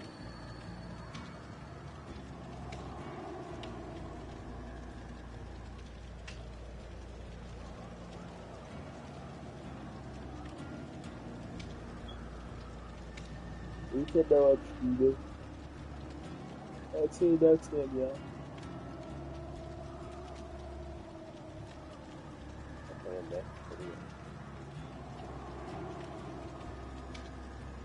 I think I'm gonna fix up my thing. Wow.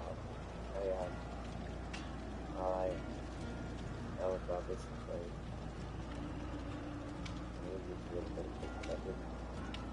Let's do that. Starting off with we're listening to 5 videos already. 5 terrifying spider horror stories. 5 minutes long, guys. Not that I need my phone though. Phone right here, yeah.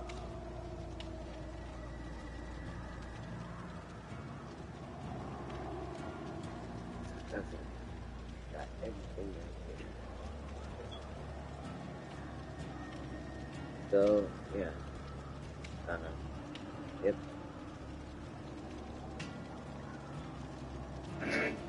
What's an ad play? Oh. Bob Dylan.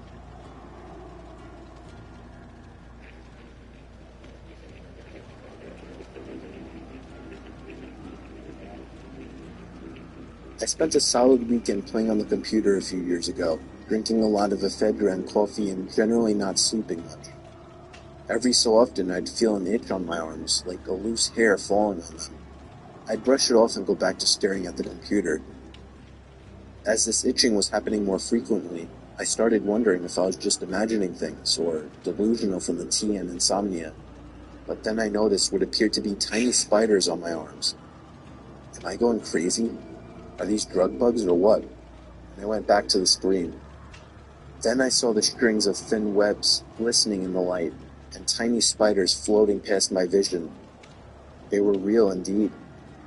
I noticed a hole in the ceiling where they appeared to be falling from. I blasted a can of wasp spray into the hole, and hundreds of these little spiders began pouring out, screaming from their webs. Hundreds of them, all over me.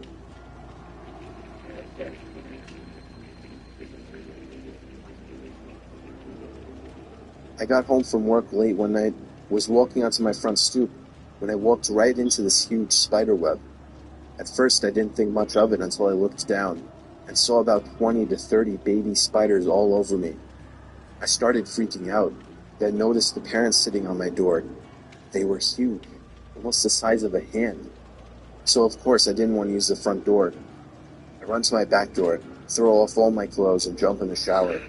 I then watch as the spiders began falling out of my hair.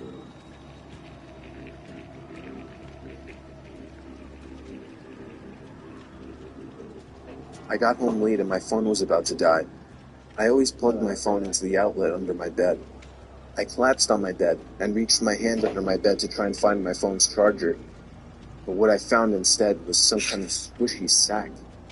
I began poking and squeezing it, when all of a sudden, I felt hundreds of little legs poking me and crawling up my arm. I pulled my arm up from under my bed, and then screamed when I saw probably 30 baby spiders crawling up my arm. I shook them off, told my parents, and jumped in the shower right away. Turned out it was a baby spider sack, and there was an even bigger mother spider living under my bed.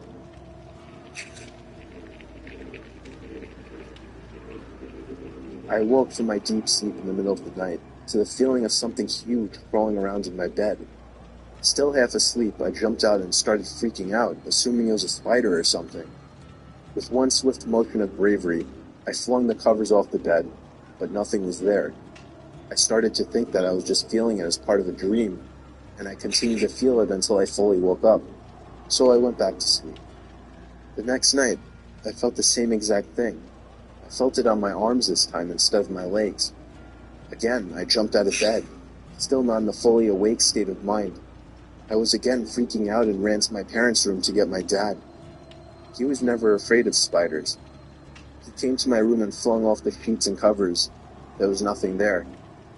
I was convinced at this point that it had something to do with my dreams, or something was wrong with me, because there was no spider in my bed whatsoever.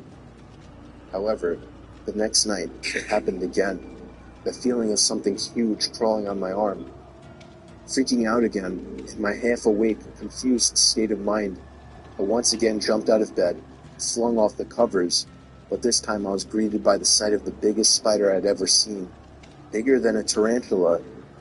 It quickly crawled under my bed and out of sight, as I screamed and went off to my parents' room again to tell my dad.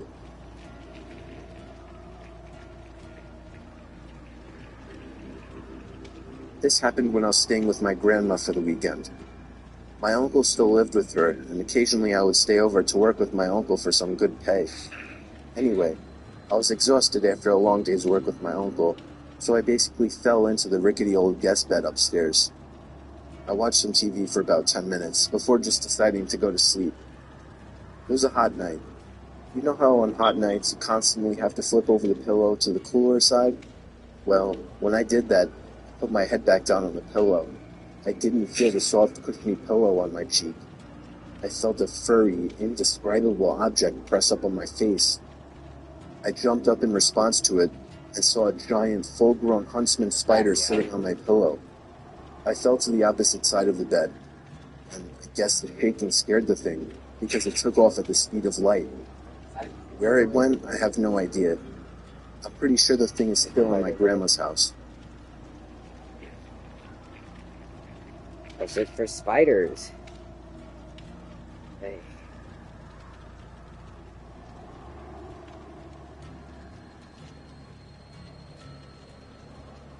Let's see. Let's do...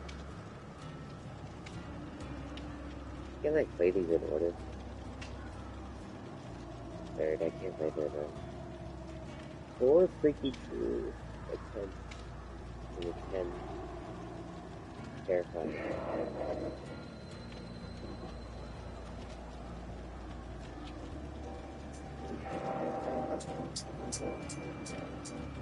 This happened to my dad when he was a little kid. I think it messed him up a bit emotionally, but he never admitted it. The story freaks me out just imagining it. So I'm pretty sure my dad was 10 years old, and he was home alone for whatever reason. He was watching TV in the living room. It was the only TV in the house. And all of a sudden, the TV just shut off. So he got up and turned it back on. It was an old shitty TV, so it wasn't weird at all. When he got back on his couch, it happened again. He got up once again and turned the TV back on. And again it turned off. He repeated this process a couple more times before he started to look for the remote. While looking for the remote, he walked over to check behind one of the couches and saw a man hiding in the corner, holding the TV remote. My dad described the man as having long, messy hair and a crazed look in his eyes. He gave my dad a smile, and my dad ran out the front door screaming like a little girl.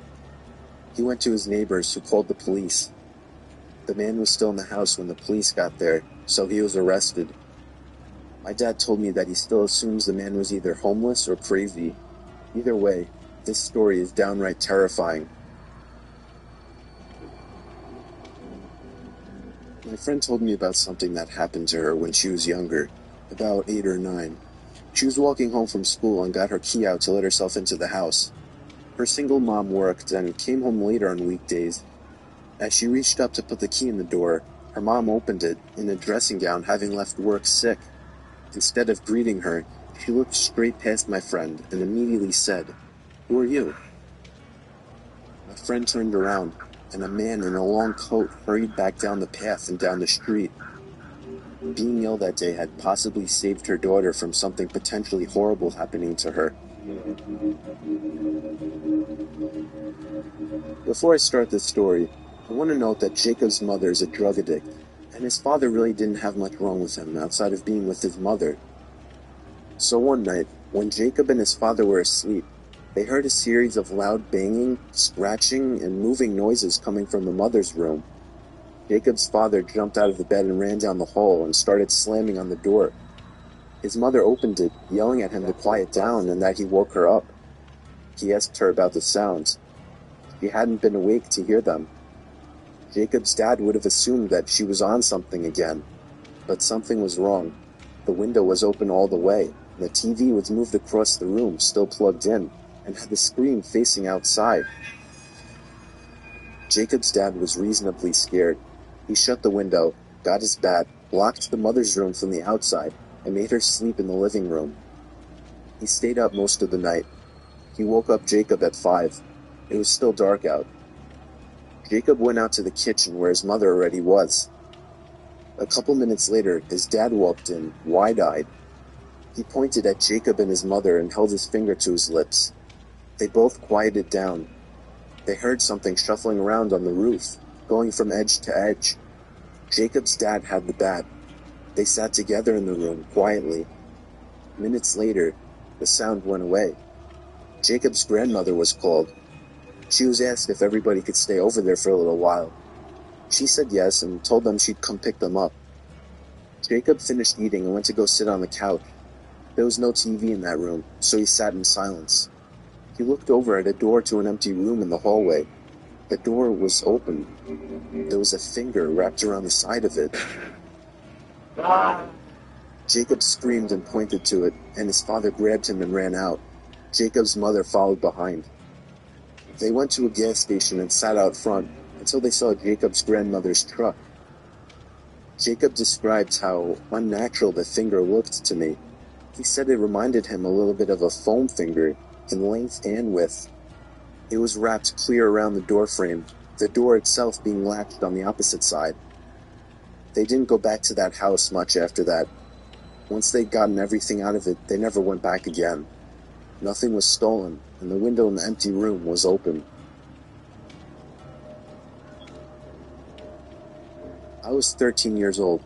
I had the most isolated bedroom imaginable. Mix that with a wild imagination, and I was often up late at night, scared and paranoid, unable to fall asleep. My bedroom was a separate floor of the house, on the opposite side of my parents' room. They had no way of hearing what was going on in my room. So it was a seemingly ordinary night, with a bit of rain, but not a storm. I woke up and looked at my clock, and saw that it was 2 a.m. I got an uncomfortable feeling right away, but I didn't know why. I then saw at the edge of my bed, there was a shadow of something roundish, just over the head of the edge of my bed. My heart started racing until I realized it was just my hat. I sometimes hung my hat on one of the wooden poles at the edge of my bed, so I calmed myself down and fell back asleep. I woke up again around half an hour later and was again startled by the sight of the shadow at the end of my bed. But after my brain started to fully wake up, I remembered it was just my hat again. This process happened one more time that night, probably another half hour later, and once again, I was startled by the sight of the shadow. I was getting thirsty, so I reached my hand down to the side of my bed, looking for my water bottle, but I instead found something else. My hat. And at that instant, I felt my heart drop into my stomach, as I almost fell out of my bed trying to turn the lamp on. The light revealed the face of a man, peering over the edge of my bed, staring right into my eyes. I let out the highest pitched scream a boy could possibly produce, and ran straight past the man, and down the stairs of my room. I felt the man try to grab me, but I managed to open the door and run to my parents' room to get my dad. My dad got the baton from under his bed and raced to my room, but he was too late. When we got back to my room, the window was wide open. Apparently the man jumped out onto the patio roof outside my window. When I was a kid, I had a huge group of friends that all happened to be on my block. On the weekend nights, we would always play manhunt, aka hide-and-go-seek for older people. It worked out great because since we were all neighbors, we used all the front and backyards and even the woods behind our houses. We had a rule, though, that we couldn't go out more than a backyard's length into the woods. I always used the same hiding spot, and nobody ever found me. I always hid behind an old rusty barrel that was thrown into the woods years ago. So on this particular night, there were only 6 of us playing. My friends Joe and Raj were on my team. We quickly dispersed as we were the first to hide. I ran to my usual hiding spot, through my backyard into the woods behind the barrel.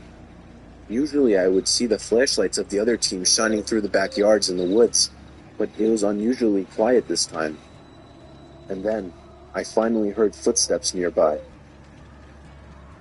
I didn't see a flashlight, so I assumed it was one of my teammates.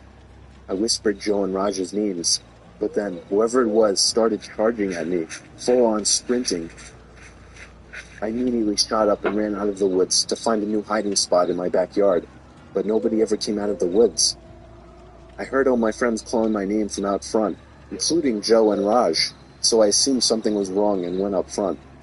I saw Joe's parents talking with my parents, with all my friends surrounding. My parents seemed a bit relieved to see me, so I was naturally really confused. They told me that a police officer had just passed by and warned them about a serial rapist spotted in the area and that all the kids should stay indoors. I explained what happened to me in the woods, and my parents started freaking out, making 100% sure that I wasn't lying. They called the police. I really don't know if he was ever caught, but I really hope he was. I try not to think about what would have happened to me had whoever that was caught me. When I was maybe 12 or 13, me, my mom, my stepdad, and 2 dogs went to the beach for a weekend. We rented an apartment all the way at the back of the shore. The apartment had nothing surreal to it at first sight. We unpacked everything and went out for dinner straight afterwards. We came back, and at the time it was maybe 9 p.m. We watched some TV for an hour or so. My mom, stepdad, and 2 dogs slept on a bed you could make from the couch. They gave me the bedroom with a king-sized bed. I went to bed and used my computer for a while to play some games that I had pre-installed since I knew that there would be no internet connection there. I stayed up playing games pretty late at night. I decided it was time to get some shut-eye and go to sleep. Maybe after 5 minutes of laying in my bed, complete silence filled the room. But then, all of a sudden, I hear this extremely loud sigh. I knew it wasn't my parents or the dogs, considering the door to the living room was closed. I straight bolted from that room and went to sleep in the bedroom opposite of the master bedroom. My heart was pounding so fast because I was absolutely petrified. Needless to say, no sleep was had that night. I told my parents about it the next morning, and they told me it was probably just my imagination, but I was certain it was not.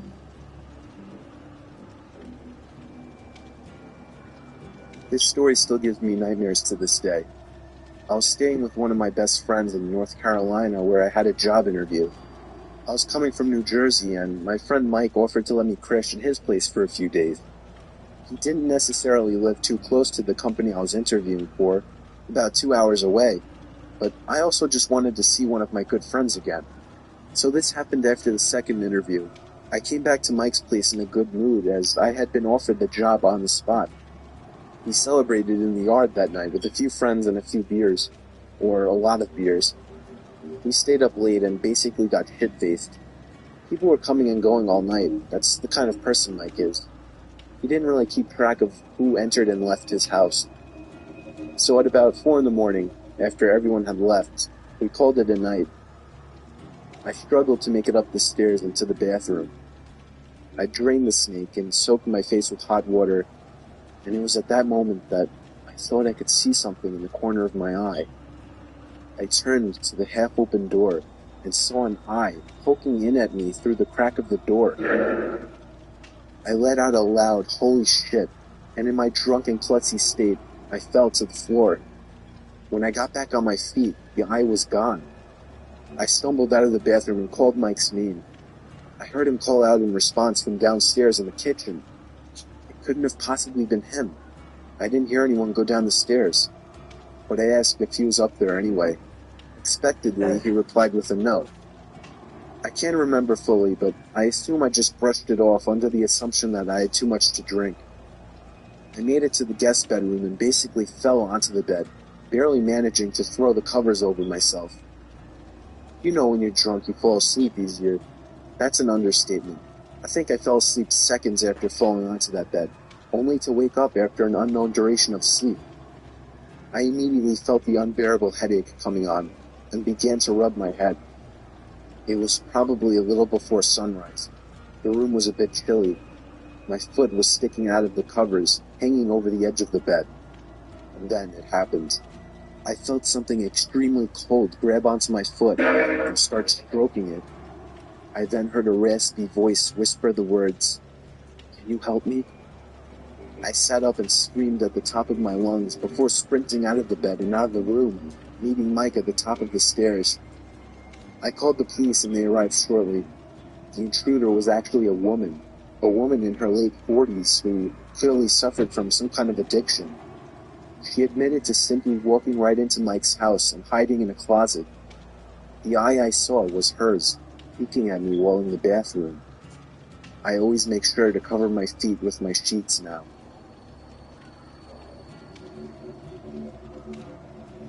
It was the dead of winter in Cali. Me and a couple buddies were on a skiing trip by South Lake Tahoe. We stayed in a big luxurious log cabin for a few nights. On the third night during a blizzard, I got up to get a glass of water late in the night. As I crossed the cabin over to the kitchen, there was a frantic knock at the door. I was a bit spooked that somebody would be knocking this late. I thought maybe I should just ignore it and let them go away. But I realized they knew we were there, this time much louder and more frantic. "Who is it?" I asked. Nobody answered. I asked again louder, but there was still no answer. After I asked this, there was no more knocking. I grew curious and eventually opened the door a crack with the chain lock still on just in case. Nobody was outside. I undid the lock and opened the door completely. There were footprints in the snow leading away from the cabin. For whatever stupid reason, maybe I felt some kind of guilt and worry for a person in need. I slipped on my boots and jacket and stepped out into the storm to follow the footsteps before they were completely filled. The footsteps led me to the edge of the property before completely stopping. I shit you not, the footprints completely ended, not a sign of vehicle marks, a struggle, nothing. It was as if whoever made the tracks was standing still, right where I was. I felt disturbed and ran back into the cabin and slammed the door shut behind me, making sure to lock it. Before I could even gather my thoughts, the frantic knocking at the door resumed. My heart started pounding, and I started to scream for my friends. One by one, they all rushed down to see what was wrong. When we opened the door, there was nobody there. The footprints were already filled. I never could prove what happened to my friends. I don't blame them for not believing me. I almost don't believe myself, but I know it happened. I just can't even try to explain it. It still freaks me out to this day.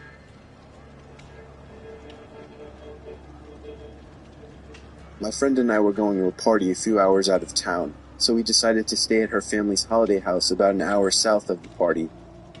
We arrived around mid-afternoon, and it was winter in a holiday town, so the area was completely empty. No other cars on the street.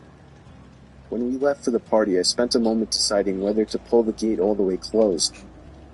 I'd had some trouble opening it earlier when we arrived, and if we were getting home late at night, I didn't want to be stuck outside. I ended up deciding to shut it for security.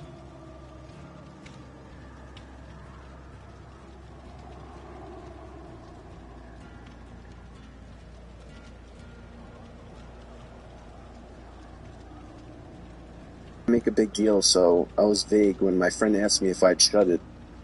We went inside and decided to make a snack. I was wandering through the house when suddenly my friend raced from the kitchen into the hallway and virtually tackled me to the ground. She was convinced she'd heard someone walking around outside. We tried to calm ourselves down, but we had no cell reception and there was no one else around. Over the next half hour or so, as we sat in the hallway paralyzed with fear, We heard footsteps outside, and the back door being jimmied. We decided we had to leave, so we gathered everything up and got ready to make a break for the car. Just as we were at the front door ready to leave, there was a huge bang in the backyard, and suddenly what sounded like hundreds of birds started screaming. We legged it to the car, ended up starting it with all our stuff still on our laps. We hadn't bothered to even put in the back seat. As we reversed out the driveway, we saw somebody running up the side of the house towards us. We sped the entire way home, and didn't sleep at all that night. When I was 10, and my youngest brother Ben was only 1, there was this one weekend that my parents were painting our bedrooms, so we would have to sleep in the basement. There was a pull-out couch down there that turned into a bed, and Ben had an extra crib down there. I was only 10, so sleeping in a pitch-dark basement was very uncomfortable. Somehow, having Ben down there made me feel a bit safer, though. He would wake me up in the middle of the night crying, and for some reason, tending to him made sleeping down there a little less scary. But it was just one time that I woke up to him screaming. Not crying, screaming, like no 1-year-old should. I was scared shitless immediately and ran over to him to see what was wrong. He was standing up looking at me, pointing to something. I looked in the direction he was pointing at. He was pointing into the pitch-dark boiler room right next to his crib. I felt like 1,000 knives just stabbed me in the chest, and even through the heat of the moment, I vaguely remember the faint sound of something falling over in the boiler room, and I felt as if I was being watched in that basement. I grabbed Ben and got the hell out of there as quickly as possible. I have never gone back down in that basement.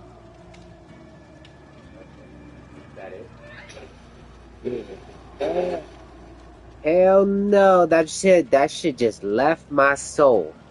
That shit left my soul the moment that shit started playing. He fucking played the Insidious theme? No. Hell no, that just scared the absolute piss out of me, chat. That scared the absolute piss out of me.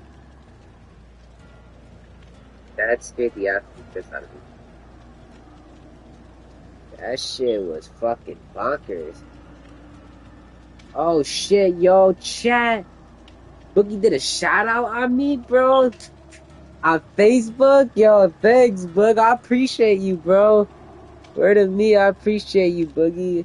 Word of me, I appreciate you so much, Boogie. Bro, we fucking live, bro. Word of me. Word of me. Are we still live right now? We gotta get this shit rolling. Okay, on to the next story now. But that shit scared me shitless. Craigslist? Okay. Man, this one's 11 minutes long. It's 10:11, man. This shit for 5 hours and something minutes. Number 3. I'm a 22-year-old girl. I was looking on Craigslist to buy a couch for my new apartment a month ago. I found something I thought seemed like a good deal. From the pictures, the couch seemed to be in great shape. The seller wanted to be contacted by email. His email was mexicanpoppy666@hotmail.com.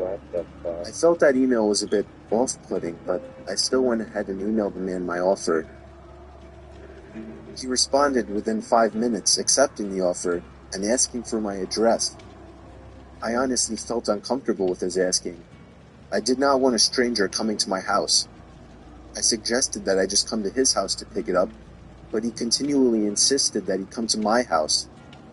Eventually I stopped responding, and a day later, he emailed me again, giving me his address. I didn't know if I should go at that point, but it seemed like a steal, almost too good to be true, and according to his address, he didn't live too far. So I got in my van and drove over to the seller's house. I immediately noticed that the house was a bit smaller than all the other houses on the block. When I rang the bell, a middle-aged man wearing a baseball cap answered the door. He gave me a huge smile and invited me in. I was immediately feeling uneasy. He led me into his living room, and I saw the couch. Immediately, I saw scuff marks and small tears in the couch. It was not at all in the shape that it appeared in the ad. I commented on this, and he just smiled and offered to lower the price. I told him I'm not interested. And here's where things started getting creepy. As I was making my way out of the house, he put his hand on my shoulder and offered to give it to me for free if I was willing to, quote-unquote, give something to him. I let out a disgusted gasp and got back into my car. I didn't even look up out the window. I just drove away from there quickly. But it doesn't end there. That same night, I was laying in my bed watching TV, when I thought I heard somebody stomping up the steps of my porch. I muted the TV and was able to clearly hear the sound of somebody fiddling with my front doorknob. I jumped out of my bed and tiptoed over to the front door to look through the peephole, but whoever it was already gone. And then, I thought I could hear the sound of the gate to the backyard opening and closing. That was when I grabbed the phone and dialed 911. Soon after, I heard the sound of somebody fiddling with the doorknob to the back door of the apartment. I yelled to whoever it was that the police were on their way, and after that, I heard the sound of the gate opening and closing again. They were gone. This was a month ago, and nothing has happened since, but I still can't sleep at night. I'm 99% sure it was the man that was selling the couch. He must have followed me home. There was no way it was just a coincidence. I don't plan on using Craigslist anymore, and I'm still trying to find a new apartment. Not a coincidence. 2024 has been a year of bright spots, man. Number 2. I was looking for a car to buy for my son for his 18th birthday. I was searching all the typical car websites, Cars.com, eBay Motors. They were all overpriced as expected. Craigslist was the only place to find an actual deal. About a week into my search, I found an 03 Toyota Camry. It had 67,000 miles, no accidents, no damage, in good condition for only $3,500. This seems like a steal for such a reliable car with such low mileage. The seller lived about 10 miles from me, which was a reasonable drive when looking for a car. I gave him a call to set up a time to come check it out. The man sounded normal on the phone. He assured me that there were absolutely no problems with the car. He introduced himself as Bob. I brought along $3,500 in cash, even though I planned on whittling down the price as much as possible. I pulled up the dirt road to Bob's property about 15 minutes early. It was a tiny little house with a decent-sized property, only because it was a bit far from the nearest neighbors. The garage was open, so I walked over to see if anybody was inside, but except for an unusual amount of car parts, it was empty. The car was nowhere in sight. The only car on the property was an old pickup truck. I went over to the front door to check the house numbers. It was the right address. The doorbell button was missing, so I knocked on the front door. I knocked for exactly 5 minutes before deciding to give the man a call. So I dialed his number, and I heard the sound of a cell phone ringing from inside the house. I was extremely confused at this point. Now I knew I had the right house. I didn't understand why, if he was home, why he wasn't answering. I decided I had to take a peek through one of the windows to see if anybody was inside. Peering through the glass, I couldn't really see much as it was pretty dark inside the house. I saw a very old-fashioned dining room set, but across from that, I saw somebody standing at the back door of the house, staring outside. I figured that must have been Bob, so I knocked on the window, but he didn't even move. There was no gate or anything to the backyard. There was just a wide-open yard, since this wasn't a rural area.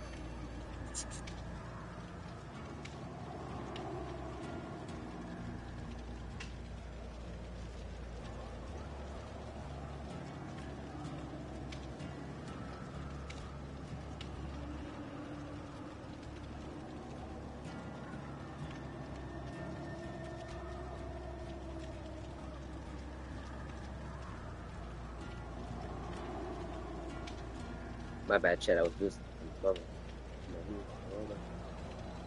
I simply walked around the house to the backyard. I didn't understand how he couldn't hear me. When I got to the back door, I made a shocking realization. The figure standing by the door was a taxidermied human being. I ran straight back the way I came and back to my car. Wait, what? I looked up one last time before driving. Shocking realization. The figure standing by the door was a taxidermied human being. I ran straight back the way I came and back to my car. I looked up one last time before driving off. The blinds to the window I had peeked into had been shut, and I could see two of the blinds bent open. Somebody was at that window watching me. You can probably guess I had the gas pedal to the floor the whole way home. The whole situation still makes no sense. All the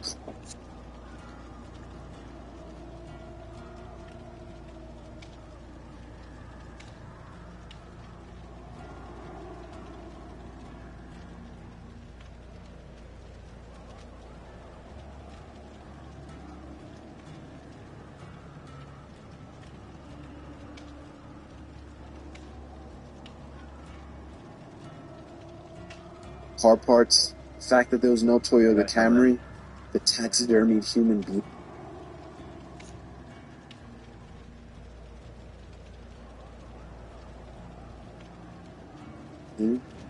The fact that there was no car there leads me to believe that whoever that man wasn't planning on selling me anything.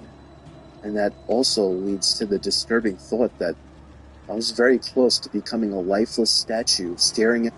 If you ever want to know why I block ads with Pi, this is why I block ads with Pi. I just found what may be the biggest YouTube hack of 2024. It's called Pi, and it actually made me start watching YouTube again because I don't have to rage out anymore skipping 10 ads on a 2-minute video. Yeah. Super easy to use. Out that man's back door. Number 1. I was looking to buy the iPhone 5 about a year ago. I found a guy on Craigslist who was selling his for $200. He claimed it was in mint condition. Yeah!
My bitch. Wanted to Up with my upgrade to the mother. 5C. You know, my I mama didn't know comes much first about now. how to go about testing a phone to make sure everything works, so I brought my little brother along who knew a lot more than I did. Oh, for real? We met halfway at a Dunkin' Donuts parking lot at like 10 o'clock at night. Two large, intimidating guys stepped out of a black Honda Civic and walked over to us. One of the guys pulled out the phone and showed it to everybody. me. It didn't have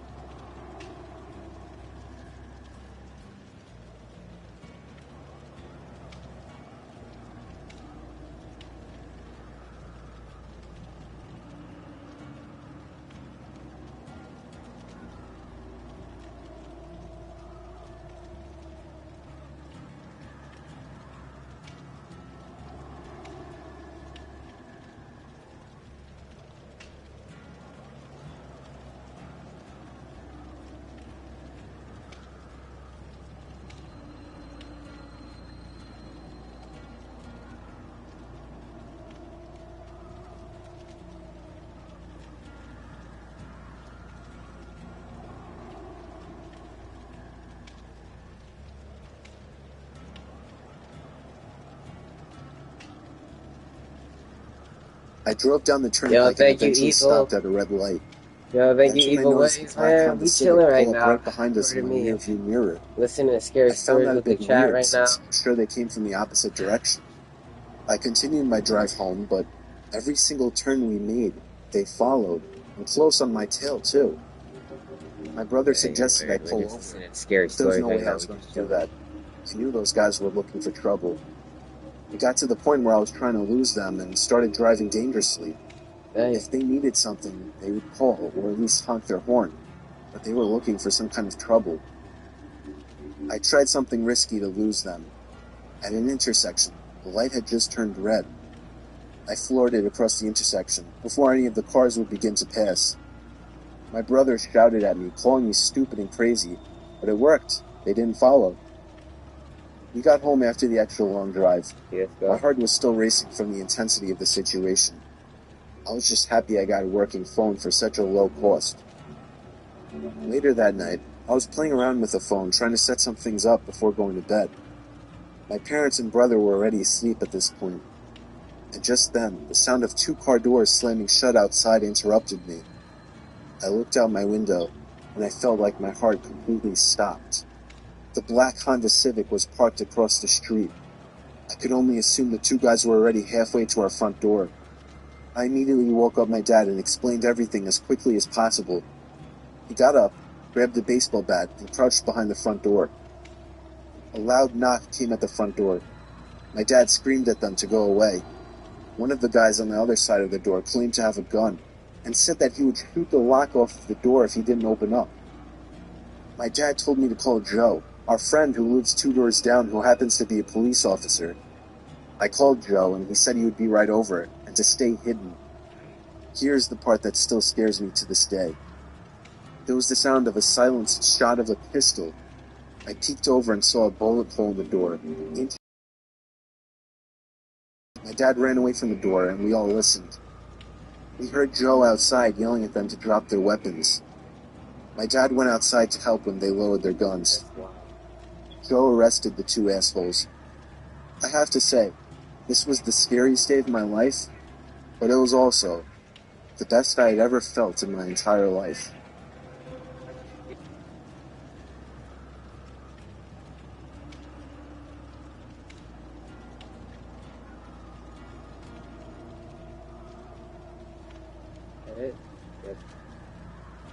On to the next story, chat. Honestly, I actually like doing this. I don't mind, I don't mind just sitting here talking to you guys still, listening to scary stories. I like this a lot, I think we should start doing this often. We do extremely long, hourly live streams. This one, 6 really unsolved mysteries. This is 6 stories. It is, I don't know how long it is, actually. It is 9:24. No, it's the wrong video. Number 6, Living Who else is in Gnome. the chat? Yeah, In we also 2008, a creepy gnome was caught on film in Argentina. Jose Alvarez, who filmed the gnome, reported that they caught the creature on film while larking about in their hometown of General Güemes, Argentina. He stated, "We were chatting about our last fishing trip. It was 1 in the morning. I began to film a bit with my mobile phone while the others were chatting and joking. Suddenly, we heard something. A weird noise as if someone was throwing stones. We looked to one side and saw that the grass was moving. To begin with, we thought it was a dog, but when we saw this gnome-like figure begin to emerge, we were really afraid." Other locals have since come forward to say that they have spotted the gnome, and the town has been covered in a pall of fear ever since the first sighting. Number 5, the Devil's Footprints. What? On the night of February 9th, 1855, after a light snowfall, a series of hoof-like marks appeared in the snow. These footprints, measuring 1.5 to 2.5 inches wide and 8 inches apart, continued throughout the countryside for a total of over 100 miles, and although veering at various points, for the greater part of their course followed straight lines. Houses, rivers, haystacks, and other obstacles were traveled straight over, and footprints appeared on the tops of snow-covered roofs and high walls which lay in the footprints' path, as well as leading up to and exiting various drain pipes of as small as a 4-inch diameter. There were also rumors about sightings of a devil-like figure in the Devon area during the scare. Many townspeople armed themselves and attempted to track down the beast responsible, without success. Recently, on the night of March 12, 2009, more strange marks, corresponding to those left in 1855, were found again in Devon. Number 4, Jeff. In September 1931, the Irving family claimed to hear persistent scratching and rustling noises behind their farmhouse's wooden wall panels. At first, they thought it was a rat, but then the unseen creature began making different sounds, sometimes spitting like a ferret, or growling like a dog, or gurgling like a baby. The creature soon revealed an ability to speak, and introduced itself as Jeff, a mongoose. It claims to have been born in New Delhi, India, in 1852. According to Vori, the daughter, who was the only person to see him properly, Jeff was the size of a small rat, with yellowish fur and a large bushy tail.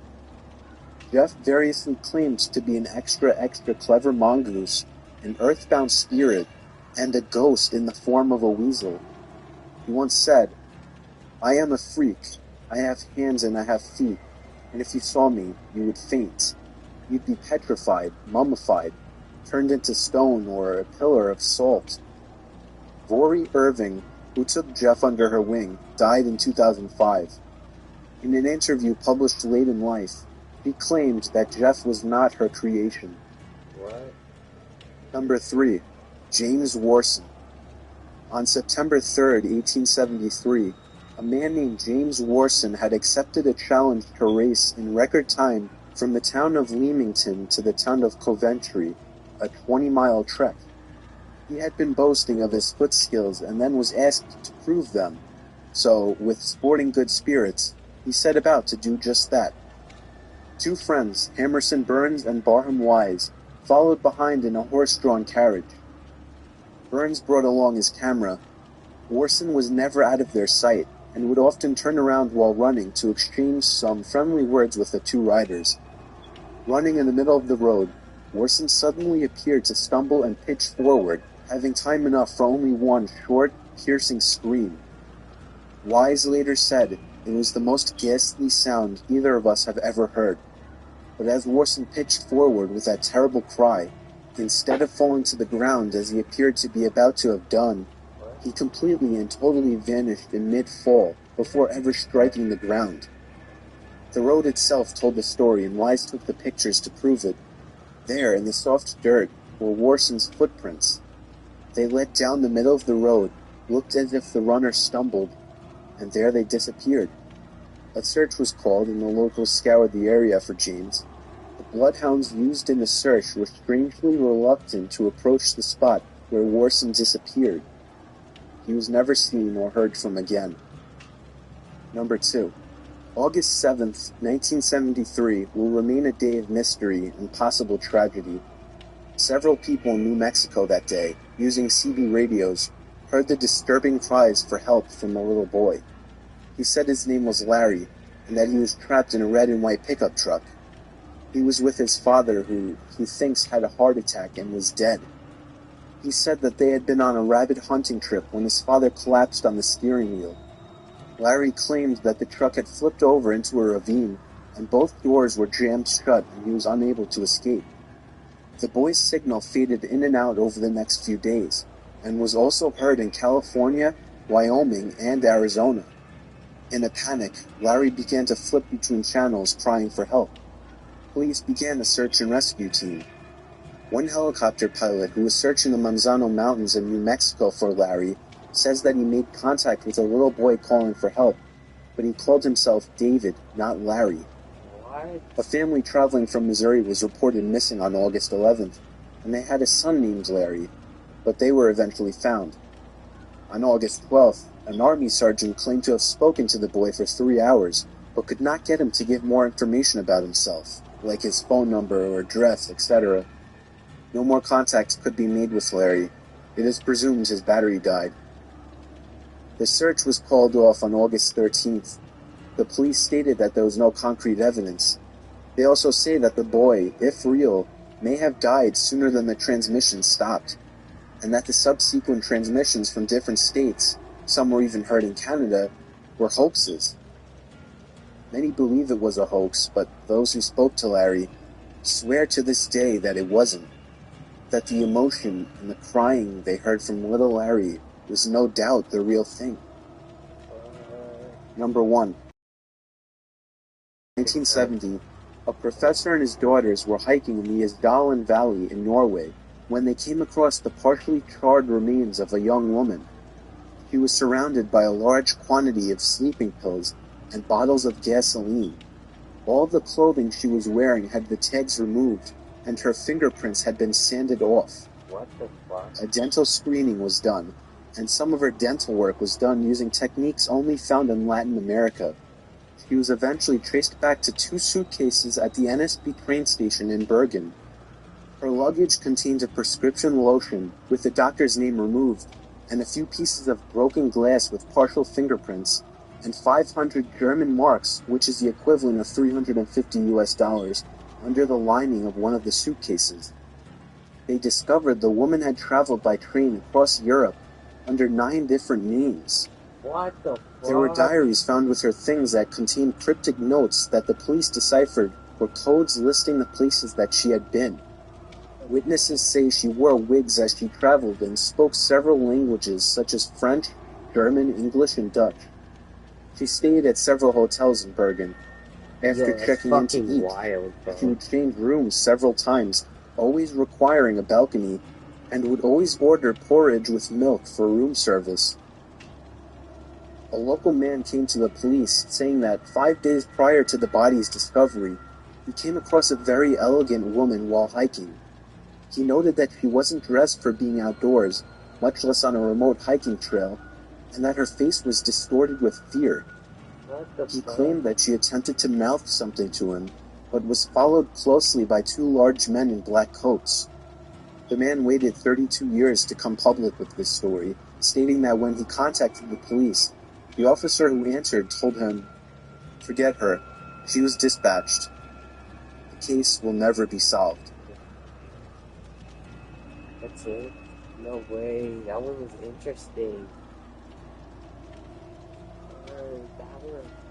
Oh, Chad, that was interesting.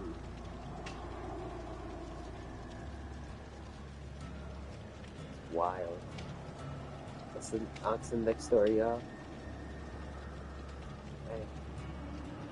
If only had a face cam, bro, we could have done shit like this fucking hours, y'all. And I wouldn't get bored. Okay. That video was good. That last story was good. And this was another time. This one was good. Okay, let's go.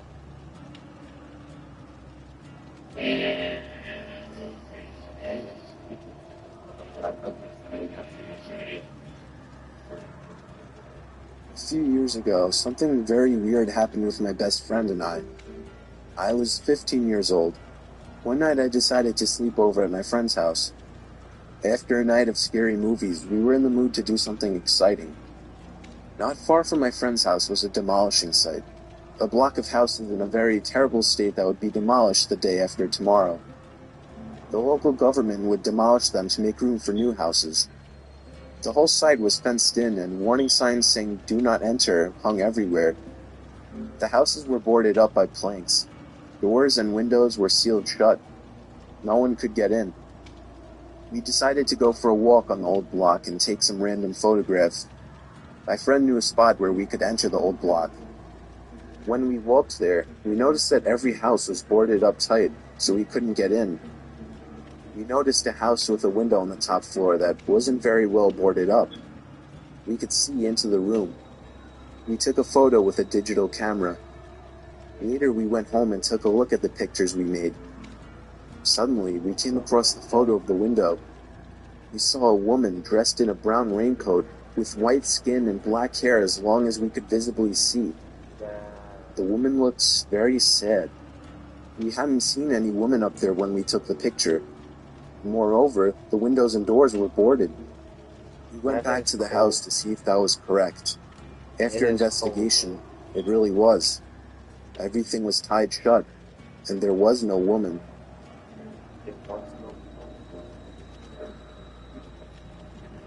This story isn't mine, but rather of my friend from Japan.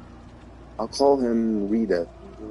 It happened back when Rita was only about 11 or 12 years old.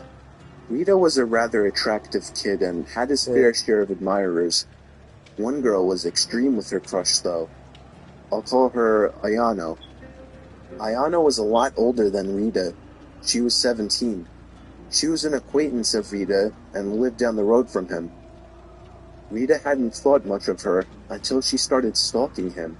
Every day and every night, she would be following him one way or another, whether it be in person or online.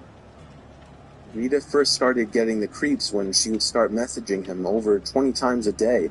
Stuff like, "Be safe," "Are you alright?" "Sleep well," etc. This was a little weird, but he overlooked it.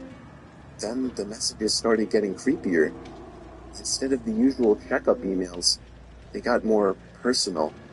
Things like, "You should eat your lunch," if he skipped lunch, or "I think your sister is hungry," when his little sister was crying. Rita stopped using both his phone and social media at this point, but it doesn't end there. Rita's mother was almost never home, so he was frequently looked after by babysitters. One day he had a new babysitter. It was Ayano. Nothing was particularly strange as she looked after him and his siblings, but she did get a lot closer to his mother than he would like.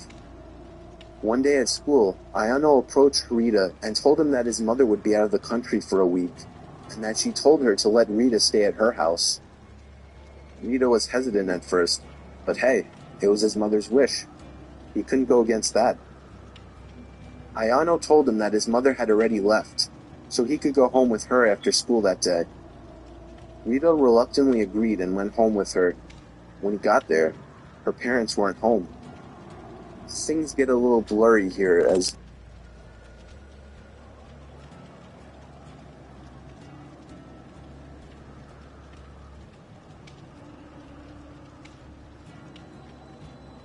husband, as well as things like cops and robbers and games to see who would get scared first, where she would blindfold him and leave him in a silent room for hours on end. It was 5 days into staying at her house, and Ayano had gone to her part-time job. She had left the doors locked and the windows were too high to jump from, so he just stayed in front of the TV, where he saw a chilling news report. It was a missing child report, the missing child being him. Before he had the time to catch the number to call, the TV switched off, and Ayano was standing behind him with the remote in her hand. Rita had freaked out, crying and screaming. Ayano held him, but he managed to wiggle from her grasp just in time to open a window and cry for help. Luckily for him, a couple were walking past, heard his cries and called the police. Within an hour, Police arrived and found him locked in her bedroom with a blindfold and his hands tied. Due to Ayano still being a minor, Rita is unsure of what happened to her. He says he only remembers the police taking her away while his mother was hugging him. He moved to Australia after this and hasn't seen his kidnapper since, but he still cowers at the sound of her name. About 5 years ago, I lived downtown in a major city in the US. I've always been a night person, so I would often find myself bored after my roommate, who was decidedly not a night person, went to sleep. To pass the time, I used to go for long walks and spend the time thinking. I spent 4 years like that, walking alone at night. I never once had a reason to feel afraid. I always used to joke with my roommates that even the drug dealers in the city were polite. But all that changed in just a few minutes of one evening. It was a Wednesday, somewhere between 1 and 2 in the morning, and I was walking near a police-patrolled park quite a ways from my apartment. It was a quiet night, even for a weeknight, with very little traffic and almost no one on foot. The park, as it was most nights, was completely empty. I went down a short side street in order to loop back down my apartment when I first noticed him. At the far end of the street, on my side, was the silhouette of a man dancing. It was a strange dance, similar to a waltz, but he finished each box with an odd forward stride. I guess you could say he was dance walking, headed straight for me. Deciding he was probably drunk, I stepped as close as I could to the road to give him the majority of the sidewalk to pass me. The closer he got, the more I realized how gracefully he was moving. He was very tall and lanky and wearing an old suit. He danced closer still, until I could make out his face. His eyes were open wide and wild, head tilted back slightly, looking off at the sky. His mouth was formed in a painfully wide cartoon of a smile. Between the eyes of the smile, I decided to cross the street before he danced any closer. I took my eyes off of him to cross the empty street. As I reached the other side, I glanced back, and then stopped dead in my tracks. He had stopped dancing and was standing with one foot in the street, perfectly parallel to me. He was facing me, but still looking skyward, smile still wide on his lips. I was completely and utterly unnerved by this. I started walking again, but kept my eyes on the man. He didn't move. Once I had put about half a block between us, I turned away from him for a moment to watch the sidewalk in front of me. The street and sidewalk ahead of me were completely empty. Still unnerved, I looked back to where he had been standing to find him gone. For the briefest of moments, I felt relieved, until I noticed him. He had crossed the street, and was now slightly crouched down. I couldn't tell for sure due to the distance and the shadows, but I was certain he was facing me. I had looked away from him for no more than 10 seconds, so it was clear that he had moved fast. I was so shocked, and I stood there for some time, staring at him. And then he started moving toward me again. He took giant, exaggerated, tiptoed steps, as if he were a cartoon character sneaking up on someone. Except he was moving very, very quickly. I'd like to say at this point that I ran away or pulled out my pepper spray or cell phone or anything at all, but I didn't. I just stood there, completely frozen, as the smiling man crept toward me. And then he stopped again, about a car length away from me, still smiling a smile, still looking to the sky. When I finally found my voice, I blurted out the first thing that came to mind. What I meant to ask was, "What the fuck do you want?" in an angry, commanding tone. What came out was a... Regardless of whether or not humans can smell fear, they can certainly hear it. I heard it in my own voice. That only made me more afraid. But he didn't react to it at all. He just stood there, smiling. And then, after what felt like forever, he turned around, very slowly, and started dance-walking away. Just like that. Not wanting to turn my back to him again, I just watched him go, until he was far enough away to almost be out of sight. Then I realized something. He wasn't moving away anymore, nor was he dancing. I watched in horror as the distant shape of him got bigger and bigger. He was coming back my way. He was coming back my way, and this time he was running. I ran too. I ran until I was off the side road, back onto a better lit road with sparse traffic. And don't you ever take another late Looking night behind walk me again. then, he was nowhere to be found. So tripping for that. The rest of my way home, I kept glancing over my shoulder, always expecting to see his stupid smile, but he was never there. I lived in that city for 6 months after that, and I never went out for another walk. There was something about his face that always haunted me. He didn't look drunk. He didn't look high. He looked completely and utterly insane. And that's a very, very scary thing to see.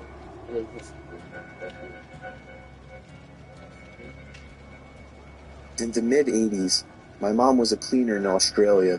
She would clean houses in suburban areas and would sometimes do houses in rural or wine regions. She would leave business cards at the local shops and got most of her business this way, and some through referrals and word of mouth. One day she got a call from a lady who sounded like she was around 60, asking Mom to clean her old farmhouse. She made a lot of odd demands, and Mom would usually meet clients before taking on new business. In this case, the lady did not want to meet my mom, and said she would leave the keys under the front doormat. Mom agreed, mainly because the lady was quite obviously wealthy and was offering to pay Mom substantially more than she would reasonably expect. Mom went to the house on a Monday morning and said she already felt unnerved by the long driveway. The house was essentially in the middle of a very large and very empty property. She found the keys and started cleaning.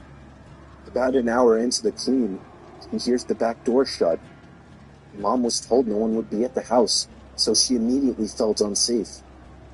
She stood frozen in the kitchen for what she said felt like 3 or 4 minutes, although she said it could have been much longer. There was no other car on the property. She wanted to leave immediately, but had 2 rooms left to do. Both were bedrooms. She said as time passed and she heard nothing else, she decided that perhaps it was nothing, or perhaps something had fallen and it wasn't the door after all. She walked up the hallway and stepped into the bedroom. All over the bed were black and white photos. As Mom got closer, she realized that the photos were all of her. Some were taken at our family home, and others were taken at other houses Mom would clean. Some through windows or over fences. She used the house phone to call the police and immediately drove to the end of the driveway. The lady ended up being investigated, but continued to claim that it was a break-in. After some time, the police stopped with their searching and we ended up moving to a new town 4 months later.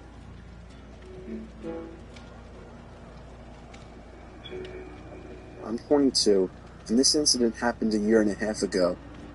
I had just moved into my first apartment and was in the process of moving in. The door that led to my apartment locks itself automatically when closed. So, I was going to the entrance of the apartment complex to get my mail while talking on the phone with my friend. I returned to the apartment and sat on the bed while opening the mail while using the phone. I dropped the phone on the floor and it landed under the bed, so I had to lie on the floor and stretch for it.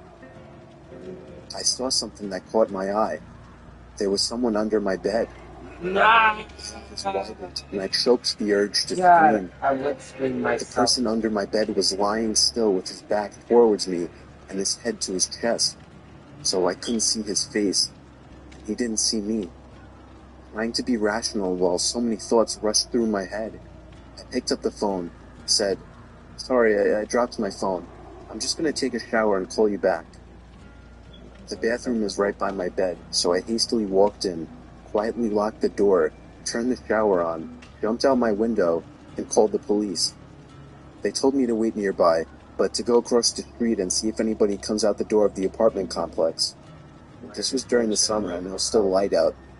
I placed myself across the street, hiding behind a car while watching my open bathroom window and the entry door. I called my friend and he came over just before the police. I gave them my keys and they went inside. Only moments later, 2 cops came out holding a thin and tired-looking man. His eyes looked crazy, but he didn't try to get away. The policeman that stood beside me and comforted me while the police searched through my house told me that the man stood outside my bathroom door with one of my kitchen knives, waiting for me to come out. This man had somehow crept in my entry door while I was getting my mail and hid under the bed. The man that was trying to hurt me turned out to be a homeless person and was placed in a mental hospital. When I was 21, me and my girlfriend were upstate in my family's vacation mobile home. It was during a snowstorm, and we were sitting on the couch next to the heater, snuggling and watching late-night TV. We were surrounded by absolutely nothing but forest in all directions, and all that was keeping us from the outside was a wooden door that had a broken lock. The last time my grandparents came up, my grandpa put a few cinder blocks by the door to use as a kind of barrier in the meantime, since the door opened inwards. Anyway, while we were watching TV, my girlfriend started shaking me, telling me she heard something outside. I assured her it was most likely a deer or a bear or something. But then 5 minutes later, my girlfriend looked at me again. I heard it too. I muted the TV so we could hear it better. It sounded like someone was messing around in the little lawnmower shed outside. My car was parked outside and all the lights were on inside. If there was anybody out there, they knew we were inside. My girlfriend was urging me to go outside and check it out, but I told her she must be crazy to think that I was going out there. The sound stopped, and there was nothing but the sound of the storm outside now. After a few minutes, I felt it safe to shut the inside lights and open the blinds to take a quick look outside, but it was too dark to see anything. I turned on the porch light, and I was able to see a good portion of the front yard outside. There were footprints in the snow. Not animal footprints. They were clearly shoe prints, and they were headed in the direction of the backyard. I went to open the curtains to the backyard window, and when I did, I felt the urge to scream, but my girlfriend did instead. Even though there were no lights in the backyard, we could see a man dressed in all black and wearing a vendetta mask facing the window. I immediately shut the blinds and told my girlfriend to go hide in the bedroom, while I grabbed my grandpa's hunting rifle out of the closet. I pushed the cinder blocks and a bunch of other heavy objects in front of the door as a barricade, cut all the blinds and lights, and went to hide with my girlfriend in the corner of the bedroom. There was a bang at the front door. He was trying to bust open the door. I don't even think he tried the knob, but it didn't matter either way. After a few futile bangs to the door, it seems the man finally gave up. I stayed up that whole night with the gun by my side while my girlfriend slept. We packed and left first thing in the morning, but the scary thing, there was a fresh set of footprints leading from the front yard window out into the woods.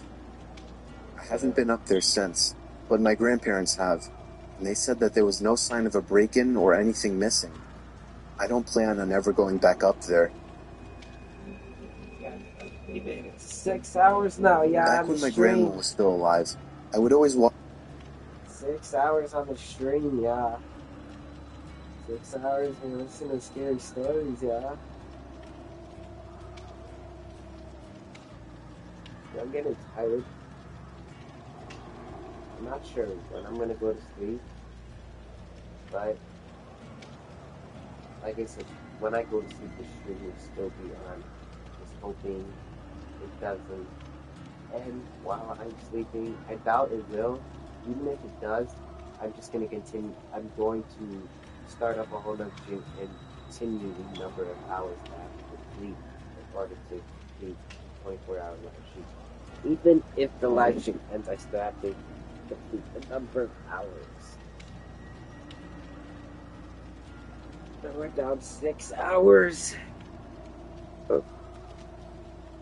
Let's take a look, guys. Hold on. Hey. You're down 24 minus 6. We need 18 more hours to go. Which is insane. Walk down the block to her house every day to help with various chores. There was this one day that I walked over to her house the same time I always did and decided to let myself in. I was surprised she left the door unlocked. She was a very paranoid old lady and normally kept everything locked. I saw her bedroom door was opened upstairs, and I heard her opening and closing drawers and cabinets.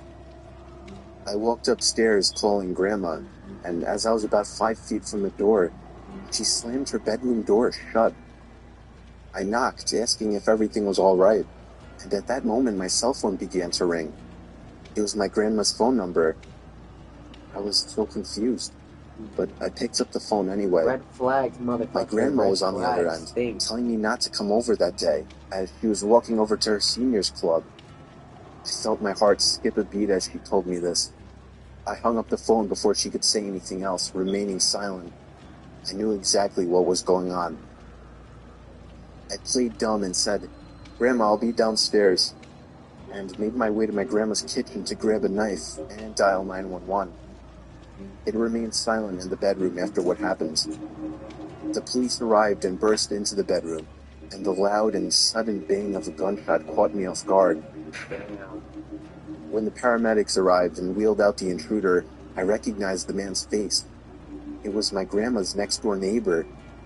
Apparently, he saw that my grandmother had left the house and broke in to look for jewelry. And when the police broke into the bedroom, they found the man hiding next to the door with a large knife in hand. If I had walked into that bedroom, I would have been as good as dead. The most haunting memory of my life. Me and my wife were getting home from dinner out, and as soon as we stepped out of the car, we noticed that our front door to our house was open. I told my wife to wait outside while I ran inside and ran straight up to our bedroom, where I hid the shotgun. Yep. I loaded the gun and scanned every single room upstairs. There was no sign of anybody. I made my way down to scanning the main floor, followed by the basement. There was no sign of anybody, and there was nothing missing or moved. I called the cops, and when they arrived, I told them what happened, and they began to investigate some rooms upstairs, followed by the basement. Nothing was turned up. They made a case of asking us if we were positive. Yes. I myself was starting to have doubts, not completely sure if I had, but my wife remained confident that we had shut the door. The police seemed sure that if somebody had broken in, they didn't stick around long, as there didn't seem to be any signs of burglary. My wife was worried sick, crying that she wasn't comfortable being in the house. I comforted her the best I could, assuring her that whoever broke in the house left in a hurry. I doubt that. I finally fell asleep after hours of rolling around in the bed, but my sleep was immediately cut short by the disturbing scream of my wife. Oh my god, bro. I looked at her, and she was staring intently in the direction of the closet. It hit me like a bullet just then. I had forgotten to check the second closet. I looked over and saw for the briefest second a man poking his head out of the closet before closing the closet door. Within 5 seconds, I had the shotgun loaded in hand and cocked it back to let the intruder know that I was armed. I screamed for him to come out, and just like that, the closet door opened, but instead of showing submission, he made a mad dash for the front door of the house. I could have shot him, but I didn't have it in me. He was never caught. He got away with it scot-free. I think having that gun saved us from a terrible fate. About a year ago, while still living under my parents' roof, I started experiencing some weird occurrences in my house, specifically my bedroom. While I was laying awake in my bed one late night, I heard a creaking sound coming from across the bedroom. My closet door had somehow been opened. When I got up to check it, I subconsciously checked for anybody inside my closet, even though I was 26 years old. Of course there was nobody inside, so I shut the door and went back to bed. Later that same night, I would hear rumbly, rattling noises coming from up above the ceiling. It sounded like something in the air duct.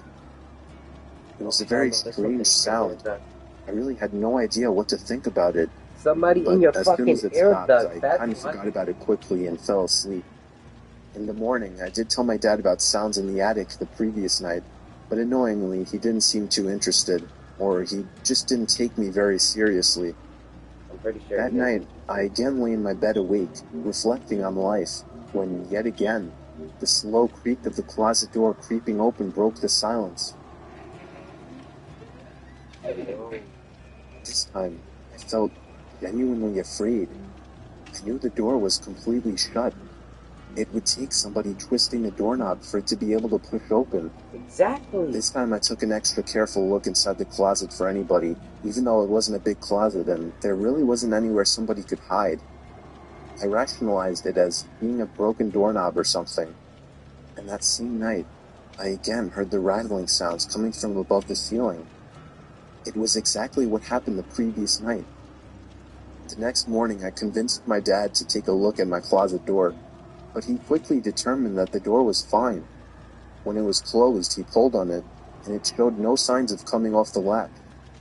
Of course, he suggested that I was simply leaving the door unlatched, but I knew I wasn't. That night, I sat up, waiting for it to happen again. And right on cue, the closet door creaked open. I waited for the sounds above the ceiling, but there was just a long silence. I turned on my lamp and looked up to the air vents in my room, and I screamed at the top of my lungs.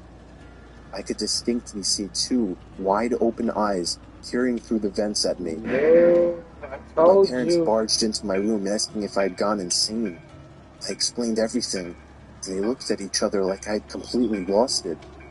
Not surprisingly, they dismissed it as a dream or the fact that I was too tired and was seeing things. They even began to lecture me about staying up too late. But to this day, I know I hadn't imagined it. It was too real. And the closet opening routinely? I know for a fact that wasn't in my imagination. I've never been a believer in the paranormal, but I still have absolutely no other explanation for those 3 nights.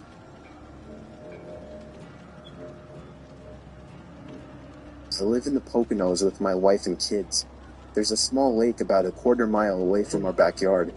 I commonly take my kids down there to go swimming. Up until last week, that is. Now, I'm never letting them go down there again. I haven't told anyone about this in fear of sounding crazy. It was last Saturday. We went over to the lake and set up our chairs on the sand. It's like a little private beach in our own backyard. It's been amazing. Me and my wife sat in our beach chairs enjoying the sun while our kids were splashing around in the water. I always tell them not to go too deep. They're still young, 6 and 8. We sat there for a good 2 hours that day. Neither of us were in the mood to get wet. Eventually, my wife got tired and decided to walk back home. I agreed to stay with the kids a little while longer, as they were somehow still having so much fun playing in the sand and water. The sun was setting at this point, and I was getting tired. They were going a little too deep, so I called at them to come back closer to the shore. They couldn't hear me apparently, so I stood up and got closer. Before I could call them again, I noticed something in the water. It looked like a black, roundish object, and it was moving closer to my kids. I ran into the water closer to my kids, calling them to come out. When they got close enough, I dragged them out myself. When I turned back to the water, the object was gone. My kids were confused as hell. I didn't know what to tell them, so I just told them it was time to go home. We packed up and walked back to the house, but I wasn't happy when I got home. I was uncomfortable with what I just saw. That thing looked like no sea creature known to man. Dinner was waiting for us when we got home. I ate really slow, thinking about the object in the water and whether or not to tell my wife. My wife asked me what's wrong. She noticed that I was eating slow. I decided not to tell her right then. After dinner, I took a flashlight with me and walked back down to the lake. By then, it was already dark out. I got to the lake, but to be honest, I didn't even know what I was expecting to find. I shined the flashlight all around the surface of the water, searching for the black object. And just then, I heard a large splash come from somewhere in the lake. The kind of splash of something emerging out of the water. I thought it might be some kind of animal in the lake. I shined the light all over the place, searching for the source of the sound. And then I found it. And I realized I was dead wrong. There was a silhouette of a humanoid figure with long black hair covering its whole face. It just stood there, facing me, but not staring at me. Not that I could tell. I dropped the flashlight in horror and sprinted all the way back up to my house, slamming the door shut behind me. I haven't told anybody about this. What kills me is that lake is only a quarter mile away from my house. For all I know, that thing could be watching me through my window now as I write this. Just fucking move, bro. Why would you fucking stay there? Oh my god, not again, bro. Not again. Please, God, do not play that sound. Jesus, I shit my pants every time I hear that sound. God. No. Yo, he played that sound again for his outro. It's fucking wild. That shit was 30 minutes, bro. We got a lot more. Like I said, we got a lot more. I think I want to start playing again around 12, but I also wrote up and trying to debate what I want to do because, like I said, chat, I do not like smoking in my room. If I smoke in my room, it's probably gonna stay in my hair. It's probably gonna stain the smell of my food. But I have a fan and I can empty out this whole room right now with the smoke. So, like I said, I don't like smoking in my room. Okay, let's do this. My windows are ready.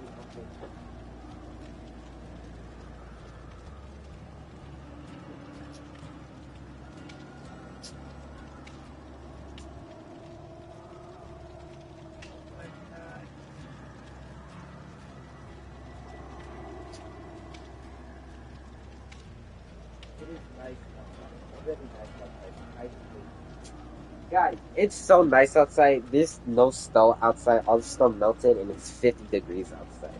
It's literally fall weather in December, in the midst of winter. It's supposed to snow during the New Year.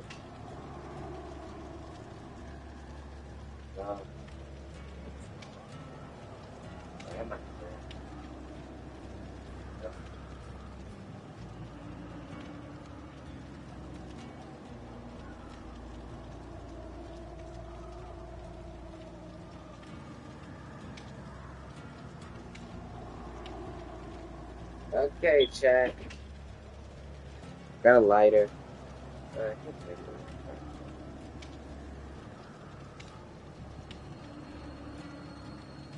Okay, I'll just bring you guys back to the bathroom. I don't want to smoke in my room just because of the smell, and